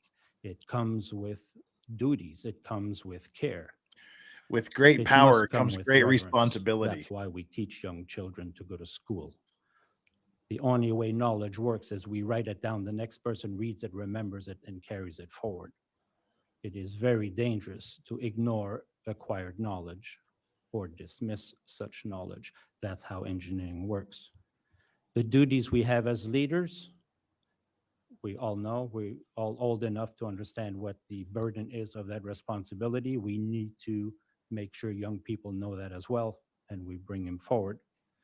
To that extent, I'd like to just briefly, for the benefit of the board and anybody listening is wondering, well, where does all this come from? Give you some background. I was born in Germany, just like my father and all the many generations before him. I was born on a farm. We grew up on a tradition. I was born a poor of black child. independence, hard work, reliance. Steve Martin, The Jerk, resourcefulness, great movie. and paying attention. My parents moved to Canada in 1965. They had 5 children. I'm the second of 8. And they also moved into the unknown. Their aspirations to continue farming, the hundreds of years of farming tradition in Germany, they carried over into the new world. Like my father quoted, he says, "We went from the land of our ancestors to the land of our children." There was a lot of sacrifice it involves. People that listen to this, anybody who's been an immigrant understands what sacrifice means and the resourcefulness it takes. We spent the better half of 25 years finding out that this great land of opportunity has a lot of pitfalls and a lot of people. Their that will take ancestors advantage journeyed of it. forth every 30 years or did our so father. on misguided With quests 8 for children, world we dominance. literally spent 25 years working really hard to save the family farm. Well, like they say, what doesn't kill you makes you stronger. Nietzsche, became German pretty darn strong. philosopher. There was never any money around, but we know how to work. The gifts we got was from our father and our mother. From our mother, we learned discipline, tradition, justice, and competence. From our What father, the fuck is he on we about? learned courage, self-reliance, and integrity. And he sent us out into the world and said, okay, I might not see this, but you guys go ahead. You don't get to pay for this. You can only pay it forward. What we've got, essentially what I have, I built with my own hands and with a gift and the talents of God. It takes hard work. And it takes vision and purpose. So I didn't get to be in this position of leadership and taking on all that just out of happenstance. After university, I did have an opportunity to move to California. Wasn't crazy about getting a job. I suppose it's a farmer in me and the sense of independence. Someone says, here's $600, go to California, open a new office for some engineering services. A lot of interesting stories there, but just like my father was moving into the unknown, it wasn't the first foray for us either. We moved from Germany into Quebec, speaking the language. We learned in school, the kids in school, I only spoke German at home. The kids in school didn't know how to read or write either. So you kind of pick it up. High school, our parents had the good sense to think, you should learn English. It's a good thing in life. Well, in mid-70s, the silent revolution of language revolution that was happening in Quebec was pretty tough. 4 years of high school, you were the odd man out. Couldn't really hide that you couldn't speak English. And you couldn't really hide that from the French side, you were going on the other side.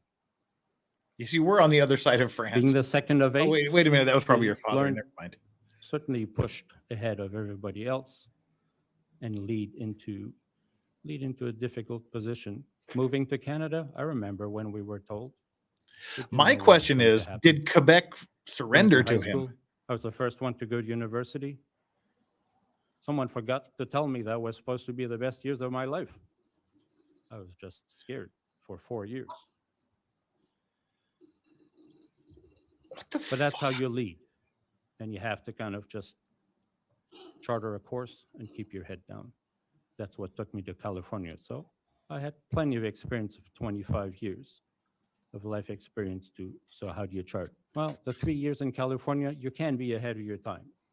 I brought some very advanced computer simulation technology. You'll hear some of it from Mr. Bart Kemper for stress analysis, which is used everywhere.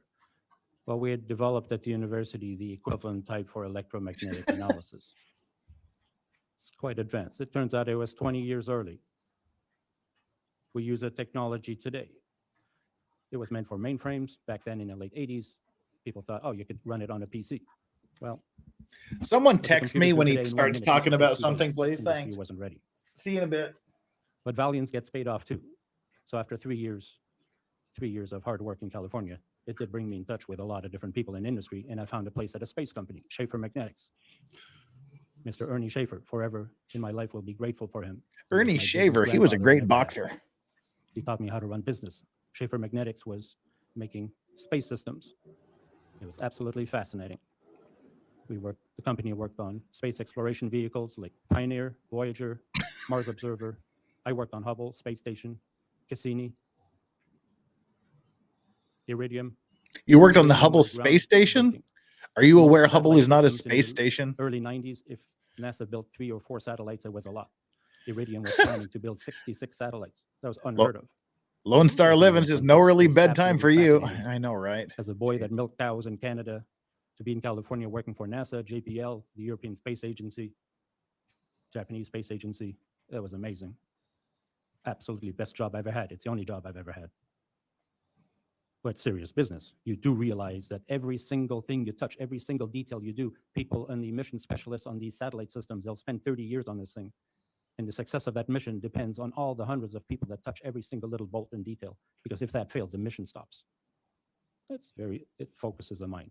Competence is not optional. And I love the job. Well, to my wife's chagrin, I figured I could do more. So by the time I got my green card, I started the submarine company. It's like, why would you do something like that? Well, that's where it comes down to having a sense of where do you need to go. And God makes funny things in life sometimes. I'd never seen the ocean until I was 25 years old. We literally were milking cows. My friend was getting married in Mexico, ended up in Acapulco, and the first time in my life, I put on a snorkel. I'd seen the ocean. That river, it's a dark surface, there's stuff underneath. I put the snorkel on, and I didn't realize how profound the experience was going to be. But I found out that I saw a world I couldn't imagine. Alex Sargent says, hold up. English is taught in elementary in Germany. The hell is he on about not learning till high school in Canada? Well, this was Germany of a long, long time ago. This was still in the Deutschland über alles phase, I think, of their existence. In retrospect, it was very humble, but it was amazing. After about an hour of snorkeling, I realized that I'd only had my eyes below the surface. And I was shocked that I thought I'd been diving for an hour. And I realized that this entire world that you have never known, which is so amazing, you could have been on Mars with life on Mars, it would have been the same feeling, was not 10,000 feet away, but it was just an inch below the surface. It stayed with me. By 1993, when I quit my job at Schaefer Magnetics, I had a different vision.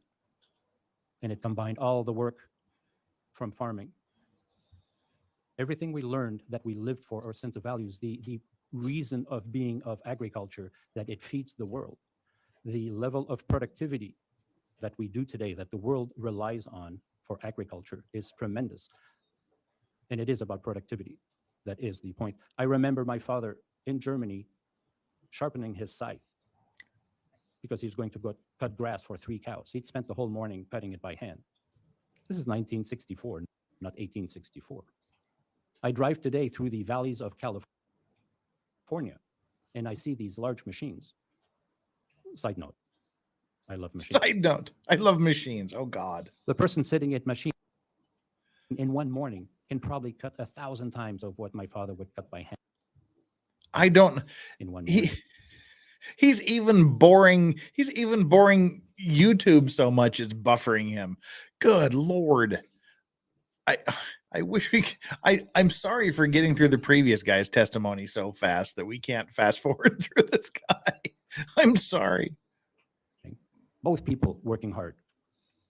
Well, we can here in a bit. We've got time to do some super chats, and then we can just speed him up in here in a minute to get through him a little bit quicker. Where are we at here? Tanny, what's up? Tanny Simmons with the $5. This sounds like badly written fan fiction. Oh my God. No one purchased this audiobook. No, nobody would purchase this audiobook. Sky is a neighborhood with a £2. She literally asked for a brief educational background.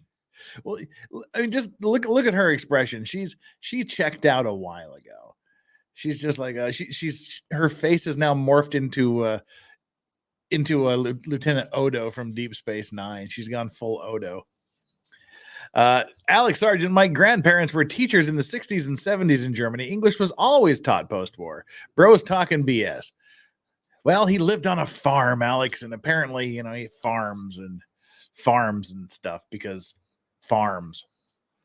I don't know. Farms. He lived on farms. Productivity is not supposed to make your life easy. It is supposed to get more done. The Farms. ability in 50 years of my lifetime to see a change in productivity, not of 10 or 20%, not 10 times, but 100 and 1,000-fold, is at the root of how we maintain our society today to feed everybody. It speaks to the agency we have on land and forest management. It is not from robots. It is from the talent and the hard work of people that is leveraged. They're allowing it because they don't have the they don't have the courage to tell them to shut the fuck up and get on with it. If you're good at running a machine, you don't have to be a PhD. You apply your talent and you make a machine work to produce 1,000 times more productivity. Now we have agency as humans to take care of things. Mr. Conan, just for the interest of time, could we focus on your background related to submersibles, please? Well, why are they allowing it? They're not. She's finally stepped in and said, "Oh, for God's sake, for the sanity of all of us, will you please just focus on the fucking submersibles, please? For the love of God, I'm about to give birth to a child. I'd like to finish this before that time comes." Oh, chat, you guys are happy. Chat seems to be genuinely happy that she has told him to shut the F up. I understand. I appreciate your patience, but it is getting to that. It's Because getting it speaks on why we need submersibles. Because just We're not asking you why we need submersibles. We're asking you what your background has to do with submersibles. just like how we manage our land resources and our forest resources, we must focus on our ocean resources as well. Okay, fine, move on. And it is not through Google that you happen that people have to go out there, and you can only manage these resources through access. Without tractors, without trucks, without road construction equipment, none of this happens. We have nothing underwater. We do not have access. People float on top and just dump things in there or take things out. Nature cannot just fix that on its own. And the magic of human presence is we have agency, and God gave us a head, He gave us talent, and gave every human 2 hands to do something about it. I'm sorry. I told you that I didn't think it would get any worse than, or any weirder than connecting the owner of Ocean Gate to the to the Bohemian Grove and the simulated sacrifice of human life by druidic cloak wearing world leaders as they sacrifice this object to the owl god Moloch. I told you it wouldn't get any weirder or worse than that. Again, I was wrong. How are we here? What is going on? Oh my Lord. For the 530 of you that are still here, let's keep fighting. We can do it. We can get through this. This is weird. And we can clean up and we can fix and manage our ocean. Oh, thank God we have a super chat here. Four knots to nowhere. The LCDR is wishing she went Navy. That'd be the Lieutenant Commander, is wishing she went Navy and not Coast Guard right now. That's funny. I'm wishing I wasn't a maritime lawyer and interested in this hearing at this point in time. I'm questioning my life choices to be a maritime lawyer at this point. Oh, God. And coastal resources, but we need machines to do that, not just robots. Why? Because it takes talent. And until someone shows me how they're programming talent into a robot, I'll start paying attention. Start defining what talent is. I don't know how you define talent, but you can sure see it when you see it in action. Dude, what the And young fuck are people you need to know talking about? that they have Shut up. talent. Maybe it's not for mathematics, but certainly running machines. We know that well. But farmers are Fascinating very clear who has story. talent for what. Any chance you're nearing the So what's the end? motivation? The motivation is we must, I think it's President Roosevelt, in his address on the first national forest, which is a natural resource. When we did the first forests 300 years ago were considered something dangerous, something dark, something you had to conquer. Well, today we understand it is a very important ecosystem and a natural resource. And he says in an address, Shut the when he fuck created up, the Connie. forest rangers, he says, there is nothing more important than a young man and a young woman can do for their country is to become a forest ranger and learn to manage one of the most important natural resources this country has. Dude, are you looking for fucking Treebeard? Shut up. Gutsy for him to go there. That was not the tradition of how people saw forests. Well, today we could do the same thing. Young men and young women need to help manage the resources we have in our coastal waters. And that is why in the next 30, 40, 50 years, we need to have machines go and we need to have access to the ocean. That's how we have agency. That is the purpose why we're here. That's why this technology is important. It takes innovation. It takes hard work. I might not see it. My wife keeps saying, well, you know, I hope something works out, but can you do something that works out in our lifetime? It's like, well, maybe. Can you So we say are shooting something out the children relevant into to the this future. case in That's my why we educate them. lifetime? That's why we're here. We're telling them, pay attention. It's exciting. It's important. But there's also a cautionary tale. There's things we don't want you to do. There's a lot of hard work to do. So it I speaks on don't a know motivation Four why we're Knots here. to Why Nowhere. are I don't we know what's leading? Why are we happening pushing? Why are we anymore. paying attention? Why does it have meaning for us? Because we're shooting. We need to charter a course. We need to be sure. And this is the purpose of this body as well. And the importance of this board hearing. And it's a unique opportunity. Shut that the hasn't hell happened in up. 30 years to have an opportunity like that to address as a group in the nation, as a planet, which direction do we want to take? That's why we're here today. I'm happy to answer questions, but this speaks on aspirations and motivations where we need to do. And this is complicated. It is hard work. And we can only do it all together with collaboration. So we're looking at collaborating with the Coast Guard. We're inviting state agencies from around the world that all have the same issues to see how do we deal with a new mode of transportation like submersibles, which people never thought would exist. Well, here we are. We're at the juncture of getting it done. So that is the motivation why this is important, why it is important to me, and why it is important for all of us to put our heads together. And I'm happy to answer questions. Could you What please the tell me about hell? your experience with submersibles?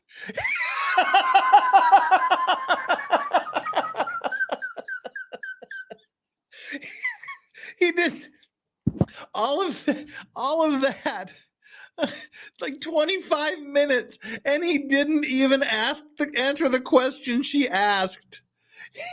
He's been going on for 25 goddamn minutes and he couldn't be bothered to answer the question that she originally asked. Oh my Lord. Chat, I can't.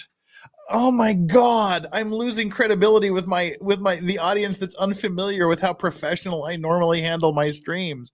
This guy has broken my will to live. And I love how she doesn't skip a beat. She's just like, all right, thanks for all that shit. Now will you please tell us what experience you have with submersibles? Oh God. To see how do we deal with a new mode of transportation like submersibles, which people never thought would exist. Well, here we are. We're at the juncture of getting it done. So that is the motivation why this is important, why it is important to me, and why it is important for all of us to put our heads together. and I'm happy to answer questions. Could you please tell me about your experience with submersibles? Doesn't Sure. miss a beat. We built our first submersible in 1995 through 96. We had it together in 1997 in California, and we figured what to do with it. The first objective is, why don't we do it, put it in for tourism? We looked at the NVIC, we had interpretations, hired a lawyer, and we actually had the idea of, oh, we can charter it out. We actually had an admiral lawyer who drafted the whole thing. We had the waivers, and we were going to Catalina Island in US waters, passengers for hire. We said, we can charter it. We mobilized it to Catalina Island, and it didn't take very long, and we got a cease and desist letter from the port of Long Beach that says, please stop, $25,000 penalty per day. Well, that'll get your attention. I suspect Stockton would have paid attention to something like that too. And we ended up in front of the Marine Board in Alameda, California, where they said, okay, what are you thinking? I says, well, that's what the code says. I think we can charter the boat. It's a bareboat charter with the captain. The submersible was classed with it. Okay, he said it. I'm sorry. He said, what are you thinking? I have to do this. I apologize. Mayday, mayday. Hello, can you hear us? Can you hear us? Can you... Over. We are sinking. We are sinking. Hello? This is the German Coast Guard. We are sinking. We're sinking. What are you thinking about? Mayday, mayday. Hello, can you hear us? Can you hear us? Can you... Over. We can charter the boat. It's a bareboat charter with the captain. The submersible was classed with American Bureau of Shipping. And it says, no. It says, do you really think that the people that are going to bareboat charter the submersible know anything about the submersible? And I said, yes. Well, no. It says, you're right. Sorry, that was on loop. And in 1998, the board told me, Mr. Conan, as far as the Coast Guard is concerned, no citizen is able to make a risk assessment and a decision of informed consent when it has to do with submersibles. It is just too complicated. I had to agree back then, and I have to agree today. It is an issue that has come up quite a bit on all the waivers and the freedom of people making decisions, and it bespeaks of a very modern challenge we have in society today as the level of technology keeps increasing to the point where it is no longer possible for a citizen of the country to understand all the implications of the technology that is around them. Informed consent is a big issue. It's not going away. It's going to get more important, more difficult. And very specifically with submersibles, no.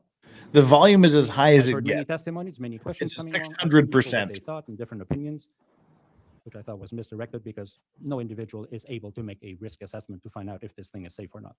Just not possible. So back to 1998. They said, okay, well, go home, you have class, but you need to have a full certificate of inspection by the US Coast Guard. You need to submit all the papers and have to give credit where credit is due. In retrospect, we submitted to the OCMI, we submitted all our documents. It went to the Marine Safety Center. They processed it. To us, it seemed like a very long time. They processed it in 4 months. By the end of September, we had everything. But we thought it was a very long time. And after 20 years, there was some very good participation. So I have to, after the fact, give them credit for being active. Well, it was end of September by the time we got the COI and the season was over. So it cost us the whole season, cost us a bunch of money. But that wasn't the hardest part. The hardest part is the Coast Guard also said, well, Mr. Conan, to pilot these things, your pilots must have a certified captain's license by the US Coast Guard. So, okay, what's that look like? Like, well, we have a 150-ton license. It's like, well, how's that going to help them pilot a submersible? It's like, well, it's not, but we don't have anything else. So in terms of experience and breaking new frontiers, we had to develop a pilot training program. It is still one of the proudest assets we have at the company today, because we spent a year working with the LA Long Beach Coast Guard Department to create a small submersible US Coast Guard approved pilot license training program. It took a while. We trained probably a dozen pilots that had either an endorsement to their captain's license as a small submersible pilot, or more than half of them, it was their original captain's license. It was quite extensive. We took the crew. We had a requirement of training them for 40 hours in classwork. They had to have 20 hours practical experience. They had to pass a written test. They had to apply to the US Coast Guard. Coast Guard had their standard requirements, seamanship of 90 days. They had to have a physical. They had to have drug testing, and it required that they have EMT training. When they applied to the Coast Guard and they passed for entry, the Coast Guard would administer an exam on our submersible. It's an exam that we gave the Coast Guard a number of questions to, and they had to administer to the pilots. But the pilots also had to show up at the Coast Guard with a certificate from the company that said that they passed the written exam and the training program. And if they passed all that, they actually got a Coast Guard certified pilot license. That was a big achievement, and nobody has ever done that in the past 30 years. Atlanta Submarines has some large tourist submarines in the Virgin Islands and in Hawaii, Guam, but no one's ever operated a small submersible with passengers for hire under an OCMI license. We did. We ran it all the way through 2002. So we're speaking from direct experience, knowing that it is possible, it is feasible, and it's doable. Question is it scalable?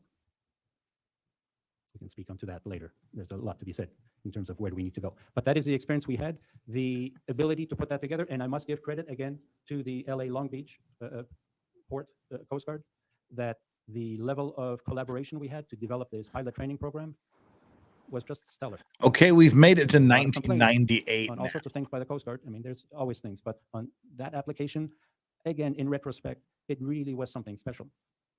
Now, it turns out that part of the challenges we have is there's a lot of independence on the Coast Guard captains from port to port, and the adjudication on what they recognize has a lot of variance. It is a problem.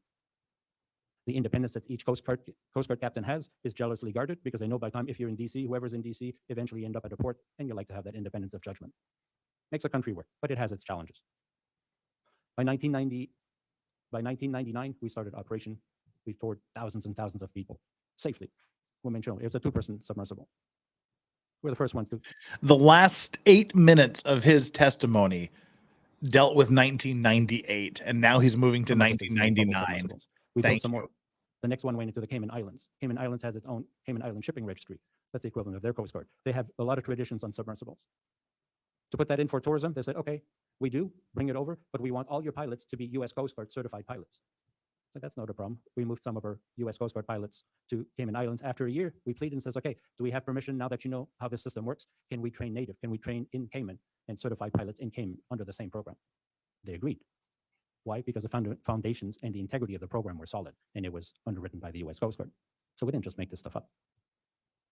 It's brand new. Is it innovation? Yeah. Is it flashy? No, but it's really, really important, and it's fundamental on how we do. This program, this training program, is something we've been carrying for 20 years. Coast Guard, why don't you just start asking him the questions? It gets us into the countries around the world. Who gives a shit about his history at this point? Here's a template. We have built 16 submersibles today over 25 years. We consider them the best submersibles in the world. We pay attention. All right, we've almost caught up. We'll go back to normal speed. National Geographic Society. I'm literally just going to skip the last minute of his testimony. There we go. So, Mr. Conan, you're crazy, because our 2-person submersible had the pilot on the outside. You might still see some of these on there. So we had 2 people inside the bubble and the pilot was outside. Who makes a submersible with a pilot outside? Well, it was a very nice, little, comfortable. It's like a limo tour. You have a lot of privacy in your own little cabin. Moms and their kids would just live it. That was unheard of. Not only did we get it ABS class, we got it to Coast Guard certification, and we got it under pilot training program. So nobody can tell me that it's hard to get innovation through. We are making very deep submersibles today. They're all classed. We work with ABS, very closely with ABS. I've been on the Special Industry Committee. ABS invites industry to help them write their rules and review their rules. They have a special committee on submersibles codes. It's voluntary. You don't get paid for this. You just invest your time and energy into it. So I've been with ABS on their special committee for more than 20 years. Fascinating story. Any chance you're nearing the end? This also brought me to the next phase of taking over the chairmanship of the Marine Technology Society Committee on Manned Submersibles. I can't. That was in 2003. I can't with this guy. Most people thought, submersibles, this is all going to be taken over by robotic systems. There was not much attention being paid at all on it. It's had very humble beginnings, but I pushed, coming from space, where it was a professional industry, where there was engineers, thousands of engineers working around the world with conferences discussing techechnologies, regulations. I'm sorry, I'm going to talk over him here for just a little bit. Hope you don't mind. Island with the $2 says, shh, his words are saving the ocean, for God. And Alex Sargent said he's been Well, that's Canadianized. where my mother spoke to me and saying, there needs to be better traditions than that. And I And Alex up the Sargent first also said, what do you know about conference boats? where we'd invite Audiobook all unrelated. professionals from around the world to meet one place for 3 days, and everyone sit around the table to discuss manufacturers, operators, regulators, owners, enthusiasts to sit at the table and work out issues and talk about the latest technologies, the latest expeditions, the latest operations. What are the foreseeable regulations that are coming in? And invite the regulators to listen in what the industry was done. Well, in 2003, I can tell you it was very humble. It was part of the underwater intervention. And Chris Mullen with the Australian $2 says anything is worth the delay right now. Within that conference to discuss. And Caroline B decided to join as a new member. Thank you so much, Caroline B. Welcome to the Clean and Sober crew. You're awesome. Roy's testimony, Mr. Thomas's testimony on Monday, did a great job. They tried Only hard. 21 more years for him to discuss until we reach it does make present progress. day. And I've asked Mr. Thomas, can you come? And he came into the very first one in 2003. Can you come and give an idea to the audience what ABS is planning for their next rule changes, or what are they looking for, so that it's done in community and reviewed. And if people have issues and questions, they can be done there and then. Well, credit to Mr. Thomas. He's been doing this for 21 years. And every single year he comes to brief everybody in industry, and we can ask questions, just like we do here today in an open dialogue. That is called progress. Is it slow? Yeah, it's slow, but it works. Not as slow as your fucking That is our testimony. connection to the American Bureau of Shipping and the connection to the classification societies, working with the Lloyd's registry people and with DNV, and at the time, Germanische Lloyd's. Our connection to Germanische Lloyd's as chair of the industry and inviting many people, they play a big important part. Germanische Lloyd doesn't even exist anymore. We can jump ahead a little bit, but please, for God's one of sake. the key things that happen, and there are many questions on the technicalities of a submersible, but the much bigger overarching issue with Titan was that did Ocean Gate have any choice? Dude, let them ask the question. That was one of my. I'm waiting for the Coast Guard to go. Just never mind. We don't want to fucking talk to you. Just go away. We're done. Then Titan would have, Ocean Gate would have an option. Say, well, we asked and nobody was ready for it. Well, Island with the $2 says, can you imagine being bolted in a sub with this guy? We do not have any knowledge on the technology for carbon fibers, which is fair enough. Lloyd's Registry, the discussion yesterday, I believe Lloyd's Registry did attend the dives in the Bahamas. They were right there. They witnessed the dives. And after the dives, decided they were not going to bid on it. So it only left the DNV group. Mr. Conan, do you know that knowledge firsthand No, about I do Lloyd's not. Registry? Okay, I just want to make for the record. So that we could. You're speculating on that. I'm speculating on that. But it's part of the reports. I do an annual report on the industry overview. I mean, that is part of the something I do. One of the very first things I did coming into the submarine industry, one of the first persons I contacted was Captain Don Walsh, 1994. He was in Long Beach, and I talked to Dr. Walsh. And the first thing I did is I asked him for a report to give me an idea of who is doing what. The report on the state of the industry back then, 1994, 1995. It actually cost a lot of money. Alex Sargent said, Jesus Christ, man, get on with it. These reports today, I make every single year for free. Get on with it. Yes, Why? get on with it. Oh, I am enjoying this scene. Get on with it. The class agencies. Well, because it is important to bring in the class agencies and find out what is going on. Mr. Harold Powley is probably someone that would be helpful to talk to. Mr. Harold Powley was a department chair of DNVGL at the time. Mr. Powley was also the European representative at the ASME Pressure Safety Standards Committee for the pressure vessels for human occupancy. We had a close relationship. Everything said to him as an sure, invitation Mr. for a Powell. story. We They had haven't many said anything to him yet. One of the services that the Guy is a NVGO neighborhood with the 2 pounds. Says, isn't this provides like today question and provided 2? back Yes. then was very No joke. custom, Yes, it highly is. specialized engineering within their It classification. literally is assessment. question 2. They have very experienced engineers that was focusing on submarine technology. And I remember talking with Mr. Powley, and he said he bent over backwards and spent 2 or 3 months creating a proposal for OceanGate to certify the Titan. He says it was really difficult, but they really tried to find a way to do it. And they made a proposal and they made a bid. And he worked. Sir, can you just clarify the time frame that occurred?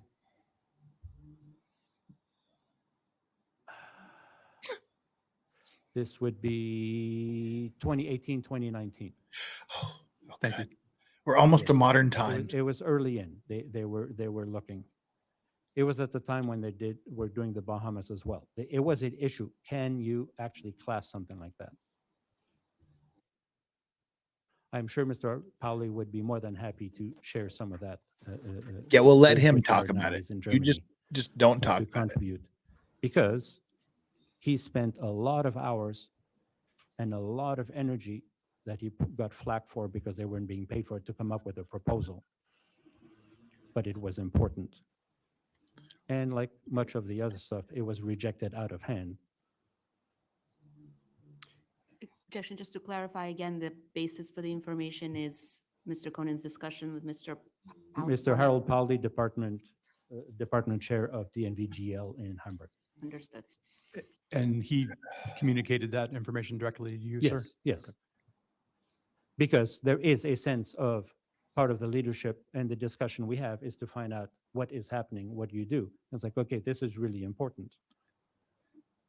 If they would have played this Mr. guy Powley at understood full that, volume, and the Manuel GL group Noriega out would have of given up Hamburg Panama had a the lot faster capability than he did. to do that. No, it wasn't particularly cheap, but that wasn't the point. It would take That's a time lot. and it would cost 652 money. says But maybe somebody asking stood up and Father says, Time "Yes, his we can history do was this, a we can bad work with it." idea. Did you actually get a chance to review that report, sir? No, I was not privy, no. But I'm sure Mr. Powley would be happy to provide that information. We're not And talking it's to really Mr. important. Powley. But it does also say that Mr. Powley within has this nothing to industry, do with this.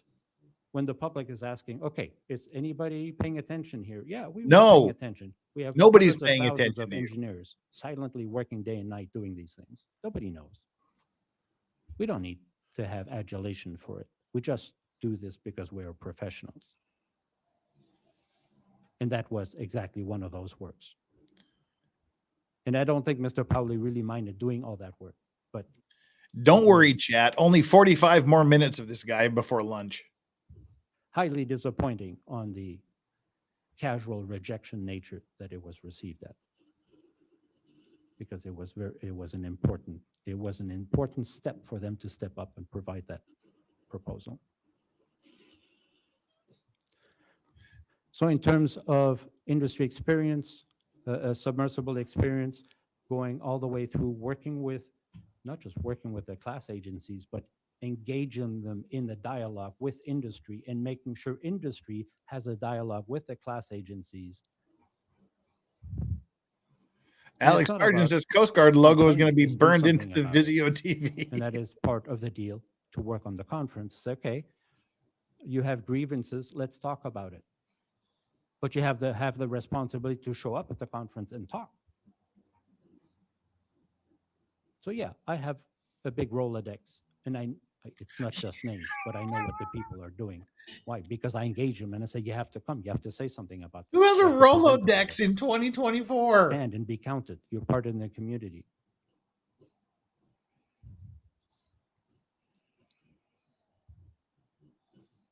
Mr. Conan, can we start talking about Hydrospace Group and your involvement with acrylic windows? Yes, ma'am. Can we start talking about something relevant? Let's talk about acrylic windows. Jesus. So this is the long story short. This is the guy that designed the fucking We have been viewport. making acrylic windows acrylic windows. Holy, all this to get to the fact in he's the the guy that conversation we're built talking the acrylic about window. are Oh very my God. specifically acrylic windows for pressure vessels for human occupancy. So just for definition, we will call these PVHO, pressure vessel for human occupancy. It is a very important field. I believe Mr. Stanley spoke about it. Other people might have spoke about it. Dude, you make It is a acrylic very windows. unique Get the code fuck over on this yourself. planet today, without big over exaggeration. The PVHO code comes from a very distinct work for Dr. Jerry Statue, working for the US Navy, spending 40 years testing a new material. At the time, acrylic was pretty special in the 60s She and didn't 70s. ask for the to find history out of how acrylic can we windows. render this technology safe to make windows out of them. Acrylic was invented in Germany in the 1930s. Of course it was. And I believe the Trieste submarine that made the historic dive in 1960 was one of the first ones. That was one of the discoveries or the adulations of Auguste Piccard, is to use acrylic in the window because it is not brittle like glass. Mr. Statue spent 40 years. The testing, You spend 40 physical years testing thinking about it. for 40 years of finding out how do these windows behave, different geometries, round windows, flat windows, circular windows, cylindrical windows, how do they behave under pressure, to come up with a design methodology to find out how can you determine that these materials and these configurations are safe. This led in 1977 to the publication of the first ASME PVHO safety standard. I have looked. There is no other country that has a basis of data of testing to come up with an alternative, which is why today's ASME PVHO code is a de facto international standard document. It is central to all the discussions we have over here. ASME PVHO is part of the CFRs in this country. It is the law. It is often not mentioned. It is central to this. And what does constitute a PVHO? A PVHO is any pressure vessel with a pressure differential of greater than 2 psi.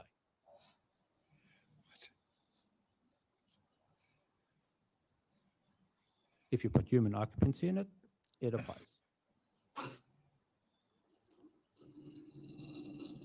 Exactly, Strawberry.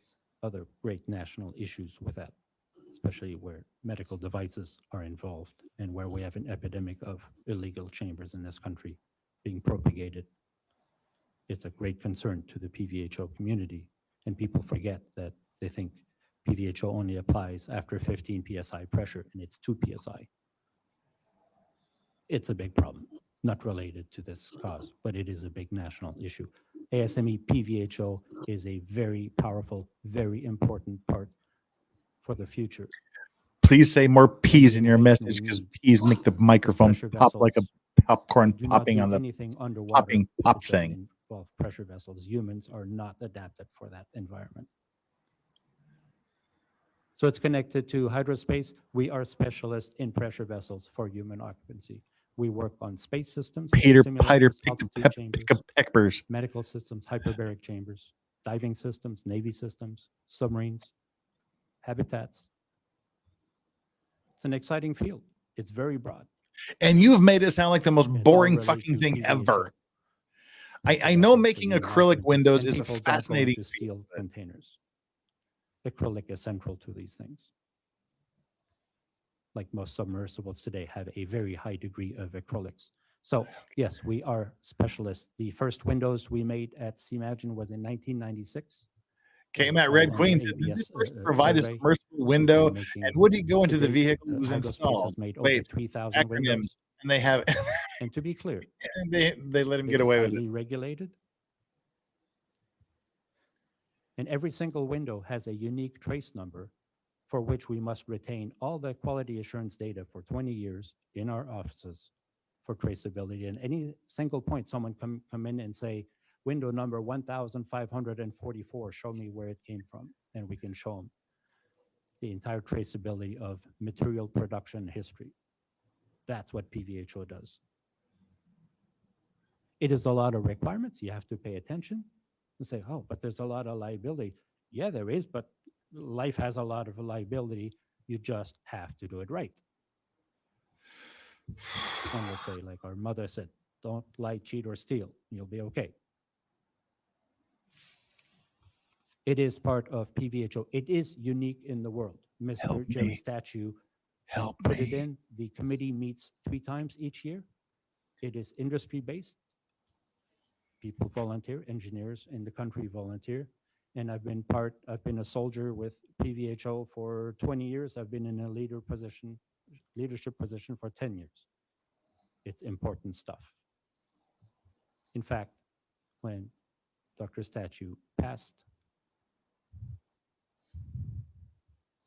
I'd heard that his information and all his paperwork was going to be boxed away and maybe not found again. And I asked the family to just put it in a truck and ship it to California. Dude, shut up. I got a letter from them assigning all of his research and all of his books and works. Literally nobody asked. Promising the family that we'd carry on the innovation and the important work that he had started. Benjamin Lewis, member for 6 months. And this guy is literally telling us who invented the watch. But still hasn't told us the time. It's because he's holding it his is important. Someone has to understand how important it is. And that is where it ties for Windows. Everybody needs a window. It is complicated. We get lots of questions. We spend a lot of time on the phone letting people know what the code really says, what they must do, what their responsibilities are. And there are a lot of responsibilities for the user and how to use it, how to maintain it, how to install it in their system, what their responsibilities are. They're serious. I took the first step by asking for help. With respect to the acrylic window, can you explain your interactions with Ocean Gate with regards to their acrylic window? Yes, I can. Of course. Would you like me to? Ocean Gate had an interesting idea. There's a lot of talk about what are the shapes of the windows. And they're flat windows and round windows. The Romans figured out that. Oh God, don't go back to the Romans. Well, because people figured out if you needed a doorway, you could have 2 posts with a flat beam across, made a good doorway. Oh Christ, The we've Romans gone back figured to out, the hey, you know what? If you make an arch, it's a lot stronger. The invention of the arch was a huge human discovery. Seems trivial, We've but it gone is. back to the discovery It of the allowed arch. the Romans to build the Colosseum that still stands today. Oh God. The cathedrals, all the arch. The power of the arch is what makes acrylic windows really strong for holding underwater pressure. You can make flat windows, but they're not going to be very large. To put that in context, the Alvin window. The Alvin is a deep submersible for the United States. It's rated to 6,500 meters. Most of all these deep 6,000 and deeper submersibles for research all use flat windows. They're very thick. They're in the neighborhood of 5, 6, 7 inches thick. Back to the invention They of only the have doorway. a diameter of 7 or 5, 6, 7 inches. It's not a big diameter. Works fine. If you want larger You're diameters, killing me. you need to go, you're best off to going to an arch. They call these spherical sector windows. The outside is round and the inside is round. 100% certifiable, all tests. we have You're all the 100% PVHO certifiable, certifications. dude.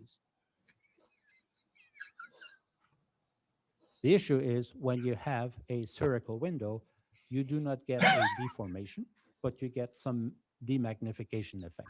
When you look through it, things look a little bit farther away. So, well, that doesn't really make any sort of difference. But if you're trying to sell a thrill ride, you want to say, well, I want things to look closer. Okay. Alex Sargent, Flat objection, windows do foundation, not have ZC is this impossible. visual effect.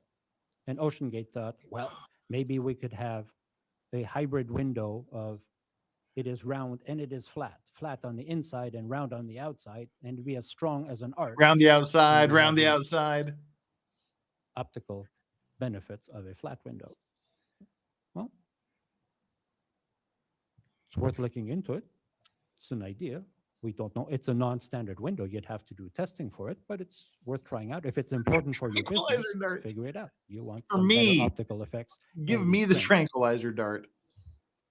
And that was a communication we had with Ocean Gate. So sure, they designed the window. We did, and said, look, you need to do a bunch of testing. It is a non-standard window. This is PVHO. We cannot certify to PVHO because it's non-standard. It can only be rendered safe once you do the testing on it. Now, there's a lot of question today on, well, what if it's something that doesn't exist? I mean, there's no testing standard. Oh, no. And I'd like to put that on the record today for the Marine Board, is that we do have these test procedures. They are enshrined in law. Sir, I think I could actually bring that up. Lieutenant Steele, could you bring up Coast Guard Exhibit 105? Oh, so good to hear another human voice. Scroll down to page 7. Oh, fuck me.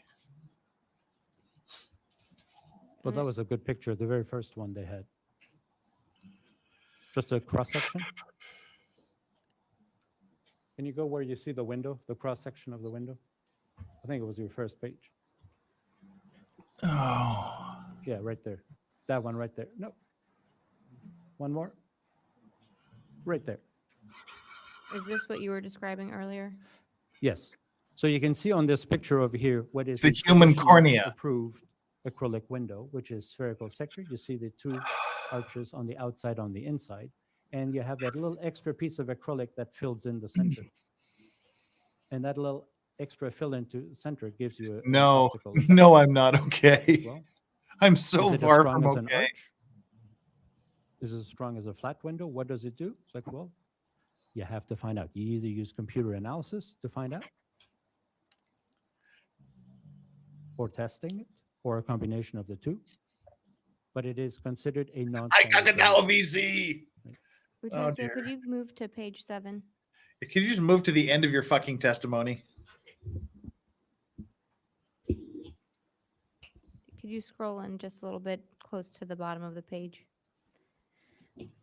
Mr. Cohn, are you familiar with this email between Ocean Gate and Hydrospace? Yes. Were you the author of this email? Yes. What you were just previously Hayden, Law News and Laughter with Aussie Overlord. Back from my dive into the 14-year-old matricide killer case. Any new tinfoil hat stuff? Hayden, don't start from here, Hayden.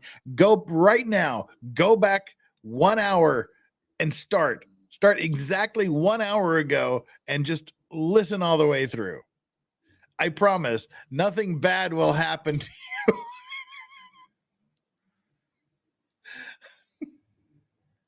Oh my Christ. Let's keep going.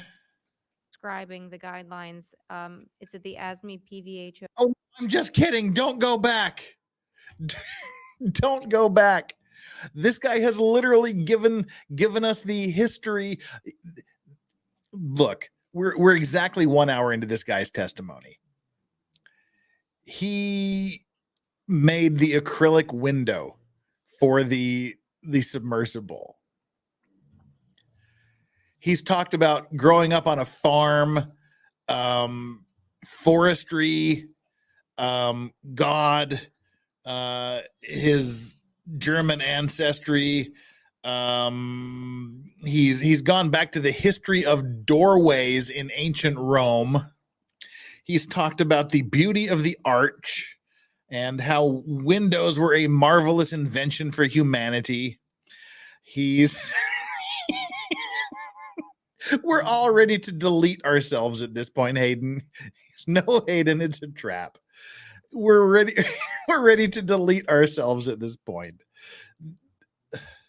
This is the worst thing I have ever heard in my life, and I am not joking. Oh my Lord. Just if you want a good laugh, go back 15 minutes. I'll give you that. Oh no.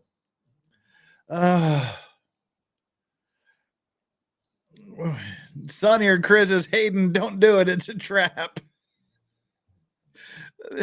This has been the longest hour of my life. This is terrible. But seriously, this has been a rough hour. One. I would say go back and watch this hour when you have some free time, just for comedic value. This is the worst hour you'll ever spend in your life. Alex Sargent, the window didn't window enough clearly. That last paragraph right there. They provide guidelines to establish the safe operational depth of an acrylic window that is of non-standard geometry. Yes. And then yes. if we scroll down to page 8, The top of 8. the top of 8, Right there, section 2. So not only do we told them what they had to do with that window, we also gave them book, chapter, and verse of how they had to test it. In section 2-2 tag 6, non-standard window geometries and standard window geometries with lower conversion factors is a set of test procedures required to qualify a window. Why do we have this? Is because Dr. Statue used these procedures for 40 years to establish empirically the safety of the acrylic windows. And here I would like to extrapolate and said it wasn't just acrylic windows, but it is applied to pressure PVHO components that are using non-linear materials, non-metallic, non-linear materials. Thanks, Guy. We've literally lost That's all it is. 100 viewers because of your testimony. It is a lengthy process. And just to So be is your sure testimony. what constitutes a proper test regime, there are a lot of opinions. It's not a matter of opinion. It is in the book. And again, it is law in the United States. Caroline B says, Dam just gave the history of the Coast Guard to the Coast Guard. He wasn't showing respect to the woman at first. A guy had to ask the questions to get him on track some. Do I sound like the witness? That was my best witness impression. Thank you, Caroline Can you B. briefly describe some of You are those correct. testing requirements for a non-standard window? Yes. The basis of evaluating a component like that has 3 parts to it because material behaves in different ways. And this is for the benefit of the board, but also the public that is listening that are wondering, well, I mean, what is a test program? It is not just doing a dive or 2 dives. The first phase is verifying that you understand how the material does, what is the failure level of the material. And it is the proof testing of the material. The test requires that you have at least 5 samples that you test to destruction, and the pressure, the measured pressure of failure must be statistically significant within the same zone. Otherwise, it means you don't know. It's not related, and it's not linear. So all 5 have to fail roughly in the same zone. It does allow, which is important, scale model testing. It is enshrined in the code, but you have to do at least 1 full size in able to verify that your scale models are working. So that's 5 of them to destruction. D-Watt saving the day. D-Watt has just gifted 5 Legal Vices memberships. Who are the survivors who got them? The survivors who got the 5 Legal Vices memberships are Lone Star Living, Wes in Bama. No, you're already a member. You didn't get one. You just left a message that says, while we're here on the subject of Lieutenant Commander, I don't know how much uniform regs, but her uniform looks like it's not regulation. She's preggers. Give her a break. Lone Star Living got a gifted membership. Shiloh Namir got him one. Lemon Drop got one. Elizabeth Parr got one. And Blue Ain got one, or Blue Ain. You all got Legal Vices memberships gifted by D-Watt. Congratulations on surviving the last hour of testimony. The other test is cyclic fatigue. Thank you, D-Watt. Love you, brother. Everybody, I am sure everybody on the behavior of materials, everybody in their life at some point, certainly on the farm, has taken a piece of wire and bent it long enough until you break the wire. And stabbed it in their brain to make this guy end. Fatigue. And everybody can understand that if you just bend it a little bit, it'll never break. But if you bend it a lot, eventually it does. The design makes sure that the displacement and how much material moves is very small and significant so that the cyclic fatigue does not affect it. To qualify a window, you have to put it to maximum working pressure for 1,000 cycles. That takes a while. There's a minimum time you have to do. That is generally takes 9 months. And at the end of the 9 months, you must see no evidence of any cracking or defect in the window. And the third part is plastic materials creep. All materials creep, which means when you're under pressure, it deforms. All right, Island, thank you very much. Island, for the $5 Super Chat says, you must understand the sub imploded, but the windows were safe. They were designed by Romans in 1973 and embodied the beauty of the arch in 3 parts. Thank you very much for that Super Chat. And Danny Simmons with $5. If he only grew up on Animal Farm, we would have been saved. Oh, and Sonnier Chris has just gifted 10 Legal Vices memberships, not to be outdone by DWAT. Thank you very much, Sonnier Chris, for the 10 Legal Vices memberships. That gets you a foghorn. Oh. And thank you so very much for other reasons. That means we've reached achievement number 3, first time in a long time. You guys have to suffer with it. I get to do a double shot of absinthe and put this all behind me. So cheers to you, Sonia or Chris, for getting me personally to my 3rd achievement. I'm going to check out now with my straight absinthe while you guys sit through more of this. It kind of makes sense. If you have a piece of plastic, if it's warm and it's sitting under load somewhere, you can see that it bends. The creep test is really important, and part of it is if it's under pressure, does it keep moving? Good night. Metal doesn't do that. Acrylic does, and it requires, the code required that you do that at full pressure for 80,000 hours. That was in the book. 80,000 hours is 9.5 years. How many seconds? Why am I bringing it up? Because as part of my duties on the ASME PVHO committee, I was part of the group that worked to change that element and say, this is not realistic. We are not getting new geometries approved because you cannot afford 9.5 years to perform this test. This testimony has gone on for 80,000 hours. Also innovation. We have methods, and there is now in the book, it was revised in 2016, 17, 18. I can check. It is now part of the book. It was a code case. I can talk more about the code cases, but it was to change that 80,000 hours as an alternative test method, which says you can use multiple windows and expose it to 300 hours, which is a lot shorter, but at elevated pressure. It's described in the book. That all of a sudden made this possible to perform one of these tests. It would cost you more money, but at least it was reasonable. That is also innovation. That Hydrospace was actively in to make sure that we have more possibilities for industry to be able to try new things. We're allowed to try new things, but you have to do it right. And yes, that email that we just saw, we gave very clear directions. There's many questions. That might be your next question. What was the rating on the window? And like, what was the final? Oh, that wasn't the next question. Don't answer it. The conversations with Ocean Gate says, look, you don't know what the rating is. Until you test it, you cannot give it a rating, but it does not have a 4,000 meter rating. You cannot say that. The best rating you can give it, which is totally valid, is as a flat window.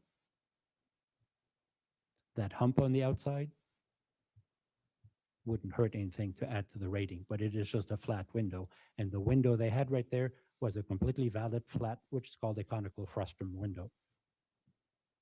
But the effective thickness would be less.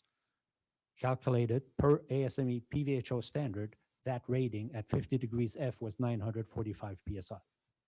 that is what was marked on the window. That's how we registered it. That's how it's in our database. And it was, And to confirm, when operating at 4,000 meters of depth, what would the pressures be down there? oh, the rating for that is 5,800 PSI. So it gets mixed up on how PSI translates to depth. But 945 PSI translates to 650 meters, 2,150 feet. And the direction was to Ocean Gate. Yeah, you can do this window needs to be tested. Go ahead, test it. But you should buy a proper window also. We gave him the drawing and said, in fact, we even had extra material to make the second one because we're pretty sure that was just going to come. For the time and the cost of money, just get it done and you have a full replacement window that's fully certified, rated for 4,000 meters. So to confirm, Lieutenant Steele, could you bring back up Exhibit 1, Coast Guard Exhibit 105, and go to page 8? So this is actually an important thing. The Titan Submersible windows were not rated to 4,000 meters. They were rated for much less. And he said, I guess he said What he would you're design one for speaking them, and they about, said Mr. no. Conan, are you talking about that second paragraph saying that you would consider in parallel task of fabricating a spherical sector dome? Yes. And can you just explain what the purpose of that would have been? Well, it is to do the testing and operation with a submersible while they're actually testing the hybrid window, which was meant to go into a test jig for doing pressure testing, not to be run in a submersible.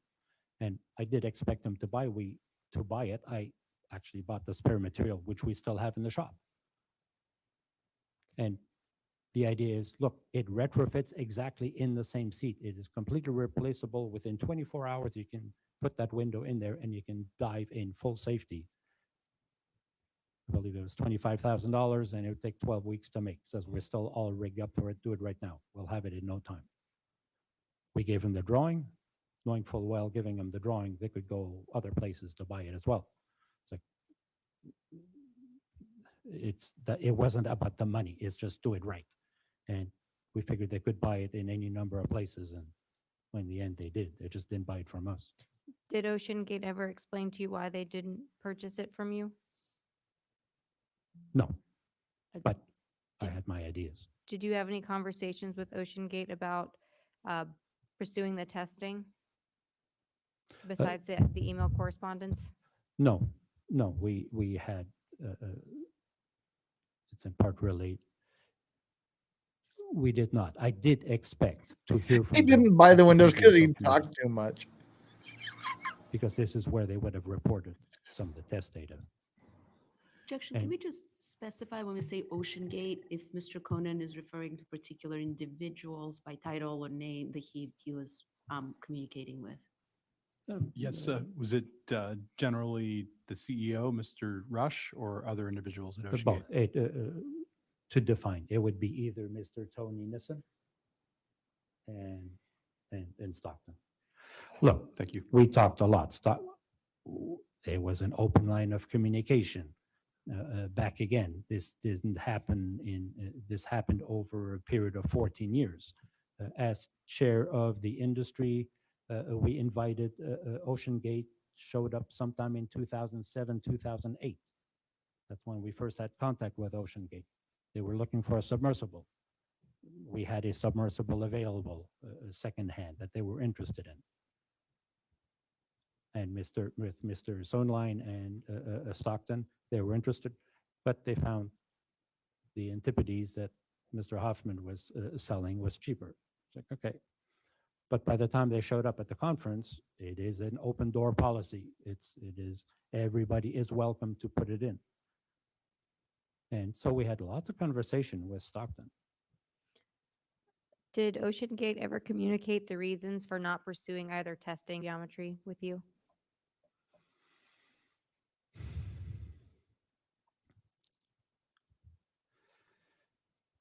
Something happened at Ocean Gate, and I believe APL got the same feeling because for many times before, there was a lot of conversation of all the testing they were going to do. and they changed their mind. Somewhere they changed their mind.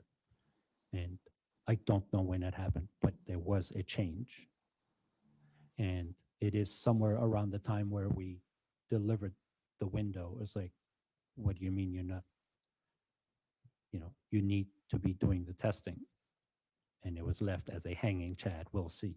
It's like, no, this is not optional. And we discussed, and that's why we made it very, very Oh, explicitly hanging clear Chad. to Mr. Tony Nissen and to Ancient that the rating of that election window was Al more than Gore 15 reference. PSI, and Cool. you have a duty to test it, and this is how you have to test it. And if you want to do anything else, buy the spherical window, because that is it is fully rated, fully tested. We understand it. Lieutenant Steele, could you bring up that same exhibit again, Exhibit 105? And can we move down to page 25, please?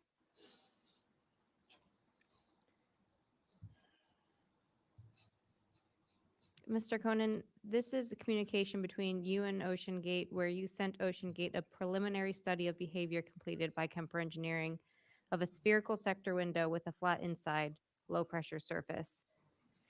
Did Ocean Gate request this type of analysis? No. Why did you reach out to Kemper Engineering regarding this window?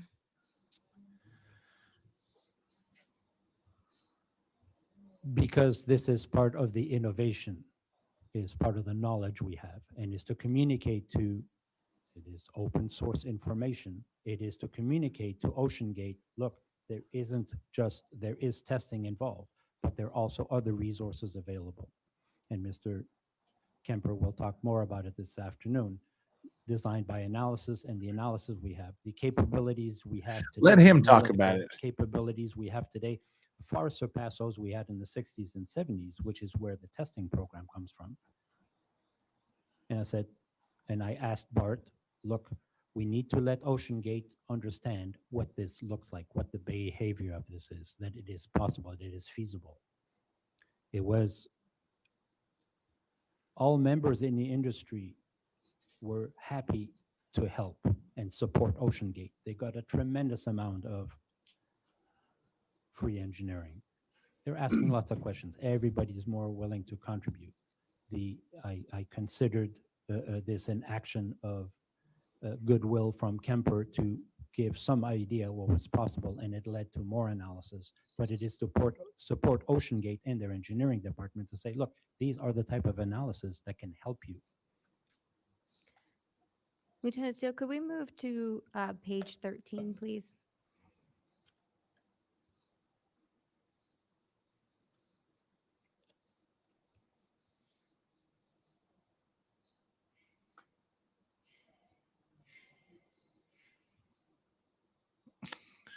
What are we looking at? I don't know anymore. I've given up. I'm confused. Mr. Conan, is this the report that was included as part of I'm that email? cold and there are wolves chasing me. And this was provided to Ocean Gate? Yes. I'd like to bring your attention to conclusion number 2 that states the specified Cyclops design, which we now know was Titan, at 5,800 PSI indicates significant strain that is consistent with potential short cycle failure modes. As this was provided to Ocean Gate, did you ever receive any communication back from Ocean Gate regarding this analysis? No, the communication is please take that up with a professional engineer like Kemper Engineering to pursue that further. And they did more analysis to understand it better. But it did indicate that, look, this is not doing what you think it's doing. And are you aware if Ocean Gate ever reached out to Mr. Kemper regarding this analysis? I believe so. You can ask Mr. Kemper this afternoon, but we are aware of the idea. It's a good idea, but there is a process of doing it to evaluate it. And we just wanted to make sure Ocean Gate was aware that there was expertise in the country to perform these analyses and to support them. Lieutenant Steele, could you now bring up Exhibit 080, the quote from Hydrospace Group to Ocean Gate? And page 1, please.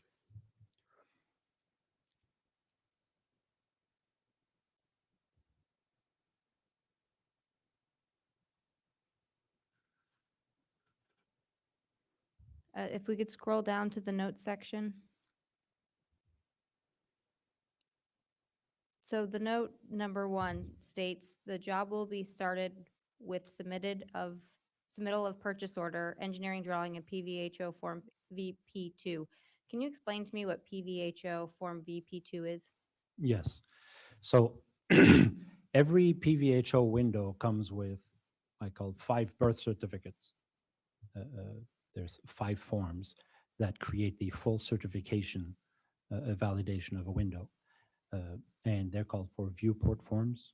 So VP1 is the fabrication certificate. VP2 is the design certificate. And this is where you have to report all the design parameters that went into the calculation for the rating of the window.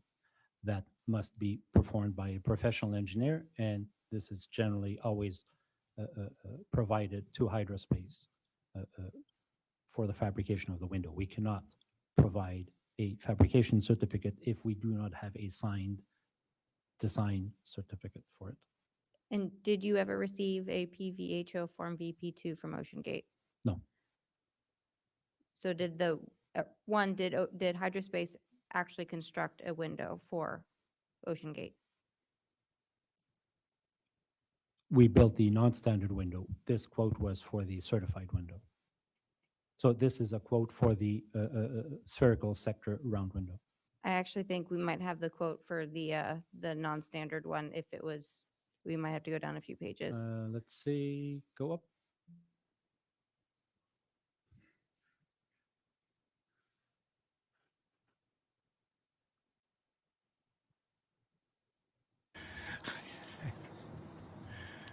Oh, wow.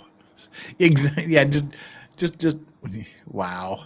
Well, we can pull up that exhibit later, but But either case, yeah, no, we did not get, they could not do a form VP2 for the experimental window, which is why they had to test it. And in fact, the form VP2 has a form on it where the qualification should have, it'd be interesting. The form VP2 has a section in it where you can fill it in that says on what test validation data you are qualifying the window. If you do not have the calculation details in the formulas you used, it has a qualification by testing section, which is usually ignored by most people, but that is what they would have had to fill in to qualify the non-standard window. But it takes time. And did Hydrospace end up making the non-standard acrylic window requested by OceanGate? Yes. And how many did you make for them? 1. Just 1? And just to confirm, you did not give the PVHO No. certification? No. You have we gave them an inspection report that is on there that defines the dimensional and material specifications.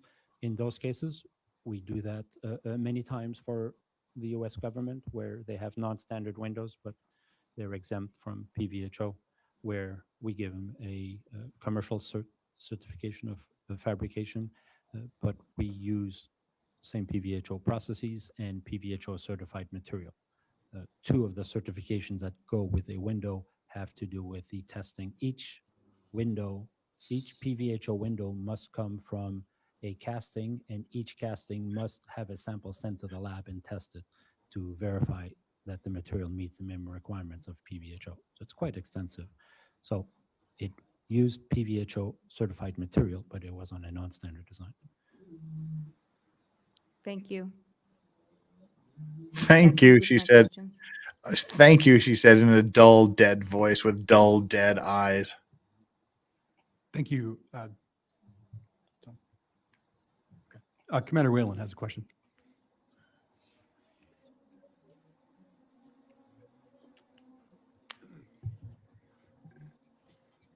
Good afternoon, Mr. Conan. I have a few follow-up questions. You had mentioned the 1,000 cycles for a acrylic window to be tested to. Is that to the rated depth Yes, it is. And is that for a certain period of time or just 1,000 cycles to depth? And then There is a profile where there is a maximum rate of pressurization. So the ramp up time, the hold time, and the ramp down time is predefined. It takes a while. and you had stated that you had only, I'm use the term built, but created one window for Ocean Gate. Yes.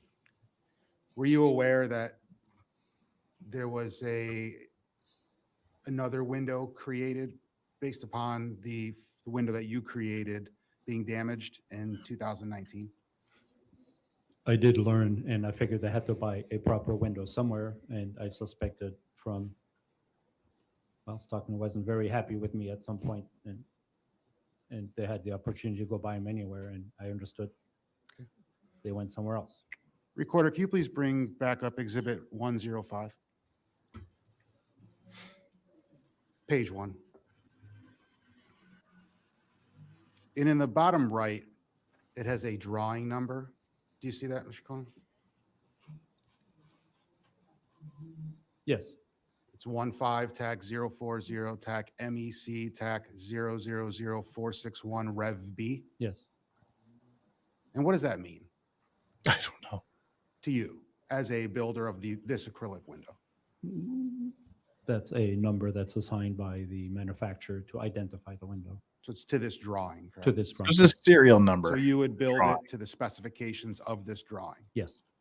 And as you built it to the specifications of this drawing, it was rated to the PSI of 945 PSI. That's what we assigned, and for the avoidance of doubt with the director of engineering of what they thought this might be rated to, is what the PVHO rating would be for that window. Lieutenant Steele, can you please bring up Exhibit 106?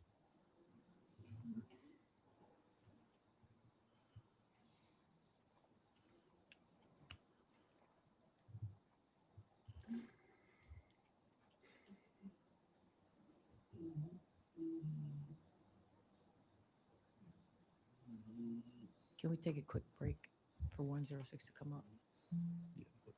But I want to get We're going to take a quick recess to get the exhibit ready. We're close to lunch, so we'll Please take a break short for break and come back at 12:30, and then we'll do another quick session and break for lunch, sir. Is that? That's 1 minute. Yes, it does. 12:30 is 1 minute from now. They're going to take a 1 minute break, legitimately.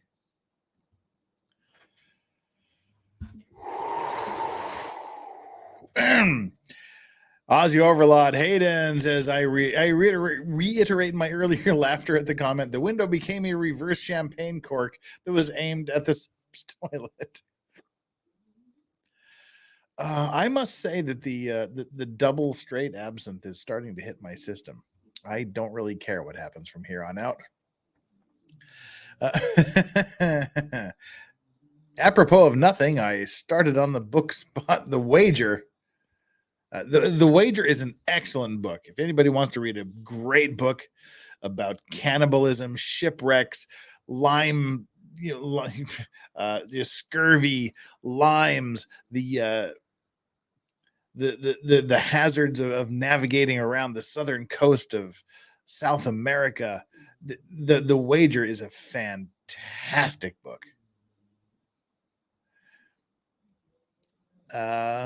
If you have not run the tests, why only one window?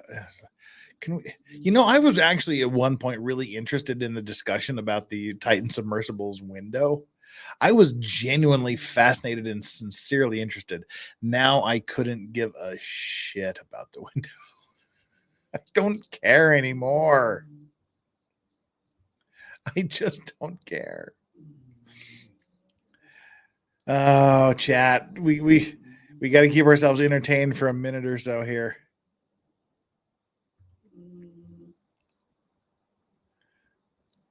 What are we talking about, chat? we don't really have time to go exploring other things like the evidence, the documentaries, the ROV videos. We just kind of have to hang here for another minute. Okay, we're now it's officially past 12:30. It's 12:31. The Coast Guard is 1 minute late coming back. I left to get lunch to get more interesting. Well, what do you think, the Sock Snatcher? What do you legitimately think? I still think Aussie Overlord needs to go back and watch watch at least 45 minutes of the shit we had to sit through. But see, now this is the problem. Now that he started talking about interesting things, nobody cares. We're done with this guy. After hearing about life on the farm in Germany and his generations of farmers and going to Canada and not speaking English and not speaking French and being afraid of college and then deciding to talk about the Roman Empire, the history of doors, the history of windows, arches. Oh my God. I had to go milk the cows. Well, hey, milking the cows is the first step to developing acrylic windows for deep sea submersibles, in case you're wondering. So, lucky you. You're on the right path, apparently. The Wager, A Tale of Shipwreck, Mutiny, and Murder. That is such a good book. Cannot recommend it highly enough. Hey, Raiders, who raided us? I didn't see the raid coming in. Who is raiding us? Oh, it's a Baker raid. It's a broken Baker raid. We've had an Aussie raid and a broken Baker raid. I assume we had an Aussie raid. We had an Aussie raid and a broken Baker raid. We're getting all raidy. Well, I guess we can do a little end stream grift here while we're waiting for them to come back. We got currently 528 people here listening to this guy talk about the history of farms in Germany, the Colosseum, arches, windows, and doors. Congratulations to you 532 people here. 641 likes for some reason. We've got a grand total of 44 new members this stream. We got into a little bit of a membership war there earlier. That was pretty exciting. Please just do me a quick favor and hit that like button, even though this guy is boring everyone to death. I really do like how the Coast Guard manages to get like one or two relevant questions in before, and then it takes him like 30 minutes to give an answer, but there's like 90 seconds inside there that like gives us the answers we need. And I hate to tell you this, folks, but when they break for lunch, you know how they normally end with somebody's testimony? They ain't ending his testimony at lunch. So when you come back tomorrow, it'll be this dude part 2. Just so you know. But anyway, please hit the like button, hit the subscribe button. And if you already hit the subscribe button, just please do me a super special favor and make sure that you are still subscribed. YouTube's putting me through another time of testing where they tell me I've gained 222 new subscribers this month, but I have exactly the same number of people I had before.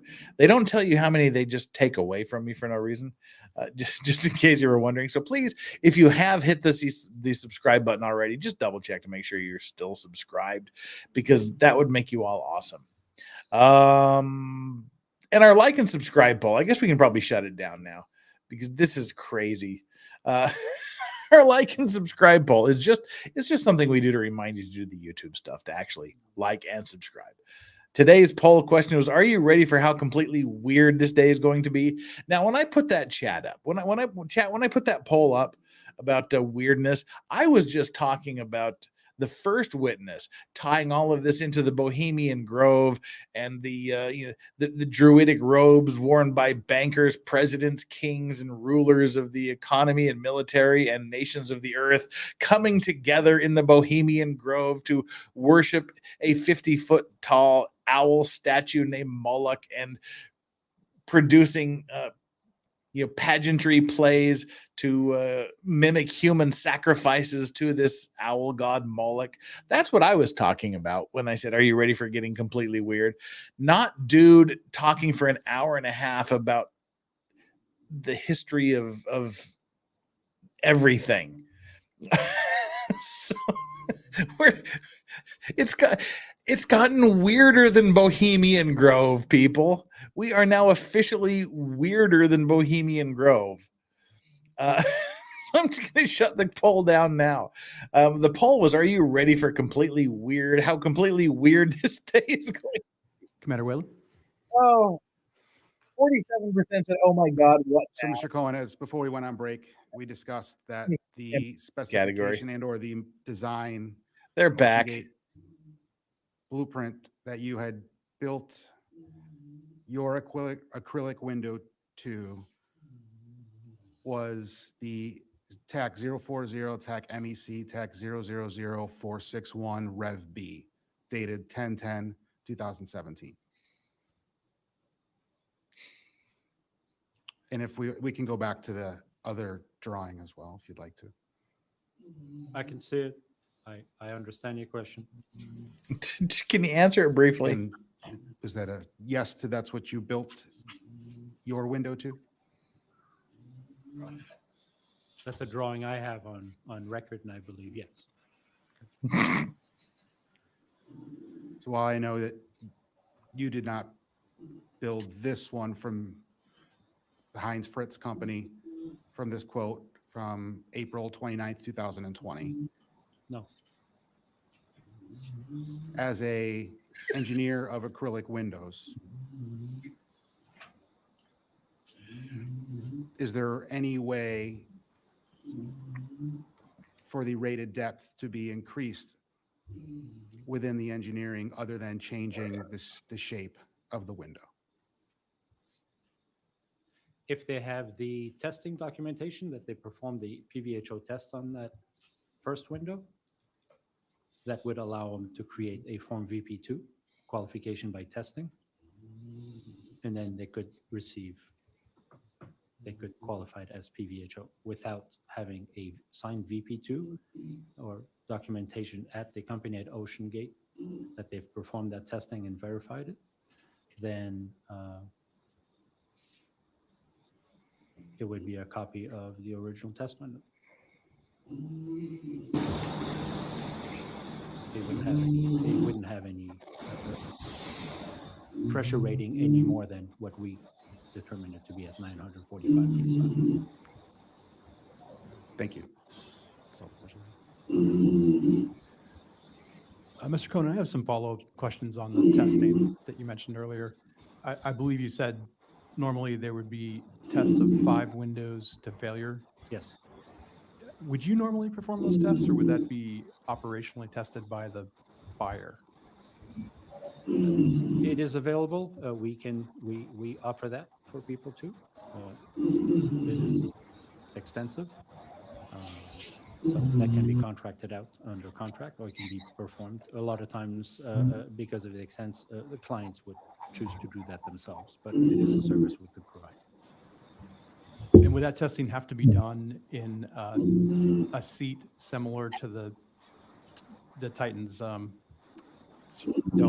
I mean, the seating surface? Yes, that is one of the requirements. It's both of the them testing snoring, is actually. That the interface that the window sits into be identical to the design that is used in the vehicle.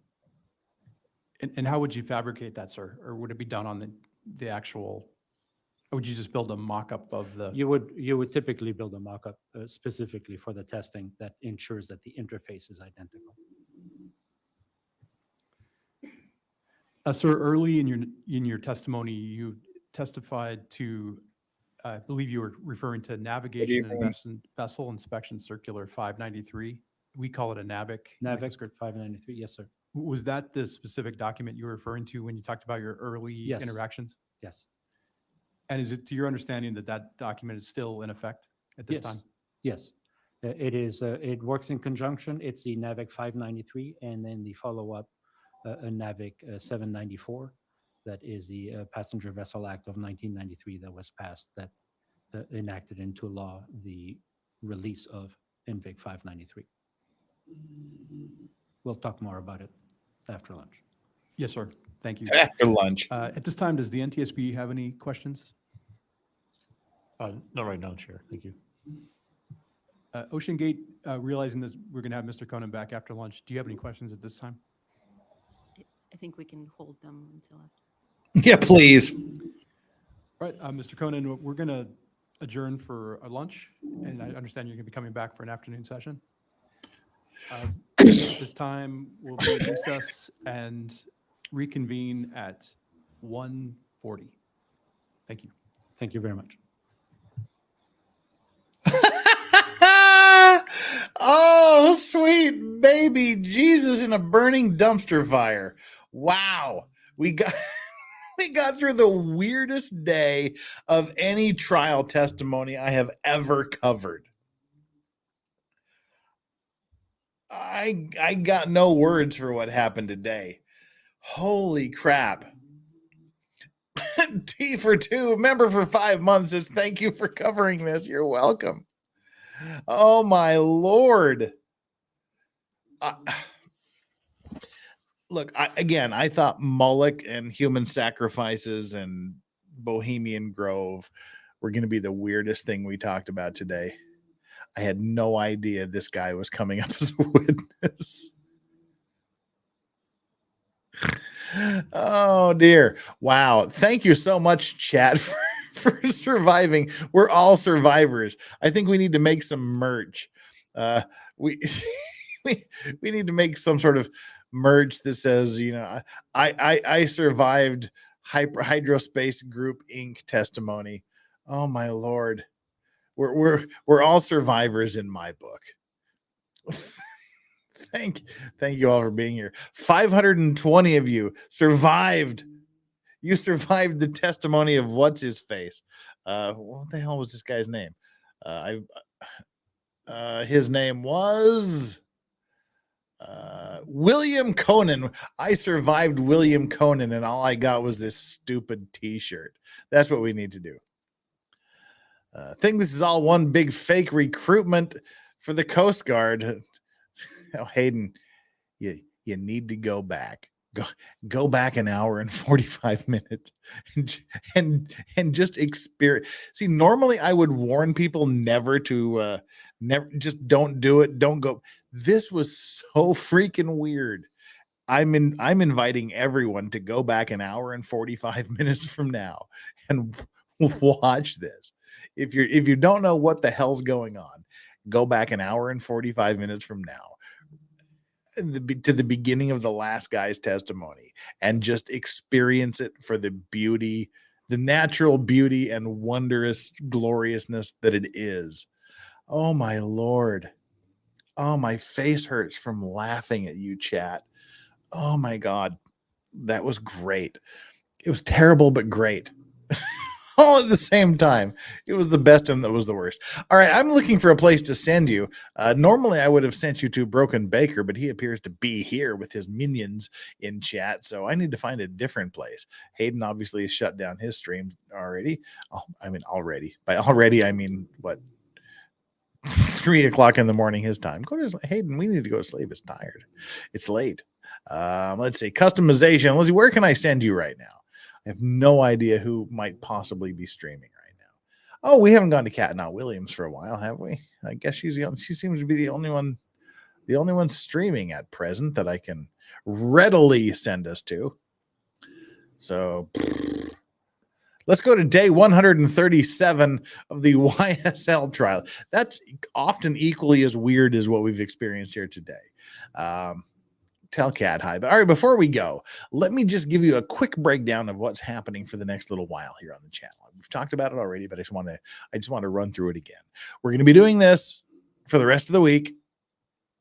Then the first couple of days of next week, I have no idea what we'll do. I just need a break. I need a break from this. And then probably Wednesday, Thursday, and Friday, we will look at Sarah Boone's most recent hearing. We'll watch her arrest and interrogation videos in preparation for the Sarah Boone murder trial, which begins on October 7th. That's what we're going to be covering from October 7th for the next 3 weeks. After that, it'll be the Sarah Boone trial, which will bump us up against Halloween.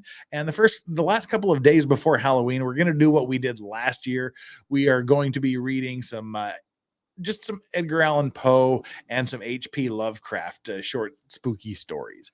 But one thing there's a couple of things, 3 things you're not going to want to miss. First, this Friday evening, U.S. time, will be our F It Friday, where we just say F it, and we have a great panel of guests.